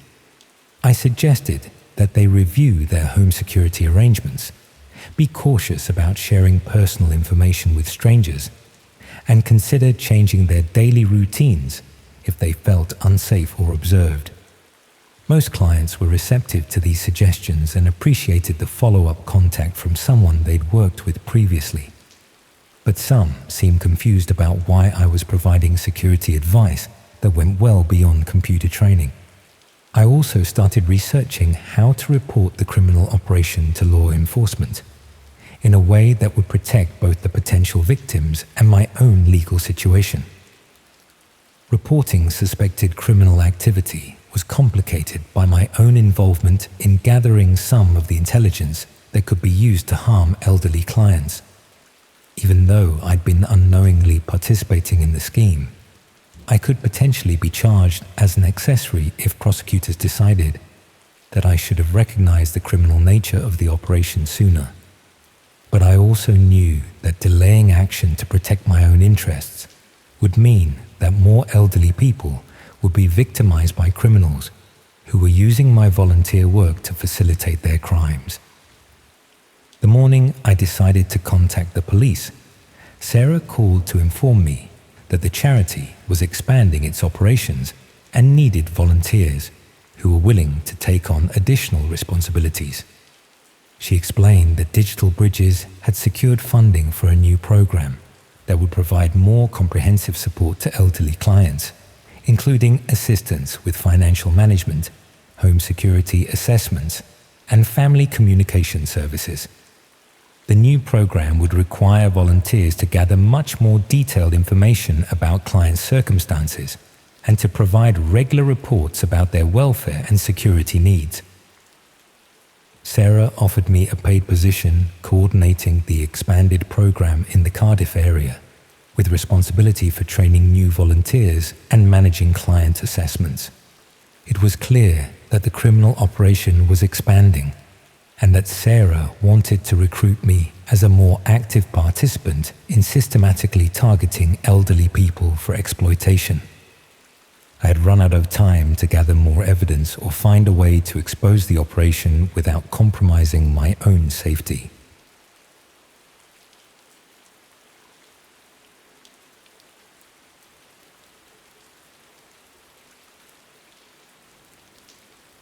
I thought it was some twisted prank at first, until I saw the bruises on his face and the way he looked directly at the camera, not past it, at me.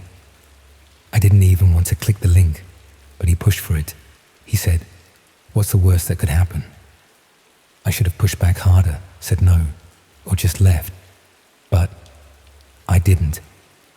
And now I see his face every time I close my eyes.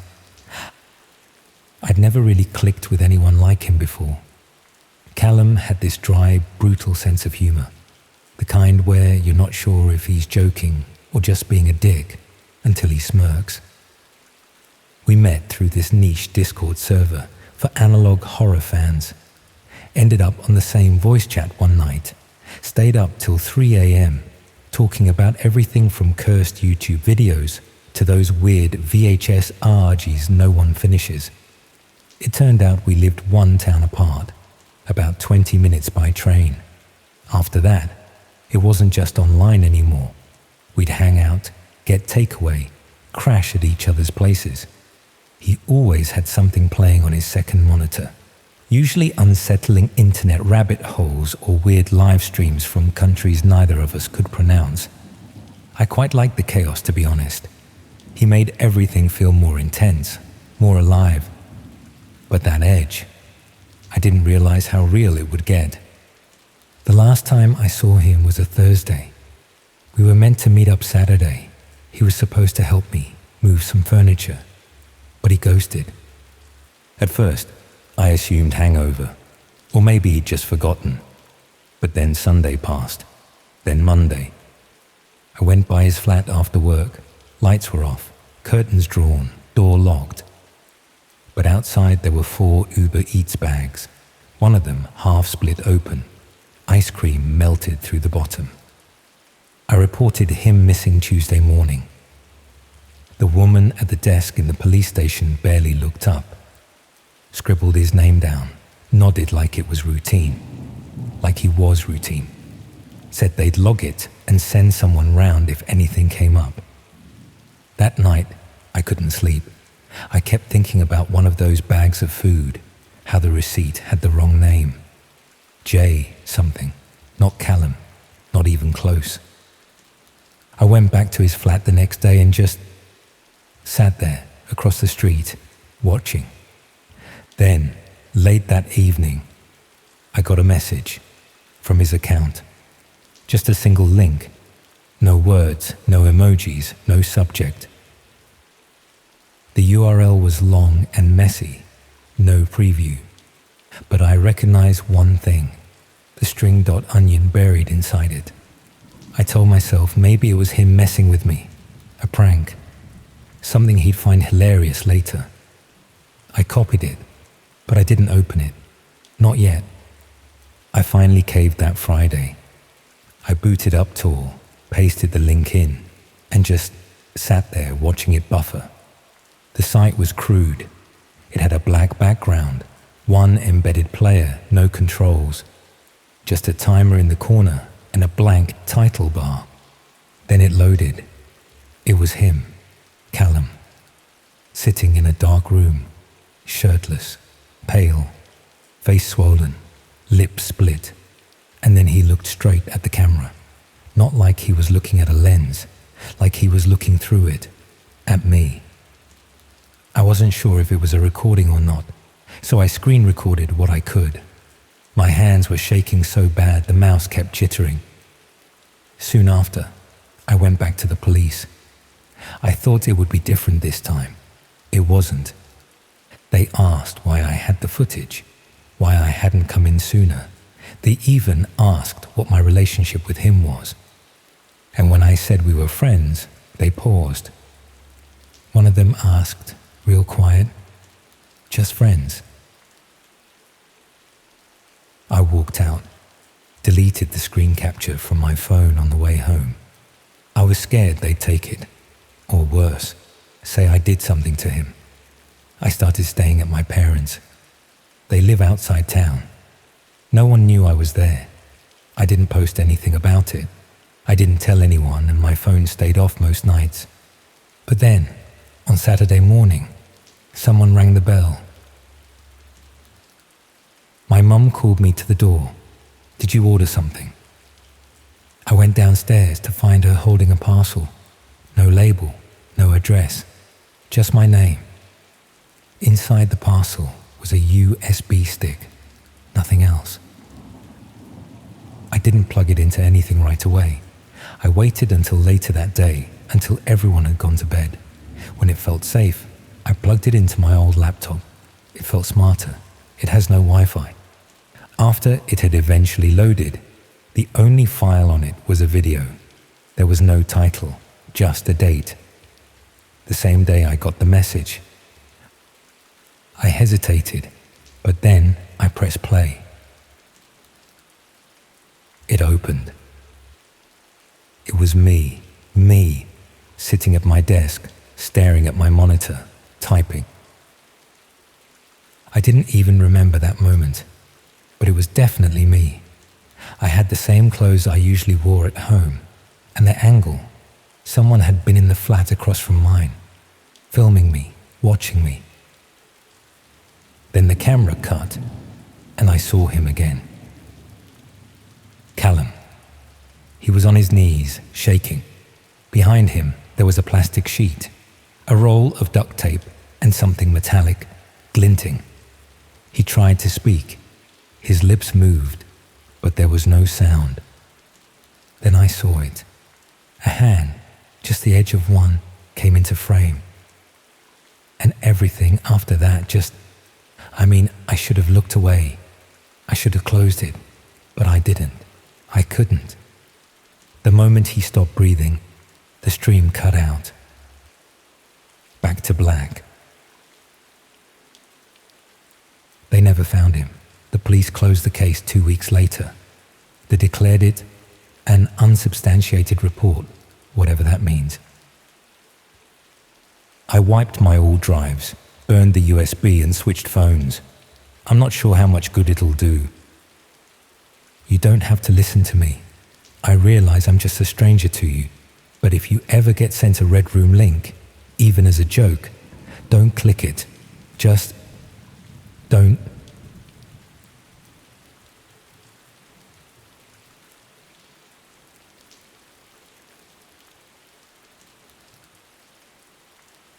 Looking back, I can't pinpoint exactly when it started going wrong.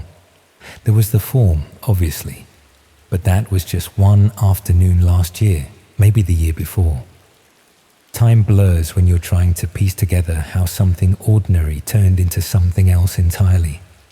I think I filled it out on a Tuesday, or possibly a Wednesday. A medical form before a GP appointment. The sort of thing you do without really paying attention, because it seems so routine. Except I'm fairly certain now that completing that form is why I had to move house, why my name still appears on websites I'll never be able to access, and why I check over my shoulder every time I unlock my front door. I'm a secondary school art teacher in Norwich, been doing it for about 15 years now. I live alone in a small semi-detached house near the Ring Road, the kind of modest property that suits someone on a teacher's salary with no particular aspirations beyond comfort and convenience. My health has generally been good, nothing serious, just the usual minor ailments that require occasional GP visits. Last year, I started experiencing persistent back pain, the sort that develops gradually from years of standing at easels and bending over students' work. I eventually made an appointment with my GP surgery, a large practice that serves several thousand patients across the area. When I called to book, the receptionist mentioned I could save time by completing my medical history form online before the appointment, and she'd email me a link. The email arrived within a few hours.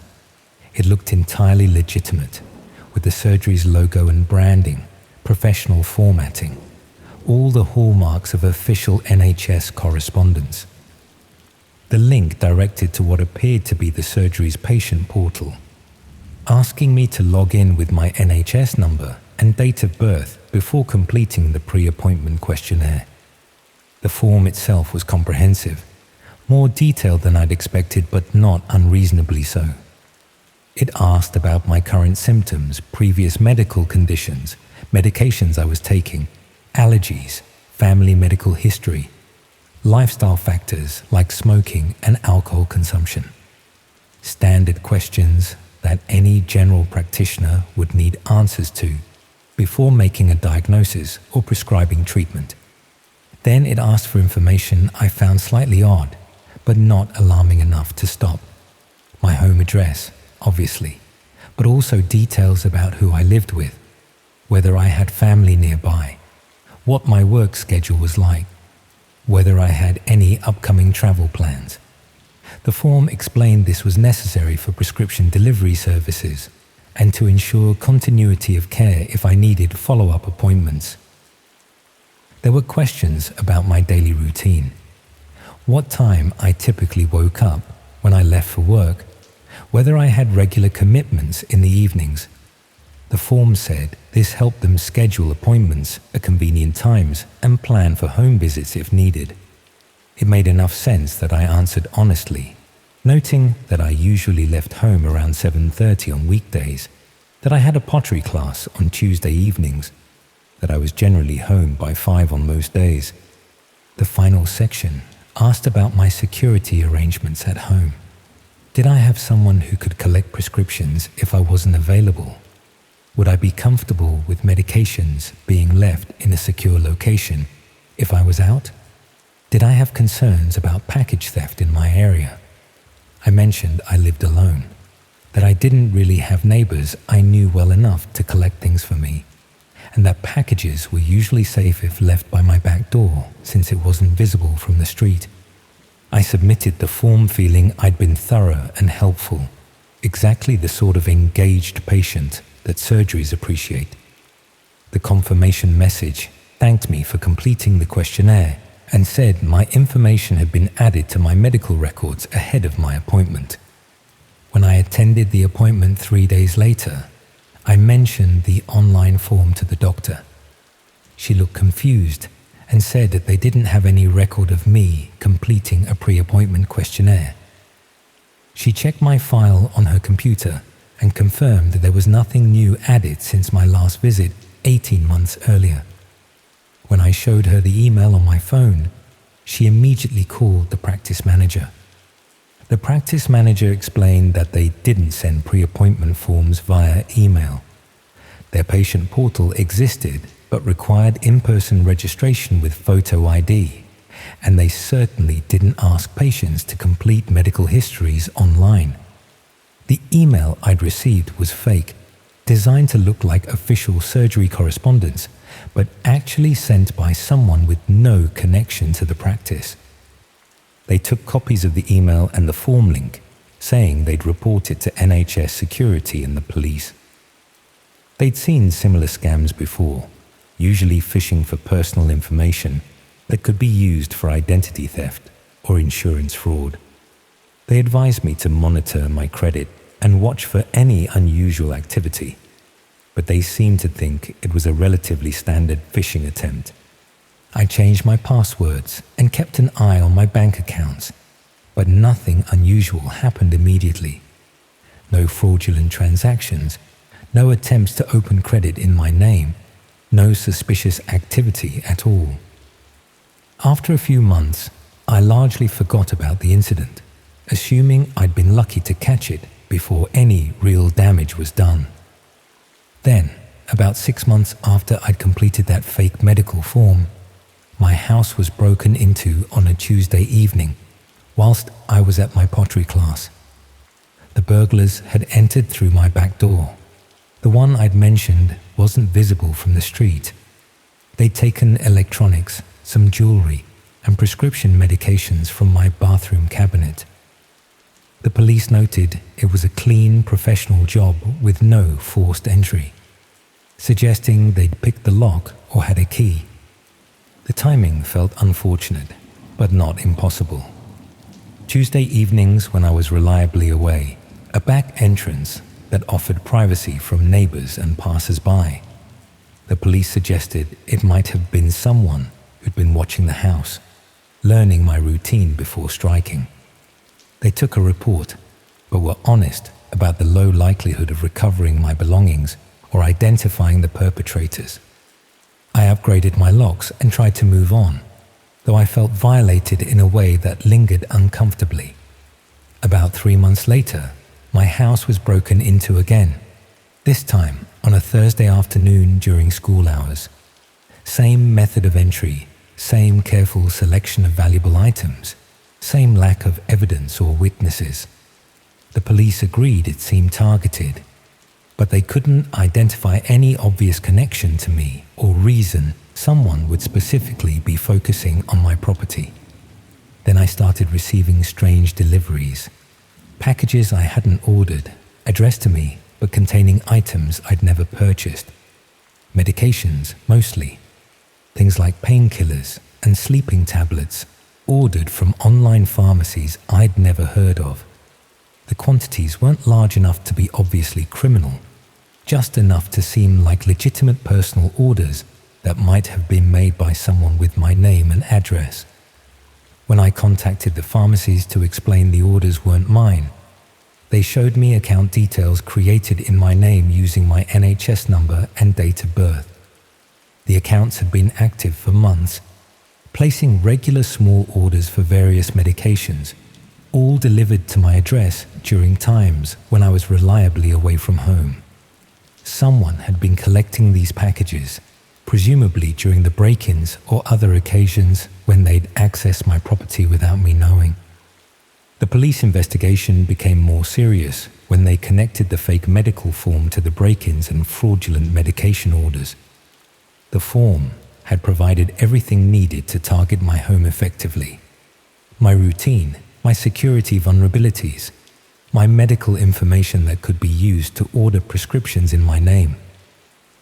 Someone had designed a comprehensive intelligence gathering operation disguised as routine healthcare administration. A detective who specialized in organized crime explained that these schemes were increasingly common. Criminals would send fake medical forms to patients at various GP surgeries, collecting detailed information about their lives under the guise of healthcare efficiency. The information was then compiled into profiles that could be used for various purposes, from straightforward burglary to more complex prescription fraud operations. The detective showed me how to access a dark web marketplace where these patient profiles were being sold. My information was listed there, categorized under residential targets in the Norwich area. The listing included everything I'd put on that form: my address, my daily routine, details about my back door's location, information about my living situation and lack of nearby family, even notes about my upcoming travel plans that I'd mentioned on the form. But it also included my medical information, current health concerns, medications I was taking, details about my prescriptive needs that could be used to order medications in my name. The profile was marked as particularly valuable because it combined residential access information with medical data, making it useful for both burglary and prescription fraud operations. The marketplace listing showed my profile had been purchased multiple times. The burglars who'd broken into my house had probably bought access to information about my routine and security vulnerabilities. The people ordering medications in my name had purchased my medical details and prescription history. Different criminals using different aspects of the same comprehensive profile I'd unknowingly created by filling out that fake form. Comments beneath my listing discussed the accuracy and usefulness of the information.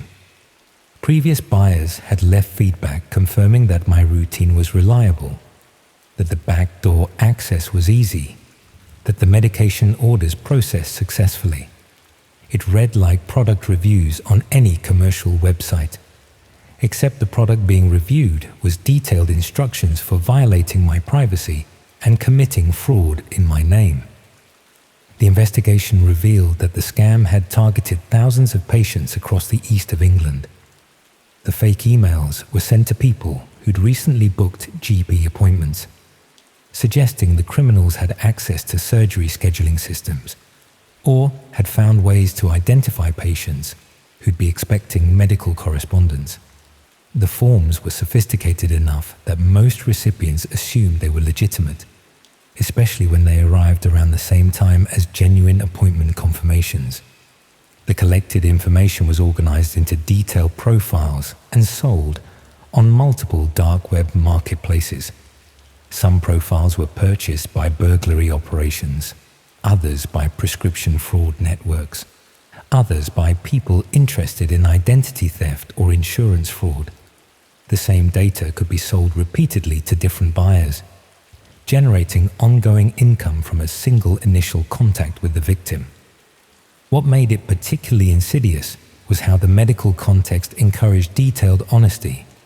People completing healthcare forms tend to provide accurate information because they understand that medical treatment depends on doctors having complete knowledge. The criminals had weaponized that instinct for honest disclosure, using medical authority to gather intelligence that had nothing to do with healthcare. The police arrested several people involved in the burglary and prescription fraud operations that had targeted my home, but they never identified who'd created and sent the fake medical forms or who managed the dark web marketplaces where the profiles were sold. Those aspects of the operation remained anonymous and untraceable, presumably continuing to function even after the downstream criminal activities were disrupted. I moved house about a year after discovering my profile on that marketplace. I couldn't stay somewhere that had been so thoroughly analyzed and repeatedly violated. My new GP surgery requires in-person verification for everything. No online forms, no emailed links, nothing that could potentially be intercepted or faked. I'm hypervigilant about any medical correspondence I receive, checking directly with the surgery before clicking links or providing information. But the profile still exists somewhere online. My old address, my routine from that period, my medical information from when I completed that form.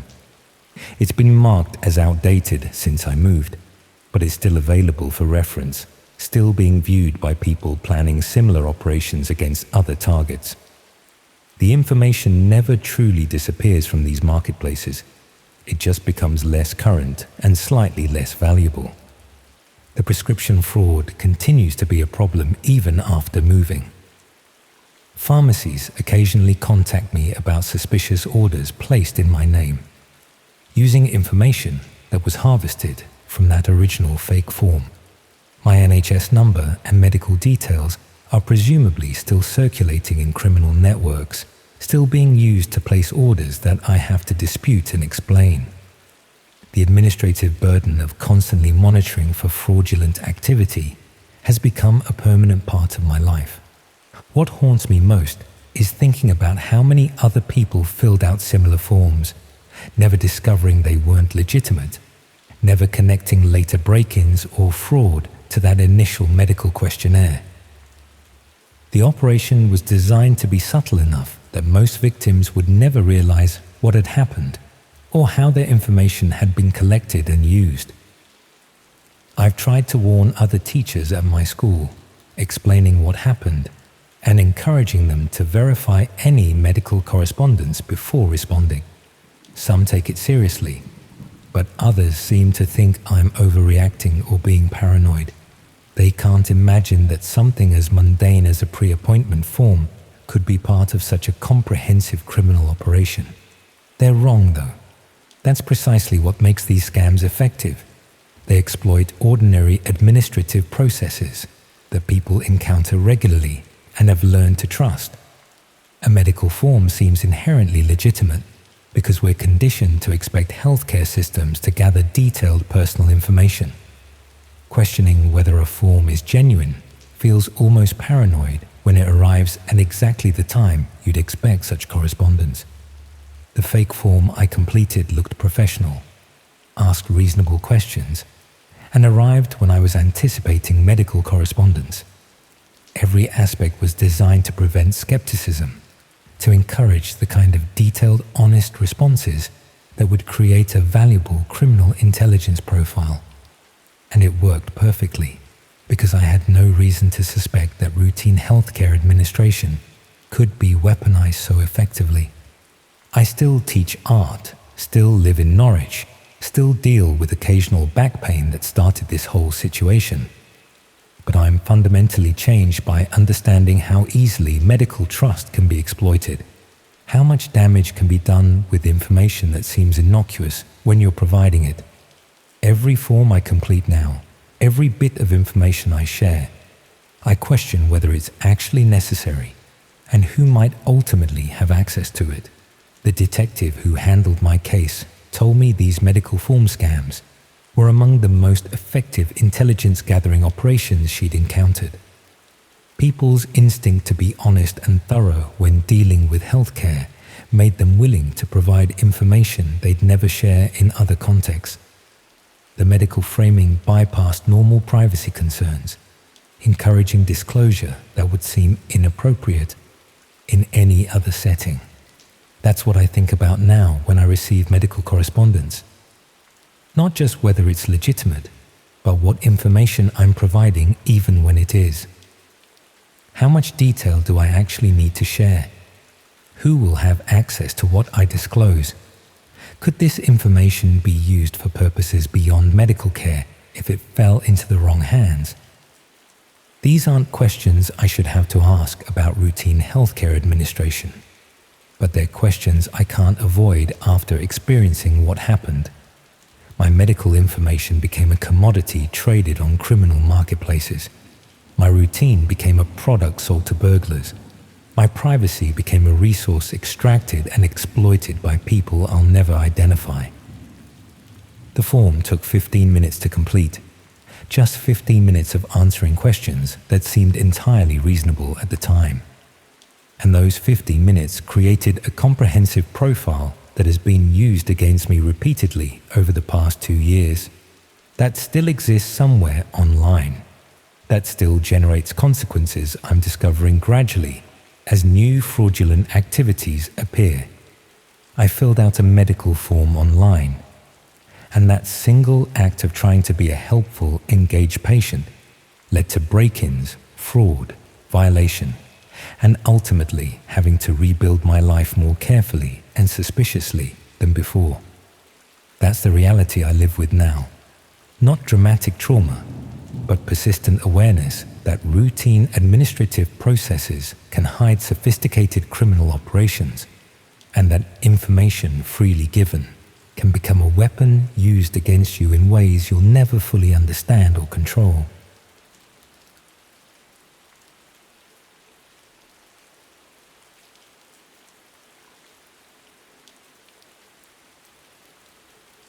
I thought I was helping elderly people preserve their family memories by digitizing old photographs, But it turns out someone was using those images to impersonate their deceased relatives online. My gran had dementia in her final years, and one of the most heartbreaking things was watching her struggle to remember faces and stories that had defined her entire life. She'd sit for hours, looking through old photo albums, trying to piece together relationships and events that were slipping away from her.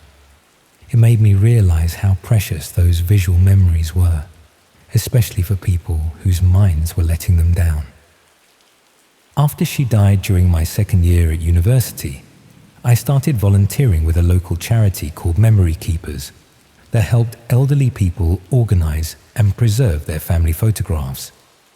Most older people had boxes full of unsorted pictures spanning decades, wedding photos, holidays, children growing up, but they were often too physically frail or mentally confused to organize them properly. The charity's mission was simple: visit elderly people in their homes, help them sort through their photographs, and create digital copies that could be shared with family members or preserved for future generations. It was exactly the sort of meaningful work that felt like honoring my gran's memory, while helping other families avoid losing precious history. The training was straightforward: basic photography skills, gentle interview techniques for encouraging people to share stories about their pictures, and simple digital archiving methods for organizing scanned images. Most volunteers were retired people who enjoyed hearing life stories and had patience for working with clients who might be confused or forgetful. My coordinator was a woman called Helen, who managed volunteers across Lancashire. She seemed genuinely passionate about preserving family history and had extensive experience working with elderly people who were dealing with various forms of cognitive decline. She explained that our work often provided crucial social interaction for isolated people, while creating lasting records of family history that might otherwise be lost. My first client was a lovely woman called Mrs. Patterson, who lived alone in a bungalow in Chorley. Her children lived abroad and she rarely saw them, but she had decades of family photographs that told the story of a life well lived. Weddings, christenings, school sports days, family holidays, the sort of comprehensive visual record that most families accumulate over generations. The work was exactly what I'd hoped it would be.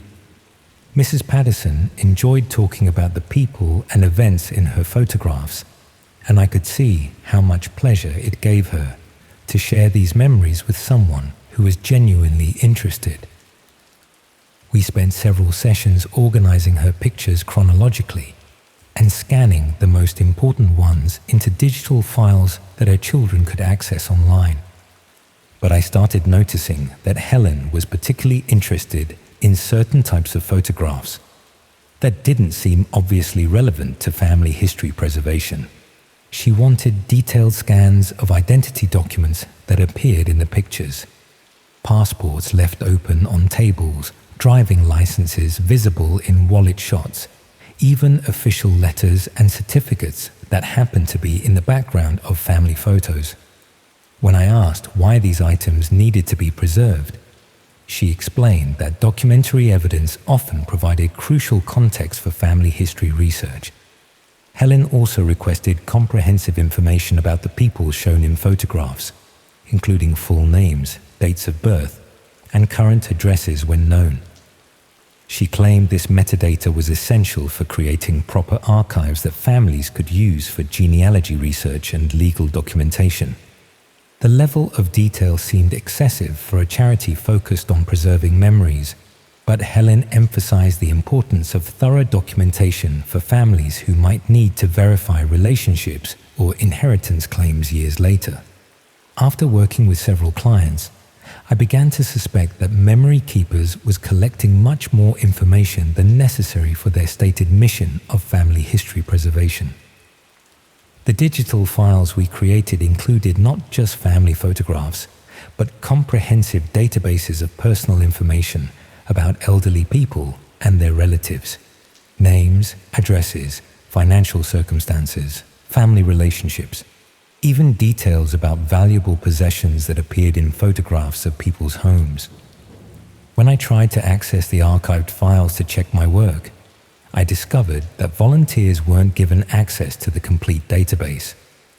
Our scanned images and documented information were being processed through systems that we couldn't view, ostensibly for security and privacy protection. Helen explained that centralized processing helped ensure consistent quality and prevented accidental disclosure of sensitive family information. But the lack of transparency made it impossible to verify how the collected information was actually being used. I started paying closer attention to the clients I was assigned and the specific types of information Helen requested about their circumstances. Most clients were elderly people living alone with minimal family support, exactly the demographic that would be vulnerable to various forms of exploitation or fraud. The comprehensive personal information being collected would be valuable for anyone planning to target these individuals for financial scams or identity theft. More concerning was Helen's interest in clients' daily routines, security arrangements, and valuable possessions. Information that would be useful for burglars or con artists, but had no obvious relevance to family history preservation. I tried researching memory keepers more thoroughly and found that while the charity was officially registered, there was minimal information about their actual activities or oversight of their operations. For an organization claiming to serve hundreds of elderly clients across the Northwest, their public profile was remarkably limited. When I attempted to contact some of the families who had supposedly received digital archives of their relatives' photographs, I found that many had no knowledge of memory keepers or any family history preservation services. The pattern suggested that the charity was collecting detailed personal information about vulnerable elderly people under false pretenses, possibly for criminal purposes. But the true scope of what was happening became clear when I discovered how the digitized photographs were actually being used. While researching online memorial sites and genealogy platforms, I found profile pages for several of my former clients that had been created using the photographs I'd scanned for memory keepers. But these profiles weren't memorializing the elderly people I'd worked with. They were impersonating deceased relatives shown in their family photographs. Someone was using images of dead grandparents, spouses, and siblings to create fake social media accounts and dating profiles. The comprehensive personal information collected during memory keepers' visits provided enough background detail to make these impersonations convincing to people who might be emotionally vulnerable to contact from deceased loved ones. The scam was sophisticated and emotionally manipulative. Grieving family members would be contacted by profiles claiming to be their deceased relatives, using authentic family photographs and accurate personal details to establish credibility. Once emotional connections were established, the fake profiles would request money for various fabricated emergencies or financial difficulties. But the impersonation scheme was just one way the collected information was being exploited.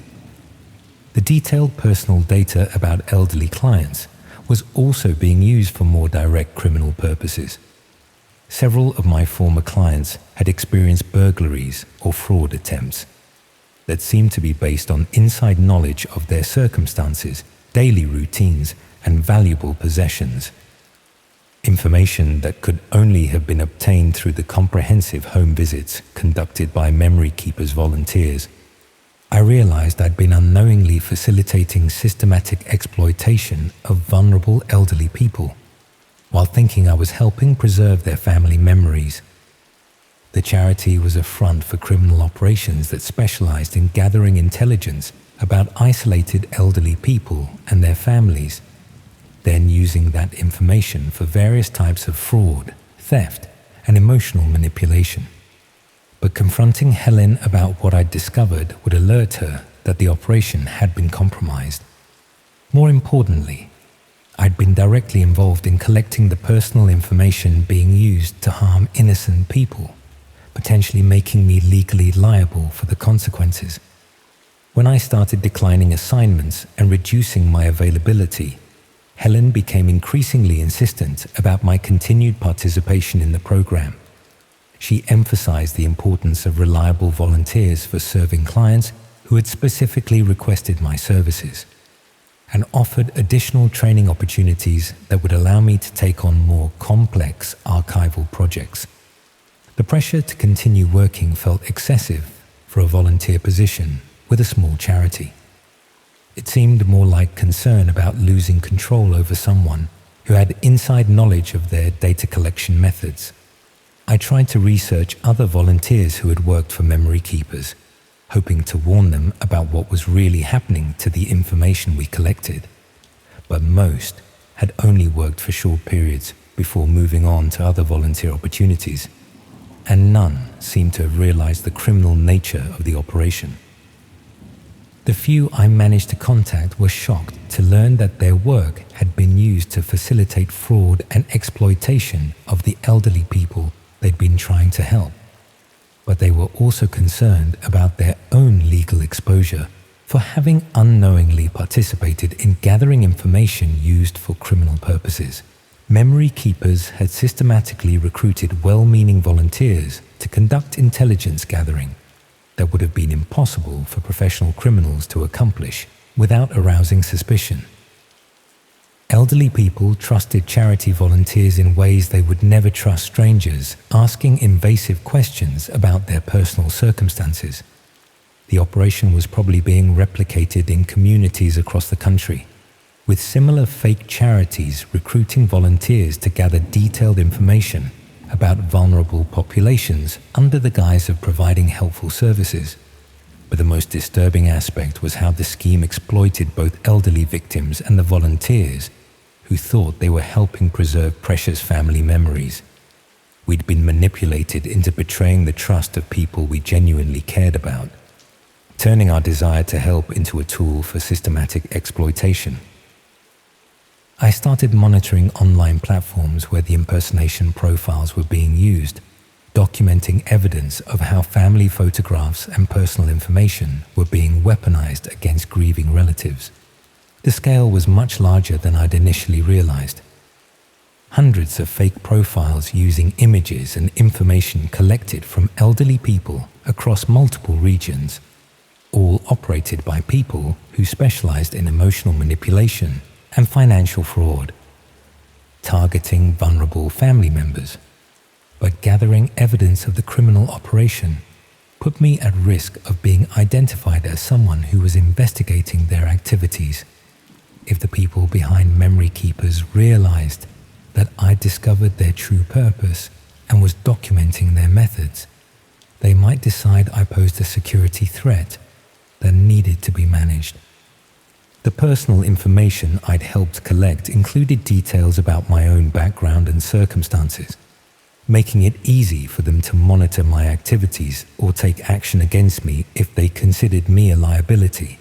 When I tried to stop volunteering entirely, Helen contacted me expressing concern about my sudden withdrawal from the program and suggesting that personal problems might be affecting my commitment to helping elderly clients who depended on our services.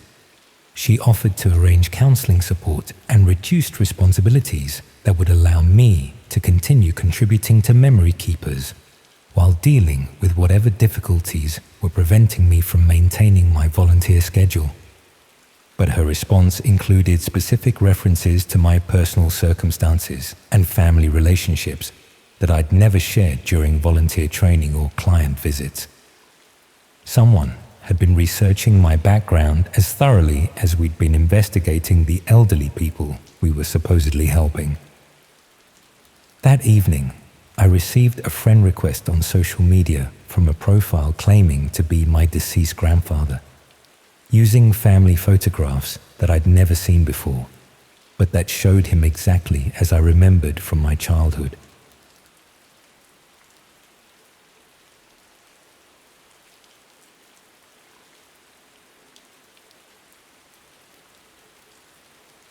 didn't say anything. He just tilted his head, really slowly, like he was trying to figure something out about me. Not if he was going to do something, but whether it'd be worth the effort. The link wasn't hidden. I don't know why that's the part that sticks with me, but it does. It wasn't masked behind some shady redirect or buried deep in a thread. It was just there. Centered on the page in plain text. Apply for jobs. High payout. No questions. And I clicked it. No second thought. No suspicion. Just bored curiosity and too much time on my hands. Back then, I was working nights at a loading dock, graveyard shift, Tuesday through Saturday. It wasn't a hard job, but it was long and mindless. Mostly just scanning pallets, logging codes, occasionally clearing stuff out when shipments got backed up. The kind of work where your brain starts to drift a lot, especially after midnight. My breaks were the same every night. 10 minutes in this little plastic booth with flickering overhead lights and a vending machine that only took change. I'd lean back in the chair, crack open a can of Red Bull that tasted like copper, and scroll through my usual trash rabbit holes. Forums, conspiracy boards, that sort of thing. It sounds sketchy, but it's just what helped the time pass. There was one site in particular I kept checking. I won't say the name. Honestly, I think it's gone now anyway. But it was this mix of internet horror stories and supposed sightings of weird things online. Creepy videos, strange live streams, hidden pages on obscure browsers. A lot of it was clearly made up, but every now and then someone would post something that didn't feel like a joke. That's where I saw the link. It was just sitting there in a thread that had nothing to do with jobs or money or anything even remotely related. Someone had replied to an old post with that single sentence: apply for jobs, high payout, no questions. And the link right underneath it. No context, no replies. I don't even remember hesitating. I wish I did. I wish I could say I felt something off, or that I paused, or that I even thought about it at all, but I didn't. I was just curious, bored. So I tapped it. The page that opened was, honestly, underwhelming. No graphics, no design. Just a list of jobs in plain white text against a black background. Stuff like overnight courier needed, or remote surveillance, high risk, 3 nights only. And then a few more, vague ones. One of them said wet work, international, name already chosen. I didn't know what that meant at first, but I remember staring at it because it was the only one that didn't have a click to apply button. It just sat there, like it had already been filled. The weird thing was, there wasn't much else on the site. No about page, no links to other forums, just a handful of jobs and a single message box at the bottom right corner, like one of those live chat things customer support uses. I don't even know how long I was staring at it when a message popped up. I didn't type anything. I hadn't even touched the keyboard. It just appeared. One sentence. I don't want to say what it said exactly, but it was direct, personal. Like whoever it was thought I was logging in to do something, not just look around. I closed everything immediately, like browser, tabs, apps, all of it. I even shut the whole phone off, which I never do. My hands were a bit shaky. My mouth was dry. I remember feeling suddenly very aware of how quiet it was in that booth, like I'd just been pulled out of something without realizing how deep in I was. The rest of the night passed in a kind of haze. I kept trying to tell myself it was nothing, probably a bot, or someone screwing around.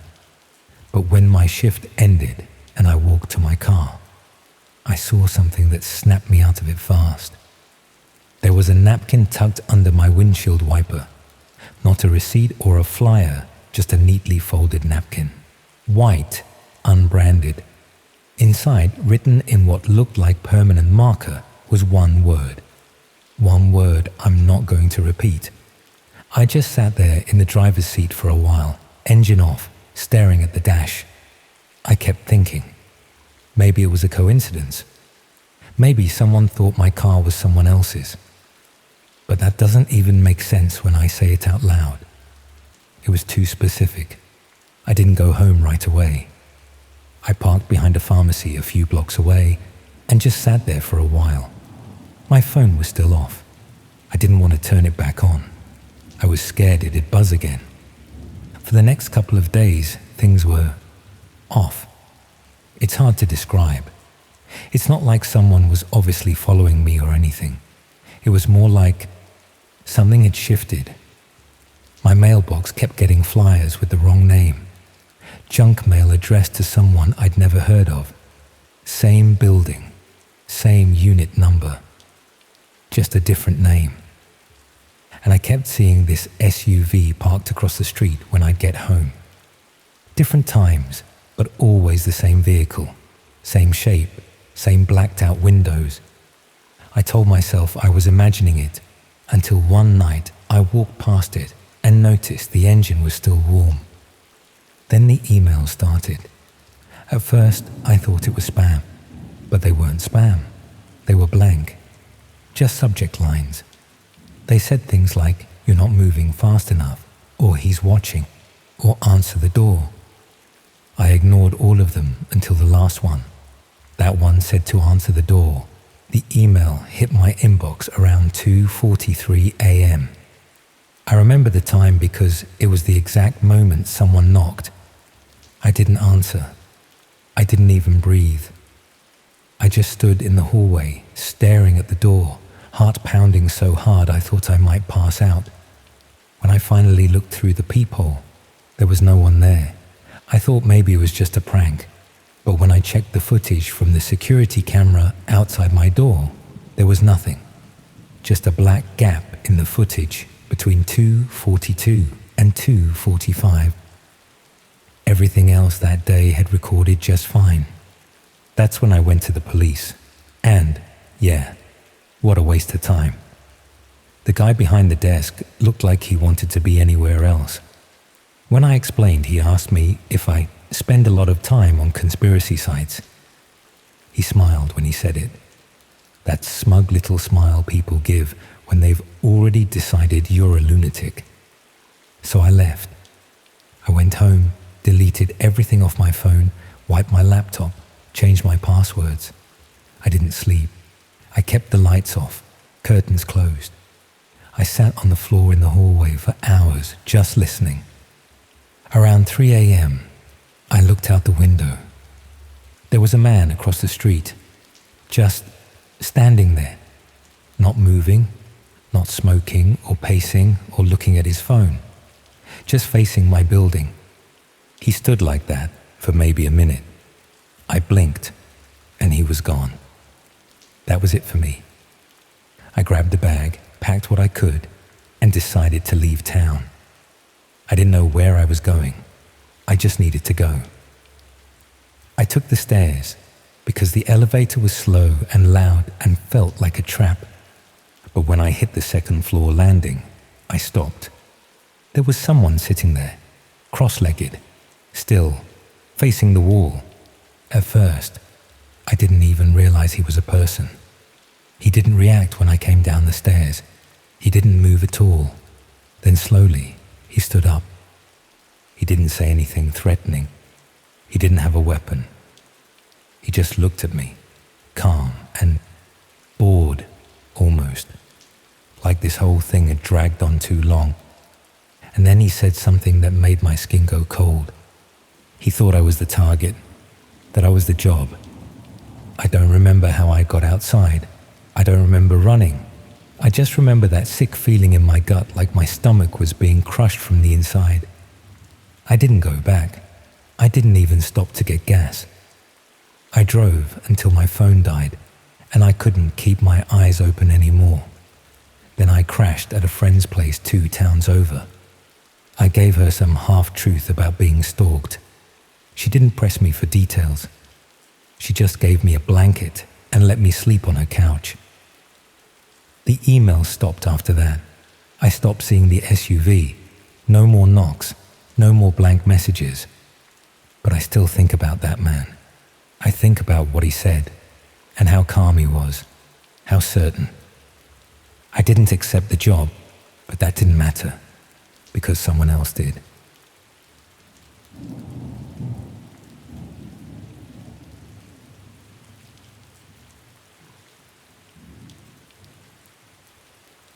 My mum always used to say that I was the reliable one in my family, the person everyone calls when they need someone dependable to handle something important while they're away. Growing up, I was the kid who reminded my parents about appointments, made sure bills got paid on time, and generally kept track of things that other people forgot about. That reputation followed me to university, where I became the go-to person for friends who needed someone trustworthy to handle responsibilities they couldn't manage themselves. House-sitting while people went home for holidays, collecting packages when flatmates were away, even helping with coursework deadlines when people were struggling to stay organized. I didn't mind being seen as dependable. It actually worked in my favor when I started looking for ways to earn extra money during my second year. While other students were competing for bar work or retail jobs that required specific experience or skills, I could offer something different. Absolute reliability in situations where people needed someone they could trust completely. That's how I got into pet sitting. It started small, just looking after a neighbor's cat for a weekend, while they visited family. But word spread quickly that I was good with animals and could be trusted with house keys and security codes. Soon I was getting regular requests from people who needed someone to care for their pets while they traveled for work or holidays. The money was decent, often better than minimum wage jobs, and the work was usually straightforward. Feed the animals, clean up after them, maybe take dogs for walks or clean out rabbit hutches.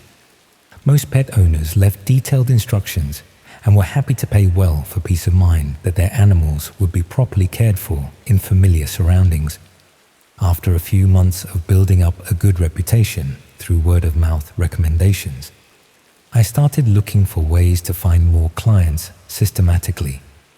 There were several websites that connected pet sitters with animal owners, but most charged high commission rates or had waiting lists for new service providers. I eventually found a platform called Pet Care Connect that specialized in matching experienced pet sitters with clients who needed reliable, discreet service for valuable or unusual animals. Their website emphasized security and professionalism, catering to people who owned expensive pets or had specific requirements that mainstream pet sitting services couldn't accommodate. The registration process was more thorough than other platforms I'd encountered.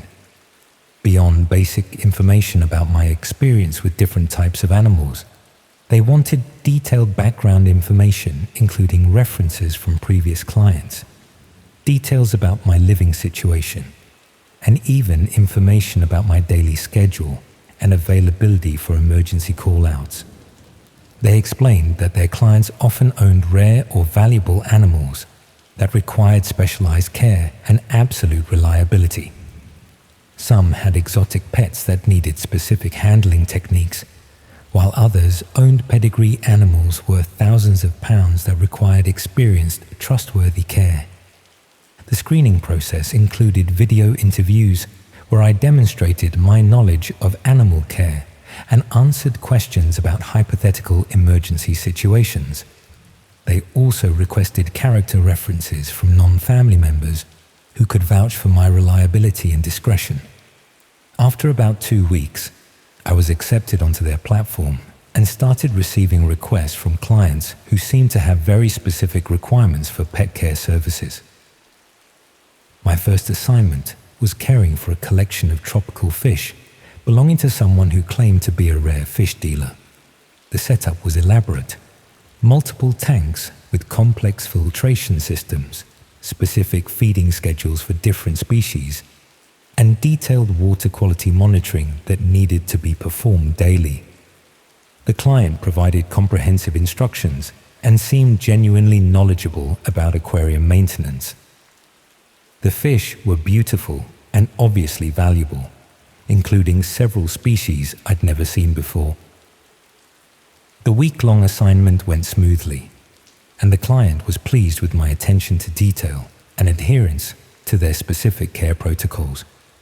But I noticed some odd things about the setup that didn't quite fit with what I'd expect from a fish enthusiast's home collection. The security measures around the fish tanks seemed excessive for even valuable aquarium fish. Multiple cameras monitoring the tanks constantly, alarm systems connected to individual tank locations, even what appeared to be temperature and pH monitoring systems that sent real-time data to external monitoring services. The basement where most of the tanks were located had been professionally converted with commercial-grade electrical systems, industrial ventilation, and security features that seemed more appropriate for a commercial operation than a hobbyist collection. Most concerning were the feeding instructions, which included supplements and treatments that I didn't recognize and couldn't find information about online. Some of the substances came in unmarked containers with handwritten labels using terminology that didn't seem to relate to standard aquarium maintenance. When I asked the client about these unusual supplements, they explained that rare tropical fish required specialized nutrition and water treatments that weren't available through normal aquarium supply channels. They claimed to import specific products from overseas suppliers who catered to serious collectors and commercial breeders. The explanation seemed reasonable for someone dealing with expensive, exotic species. But I started paying more attention to the details of subsequent assignments, looking for patterns that might help me understand what kind of operation PetCare Connect was really supporting. My next client needed someone to care for a large collection of reptiles, including several species that appeared to be restricted or prohibited in the UK. The setup was even more elaborate than the fish operation, with custom-built enclosures, sophisticated climate control systems, and security measures that included motion sensors and cameras throughout the property. The client claimed to be a licensed wildlife researcher, conducting studies on captive breeding programs for conservation purposes.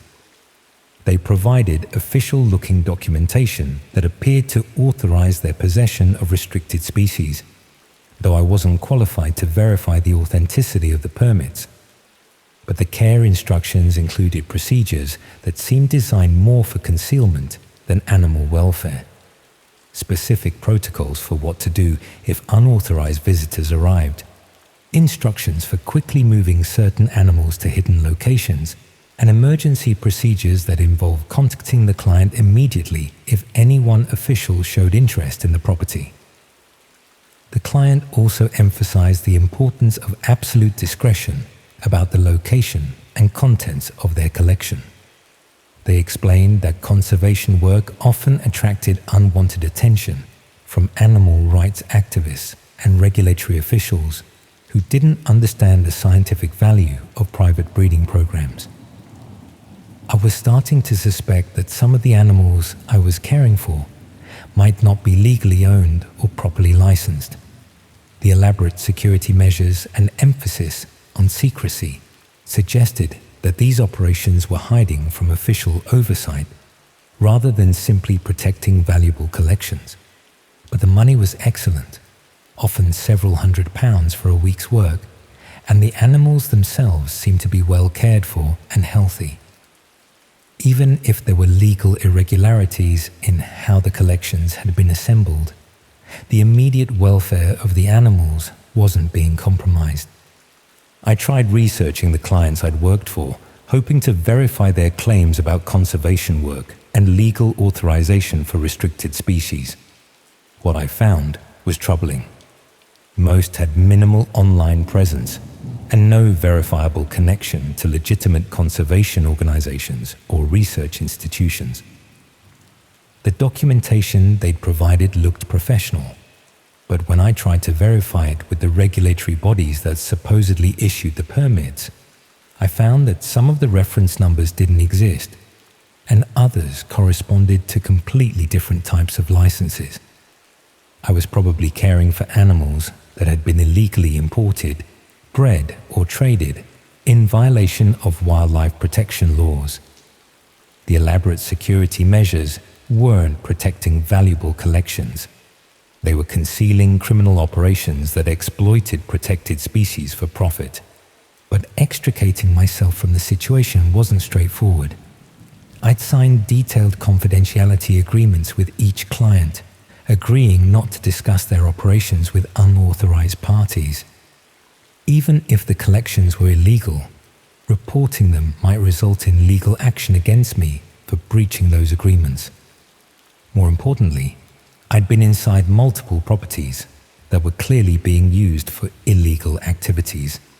If law enforcement investigated these operations, my involvement in caring for restricted animals could be presented as evidence that I'd been aware of the criminal nature of the collections.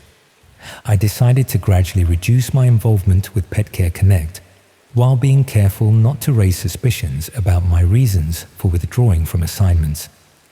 But the platform seemed reluctant to accept that I was simply losing interest in pet sitting work. When I started declining assignments, the coordinator contacted me directly to discuss my reduced availability and offer higher payment rates for continuing to work with their premium clients. They emphasized that experienced sitters who had proven their reliability and discretion were valuable assets that the platform was committed to retaining. They offered exclusive assignments with even higher pay rates and suggested that reducing my involvement would be disappointing to clients who had specifically requested my services. The pressure to continue working felt excessive for what should have been a straightforward commercial relationship. It seemed more like the response of people who were concerned about losing access to someone who had inside knowledge of their operations. I tried researching Pet Care Connect more thoroughly, looking for information about their business registration, leadership, and regulatory oversight of their pet sitting services. What I found was that while the platform was officially registered as a legitimate pet care service, there was very little verifiable information about their actual operations or client base. They claimed to serve hundreds of clients across the UK, but their public profile was minimal, and they had no obvious connections to mainstream pet care organizations. More concerning was evidence that the platform had connections to businesses involved in exotic animal trading and wildlife trafficking. Some of the shell companies connected to Pet Care Connect had been investigated by customs officials and wildlife protection agencies, though no prosecutions had resulted from these investigations. The pattern suggested that Pet Care Connect was being used as a recruitment and coordination system for people willing to provide support services to illegal wildlife operations. They identified reliable, discreet individuals who could be trusted to care for restricted animals without asking awkward questions about legal authorization. I wasn't just providing pet care services, I was supporting organized crime that involved trafficking protected species and violating international wildlife protection laws. But understanding the true nature of what I'd been involved with didn't immediately resolve my situation. The people operating these illegal collections now knew my identity, address, and personal circumstances. They demonstrated their willingness to use legal threats and financial pressure to maintain the silence of people who had knowledge of their operations. If I tried to withdraw completely or report what I discovered, they might decide that I posed a security risk that needed to be managed more directly. Meanwhile, the requests for my services were becoming more frequent and urgent, Clients were offering premium rates for immediate availability and expressing frustration when I suggested delays or scheduling conflicts.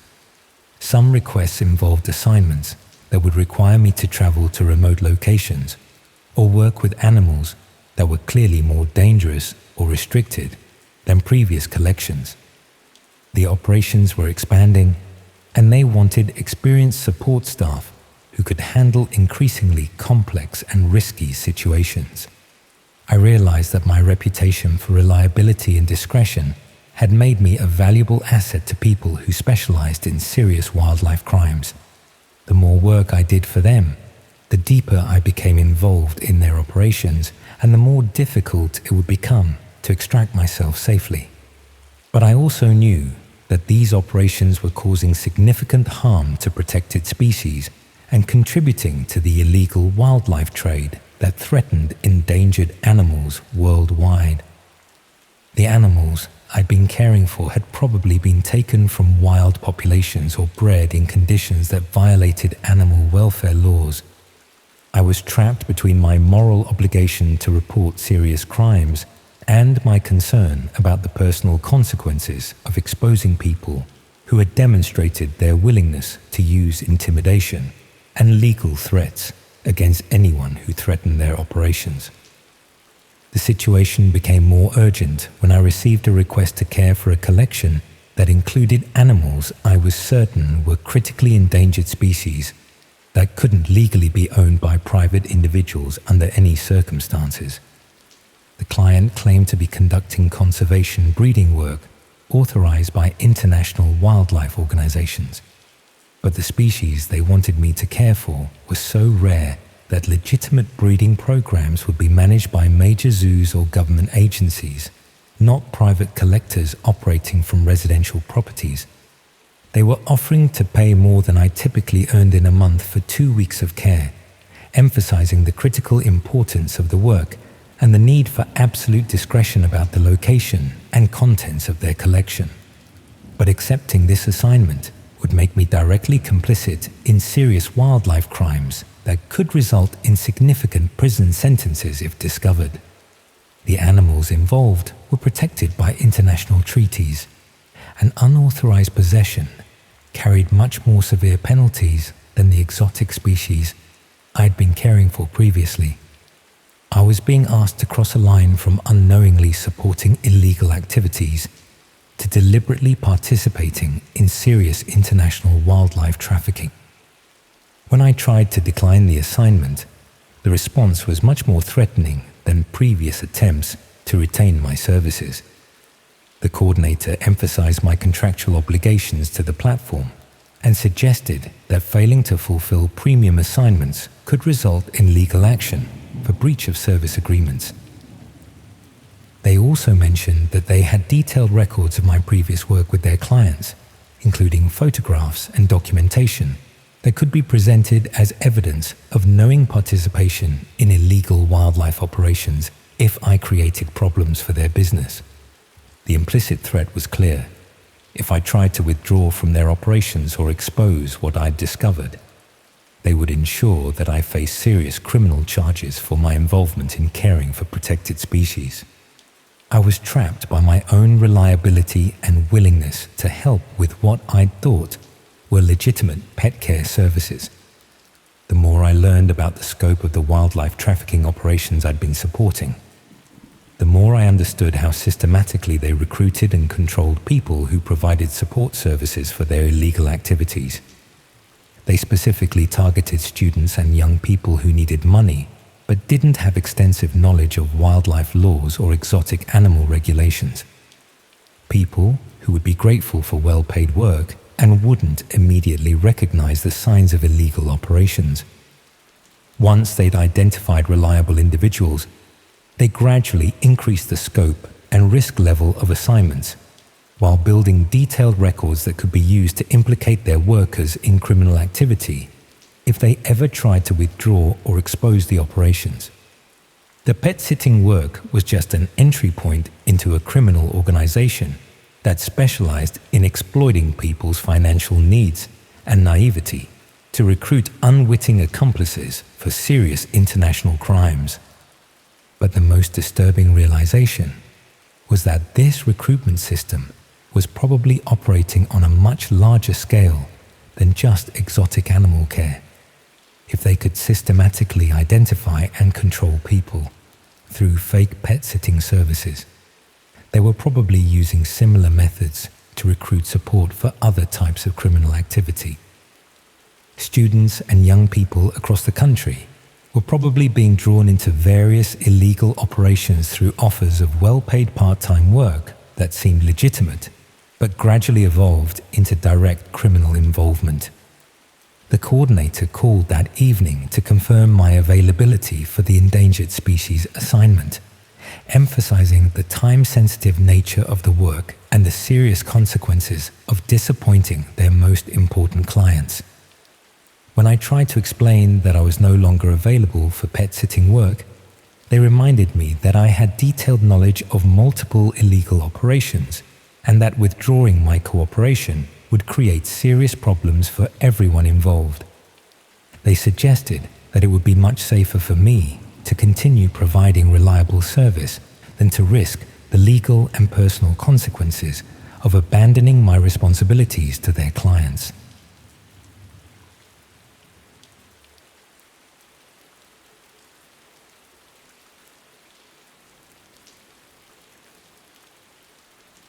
The whole thing started because I was bored. That sounds trivial, almost embarrassingly so, but it's the truth. 6 months of unemployment after a decade at the same marketing firm had left me restless. Days blurred together in my small apartment. Job applications vanished into the digital void. My savings dwindled. The monotony became almost physically painful, a constant dull pressure behind my eyes.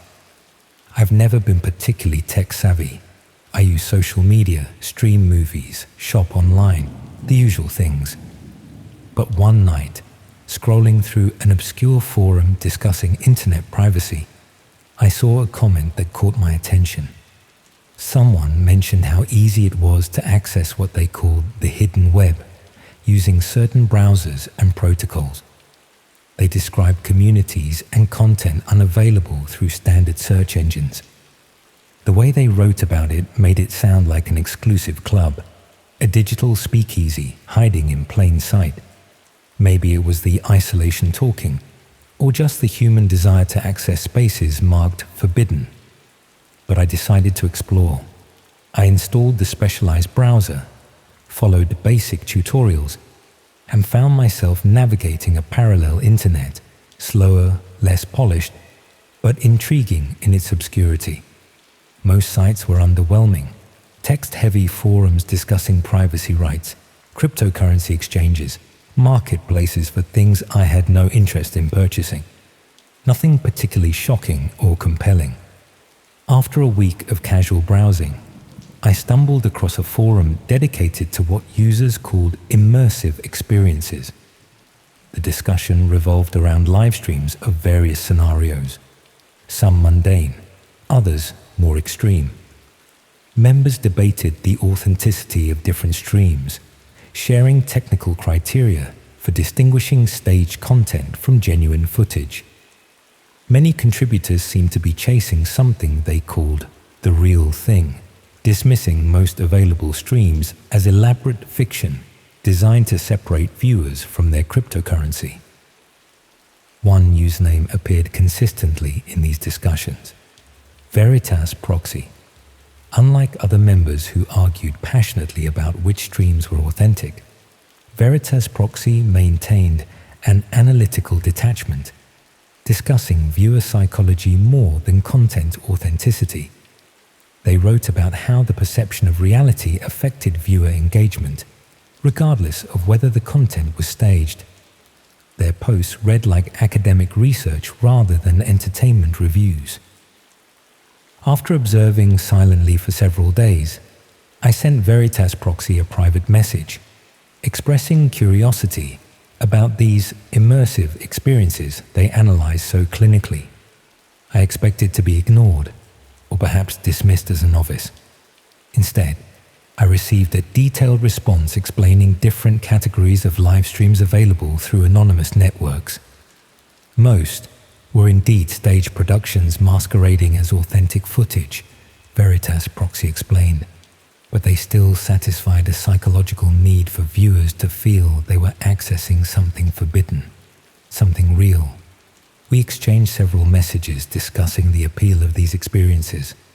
I found myself drawn into conversation with this stranger, perhaps because they engaged with me more meaningfully than anyone had in months. When Veritas Proxy offered to show me what they considered a genuinely immersive stream, something beyond the amateur productions flooding anonymous platforms, I accepted without much hesitation. They sent coordinates, not a web address in the traditional sense, but a string of characters and numbers that meant nothing to me. Veritas Proxy included instructions for accessing a platform called the Observatory at a specific time that night. The stream would begin at precisely 2 a.m., they explained, and first-time viewers were granted limited access without payment. If I found the experience valuable, future viewings would require cryptocurrency contributions. That night, I followed the instructions precisely, navigating through several layers of security to reach a minimalist page with a black background and simple interface. A countdown timer showed 17 minutes until the stream would begin. A small counter in the corner indicated 26 current viewers. No chat function, no user list, no indication of what I was about to watch. At exactly 2 a.m., the screen changed. The video showed an ordinary bedroom, unmade bed, dresser with cluttered surface, clothes draped over a chair. Nothing unusual or particularly interesting. The camera angle suggested it was positioned high in one corner of the room, like a security camera. For several minutes, nothing happened. The room remained empty, the only movement coming from a ceiling fan spinning slowly overhead. Just as my attention began to wander, a person entered the frame. They moved normally, unaware of being observed, performing routine actions, checking their phone, sorting through items on the dresser, sitting on the edge of the bed. The mundanity was almost disappointing after the elaborate security measures required to access the stream. A small panel appeared beside the video, displaying what seemed to be biometric data, heart rate, respiration, body temperature, though I couldn't tell if it was from the subject or aggregated from viewers. Below this panel was a series of options labeled ambient adjustments, with controls for room temperature, lighting, and sound systems. At the 20-minute mark, a notification appeared. Observation phase complete. Interaction phase authorized for premium viewers. The ambient controls became active, no longer grayed out. In the viewer count, several numbers changed from white to green, presumably indicating premium status. Almost immediately, the room's lighting dimmed slightly. The person in the frame looked up, momentarily confused by the change. Over the next 10 minutes, I watched as various ambient adjustments were implemented. The temperature display showed a drop of several degrees. A faint sound began playing through what must have been hidden speakers in the room. The subject's confusion turned to visible unease. They checked their phone, examined the air vent, looked around for the source of the sound. A new option appeared for premium viewers, proximity alert. Seconds after this became active, a noise came from somewhere outside the camera's view, perhaps the hallway or another room. The subject's heart rate, displayed in the data panel, increased significantly.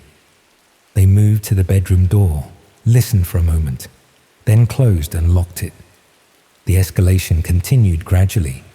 More ambient adjustments, more unexplained sounds, each causing increased distress visible in both the subject's behavior and the biometric data. The person tried calling someone on their phone, but the call appeared not to connect. They checked the windows, confirmed the door lock, searched the room as if looking for an explanation for the strange occurrences. Throughout all of this, I remained a passive observer. My viewer status showed as basic/first time, with all interactive elements unavailable to me. I could only watch as others manipulated the environment, steadily increasing the subject's anxiety. There was something disturbingly methodical about the process, like a scientific protocol rather than random harassment. At the 1-hour mark, a final notification appeared. Culmination phase authorized for executive viewers only. The viewer numbers shifted again, most green numbers returning to white, leaving only 3 in green. A new set of controls appeared, though I couldn't see what options they contained from my access level. What happened next occurred so smoothly it seemed rehearsed, though the subject's genuine terror suggested otherwise. A barely perceptible gas began filling the room, visible only as slight distortion in the air. The subject noticed it too late, first becoming disoriented, then struggling to remain conscious. Before losing awareness completely, they managed to reach the door, finding it somehow impossible to unlock despite their earlier precautions. The biometric display showed decreasing heart rate and respiration as the subject collapsed near the door. The stream continued for another 30 minutes, showing the empty room and the unconscious person. A cursor occasionally appeared on screen as someone adjusted the camera angle for better views. The 3 executive viewers remained connected throughout. At the 2-hour mark, 2 figures entered the room wearing simple hazmat-style protection. They efficiently moved the unconscious subject onto a stretcher and out of the camera's view. One returned momentarily to straighten the room, removing any evidence of disturbance before the stream finally ended. A message appeared on my screen. Observation complete. Your viewing patterns have been analyzed. Premium access recommendations will be provided based on your engagement metrics. I sat in stunned silence, trying to process what I had witnessed. Had I just watched a real person being abducted? Was this an elaborate performance with paid actors? The production seemed too sophisticated for amateur staging, but too risky to be an actual crime broadcast live. I closed the browser and shut down my computer, suddenly aware of how vulnerable my own apartment felt. The next morning, I convinced myself it had been staged, an immersive theatre experience designed to seem authentic. The alternative was too disturbing to contemplate. I decided not to access the observatory again, regardless of any premium recommendations I might receive. 3 days later, an email arrived in my personal account, an account I had never used when installing the specialized browser or communicating with Veritas Proxy. The subject line read, "Viewing analysis complete." The message contained a detailed assessment of my engagement patterns during the stream, which moments had captured my attention longest, where my cursor had hovered on screen, even estimations of my emotional responses based on my viewing behavior. The analysis concluded that I fit the profile of an empathic observer, someone who experienced heightened engagement from witnessing genuine distress, but remained morally conflicted about it. The email ended with coordinates for another stream scheduled for the following night, this time requiring a cryptocurrency payment for access. I deleted the email immediately and ran security scans on all my devices. Finding nothing unusual, I still found myself checking my apartment for hidden cameras, suddenly aware of how my bedroom window faced another building, how my computer's webcam light could be disabled, how the smart devices in my home were always listening. A week passed without further contact. I began to relax, telling myself the entire experience had been nothing more than an elaborate scam targeting cryptocurrency from gullible viewers. Then a package arrived at my door. No shipping label, no indication of how it had been delivered. Inside was a small electronic device resembling a key fob, with a single button and tiny LED display, currently showing the number 37. No note accompanied the device, but I didn't need one to understand its purpose. I was being invited to move from observer to participant, from audience to contributor.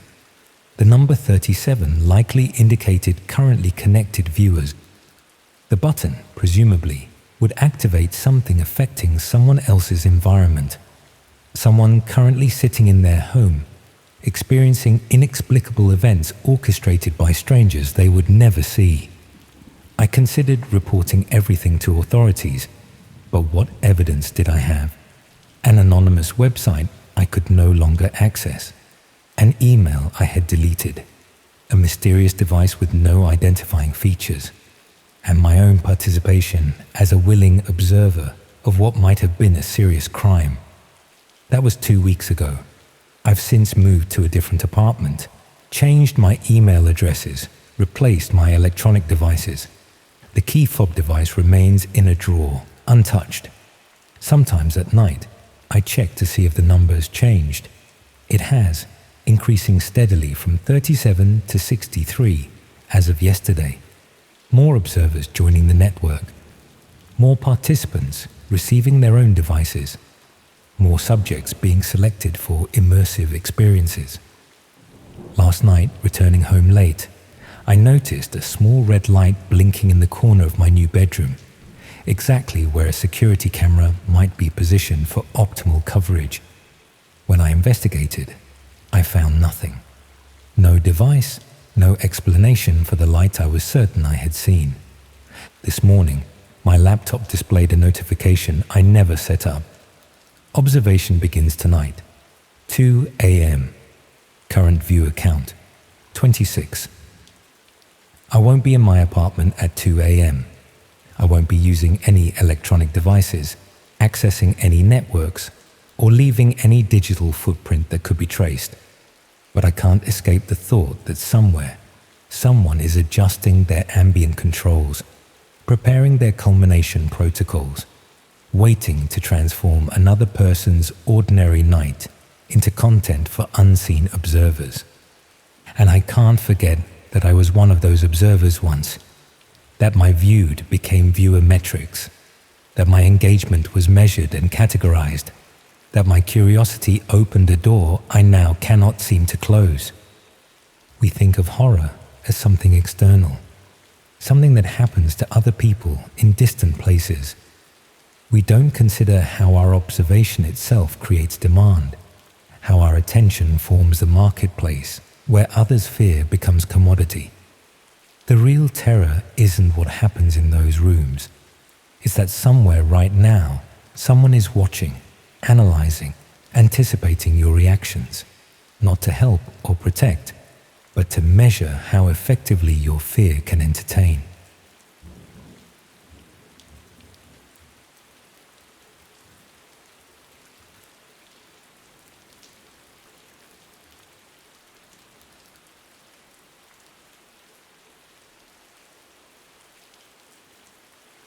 I didn't recognize my reflection when I first saw it. Not immediately. It took a few seconds of staring at the screen before I realized I was looking at my own face, slightly distorted by the camera angle, but unmistakably me. My living room was behind me, dimly lit by the lamp I'd left on earlier. The image was grainy, but clear enough. What wasn't clear was how this live stream existed at all. Let me back up. I'm a cybersecurity consultant, not one of those high-level experts who protects government networks or counters state-sponsored hackers. My work involves helping small businesses implement basic security protocols, conducting vulnerability assessments for local companies, and occasionally assisting with data recovery. It's honest work that pays the bills, but it's rarely exciting. 3 weeks ago, A new client contacted me, a mental health clinic concerned about patient confidentiality after several employees reported strange network behaviors.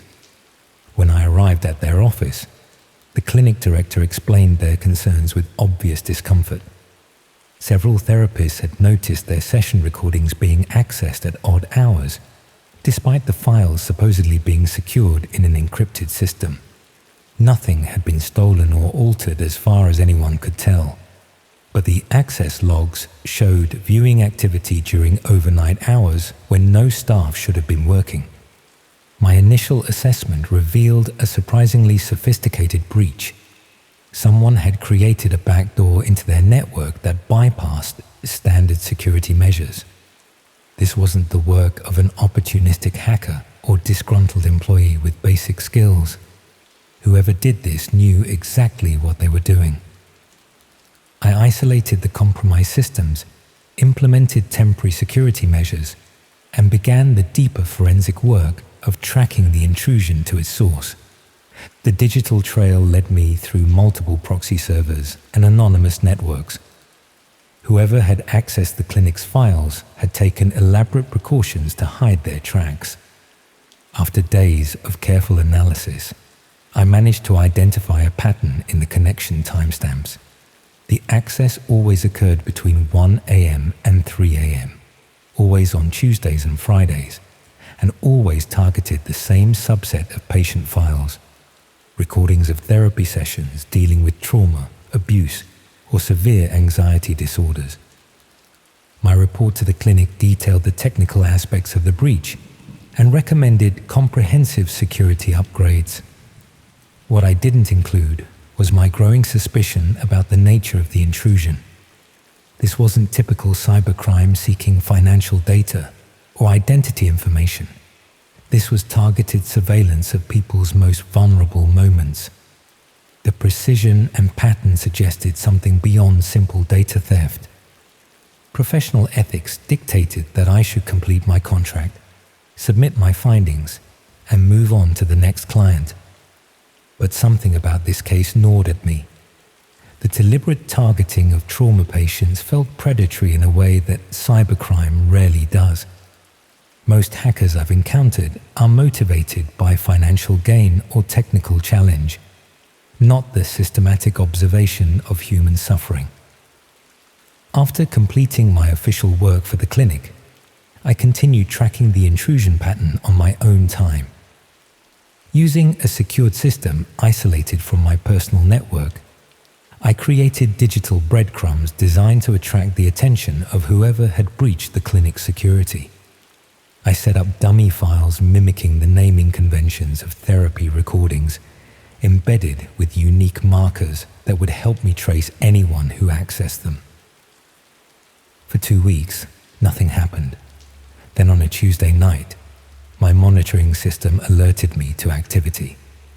Someone had taken the bait, accessing my dummy files through the same sophisticated methods used on the clinic's network. This time, I was prepared.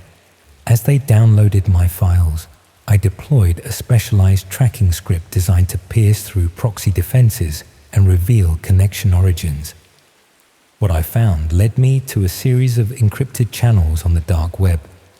Using anonymous browsing tools, I followed the digital trail to a nondescript forum that required Bitcoin payment for access.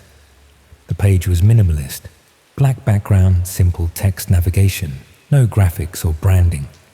The site called itself The Witness Room and claimed to offer authentic moments of human vulnerability for discerning observers. I paid the entry fee using an anonymous cryptocurrency wallet and gained basic access to the forum. The site was organized into categories with clinical-sounding names: trauma responses, grief manifestations, anxiety episodes, confessional moments. Each category contained dozens of live streams and recorded videos. The view counts were low, usually under 50, but the payment required for each viewing was substantial. The first video I accessed showed a therapy session similar to those from the clinic. A person describing a traumatic experience to an off-camera therapist, unaware they were being observed by paying strangers on the internet. Other videos showed people alone in bedrooms or living spaces, experiencing panic attacks, crying, or engaging in compulsive behaviors. All appeared to be recorded without the subject's knowledge. The site's premium section required additional payment and verification. After another cryptocurrency transfer and a waiting period of 24 hours, I gained access to this restricted area. Here, the content was categorized differently: direct engagement, controlled scenarios, live requests. The first live stream I accessed in this section showed an empty room with white walls and a single chair. Text on screen indicated that the broadcast would begin in 17 minutes and that scenario parameters had already been established by primary observers. A chat window showed usernames discussing technical aspects of the upcoming stream: camera angles, lighting requirements, audio quality. The clinical detachment of their conversation struck me as more disturbing than explicit anticipation would have been. I didn't stay to watch whatever was scheduled to occur in that room. Instead, I methodically documented the site structure, user patterns, and technical infrastructure. The operation was sophisticated, with multiple layers of security and anonymization. This wasn't some amateur effort. It had the hallmarks of an organized network with significant resources. After gathering sufficient information, I prepared a detailed report for federal law enforcement. I included everything I had discovered about the witness room, its connection to the clinic breach, and my analysis of how the operation functioned technically. I submitted the report through official channels, expecting to be contacted for follow-up information. A week passed with no response. I sent a follow-up inquiry and received an automated acknowledgement, but nothing substantive.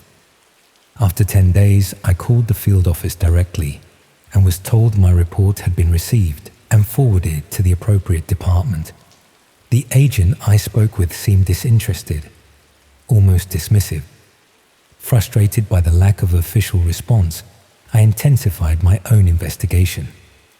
I created a more comprehensive mapping of the witness room's network infrastructure, identifying potential server locations and administrative access points.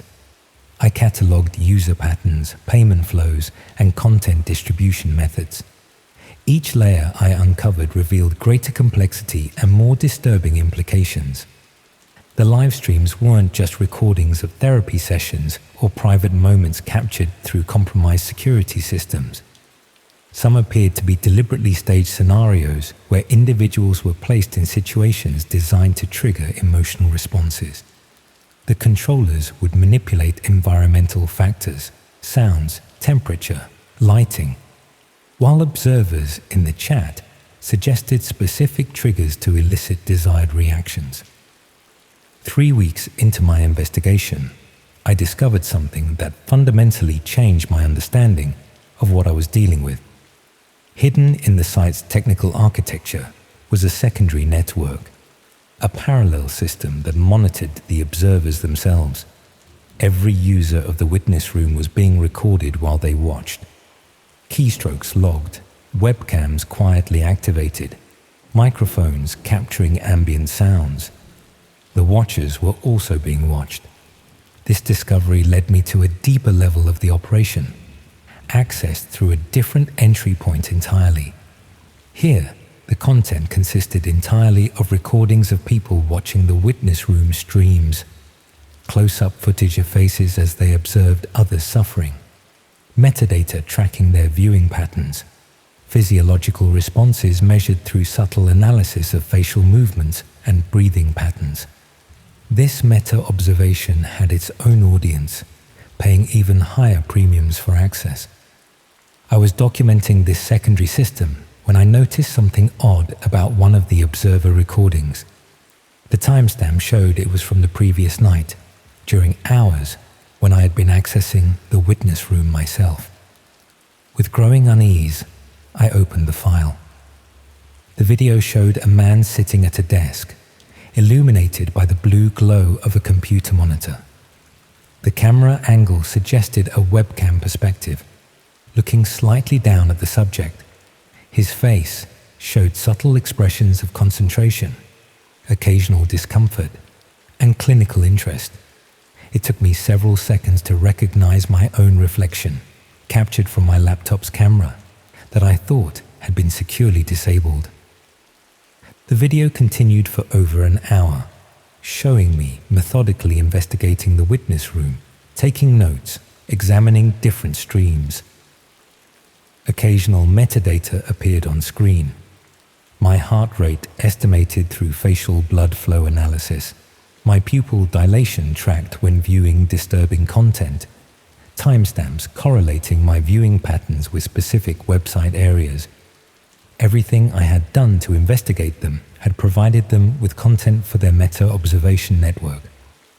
I immediately shut down my system, disconnected from all networks, and physically removed the camera and microphones from my devices. I swept my apartment for hidden surveillance devices, finding nothing obvious but remaining unconvinced. The realization that I had become content for the very system I was investigating created a nauseating feedback loop of paranoia. That night, I carefully constructed a new secure system using components that had never been connected to my home network. I used this to draft detailed reports for multiple law enforcement agencies, journalistic organizations, and cybersecurity threat centers.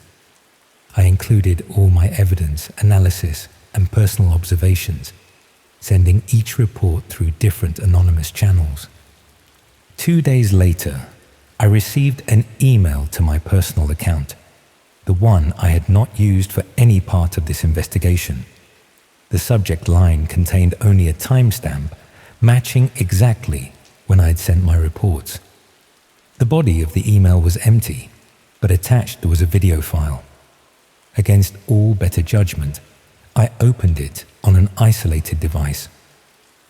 The video showed my apartment from multiple angles, views from devices that should not have existed, my television, computer monitor, phone screen, even my refrigerator with its smart display. All showed the same image. Me, sitting at my desk, drafting reports about the witness room.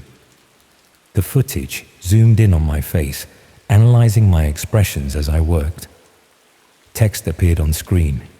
Subject demonstrates obsessive behavior patterns consistent with trauma response category 4B. Continued observation recommended. I abandoned my apartment that night, taking nothing electronic with me. I checked into a hotel using cash, bought a disposable phone, and contacted the few people I truly trusted. One friend in law enforcement agreed to meet me the following day. She arrived at our meeting location visibly uncomfortable. When I began explaining my findings about the witness room, she stopped me mid-sentence. Her department had received my report, she confirmed, but it had been flagged and reclassified almost immediately. She wasn't authorized to discuss the details, but her message was clear. Powerful interests were involved, and pursuing this further would have consequences. I spent the next week moving between hotels, using public computers to monitor for any signs that my reports had generated action. Nothing appeared in news outlets or public records. No investigations were announced. The witness room continued operating without disruption.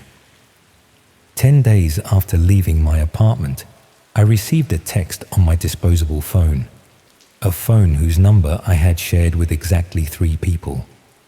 The message contained only a website address.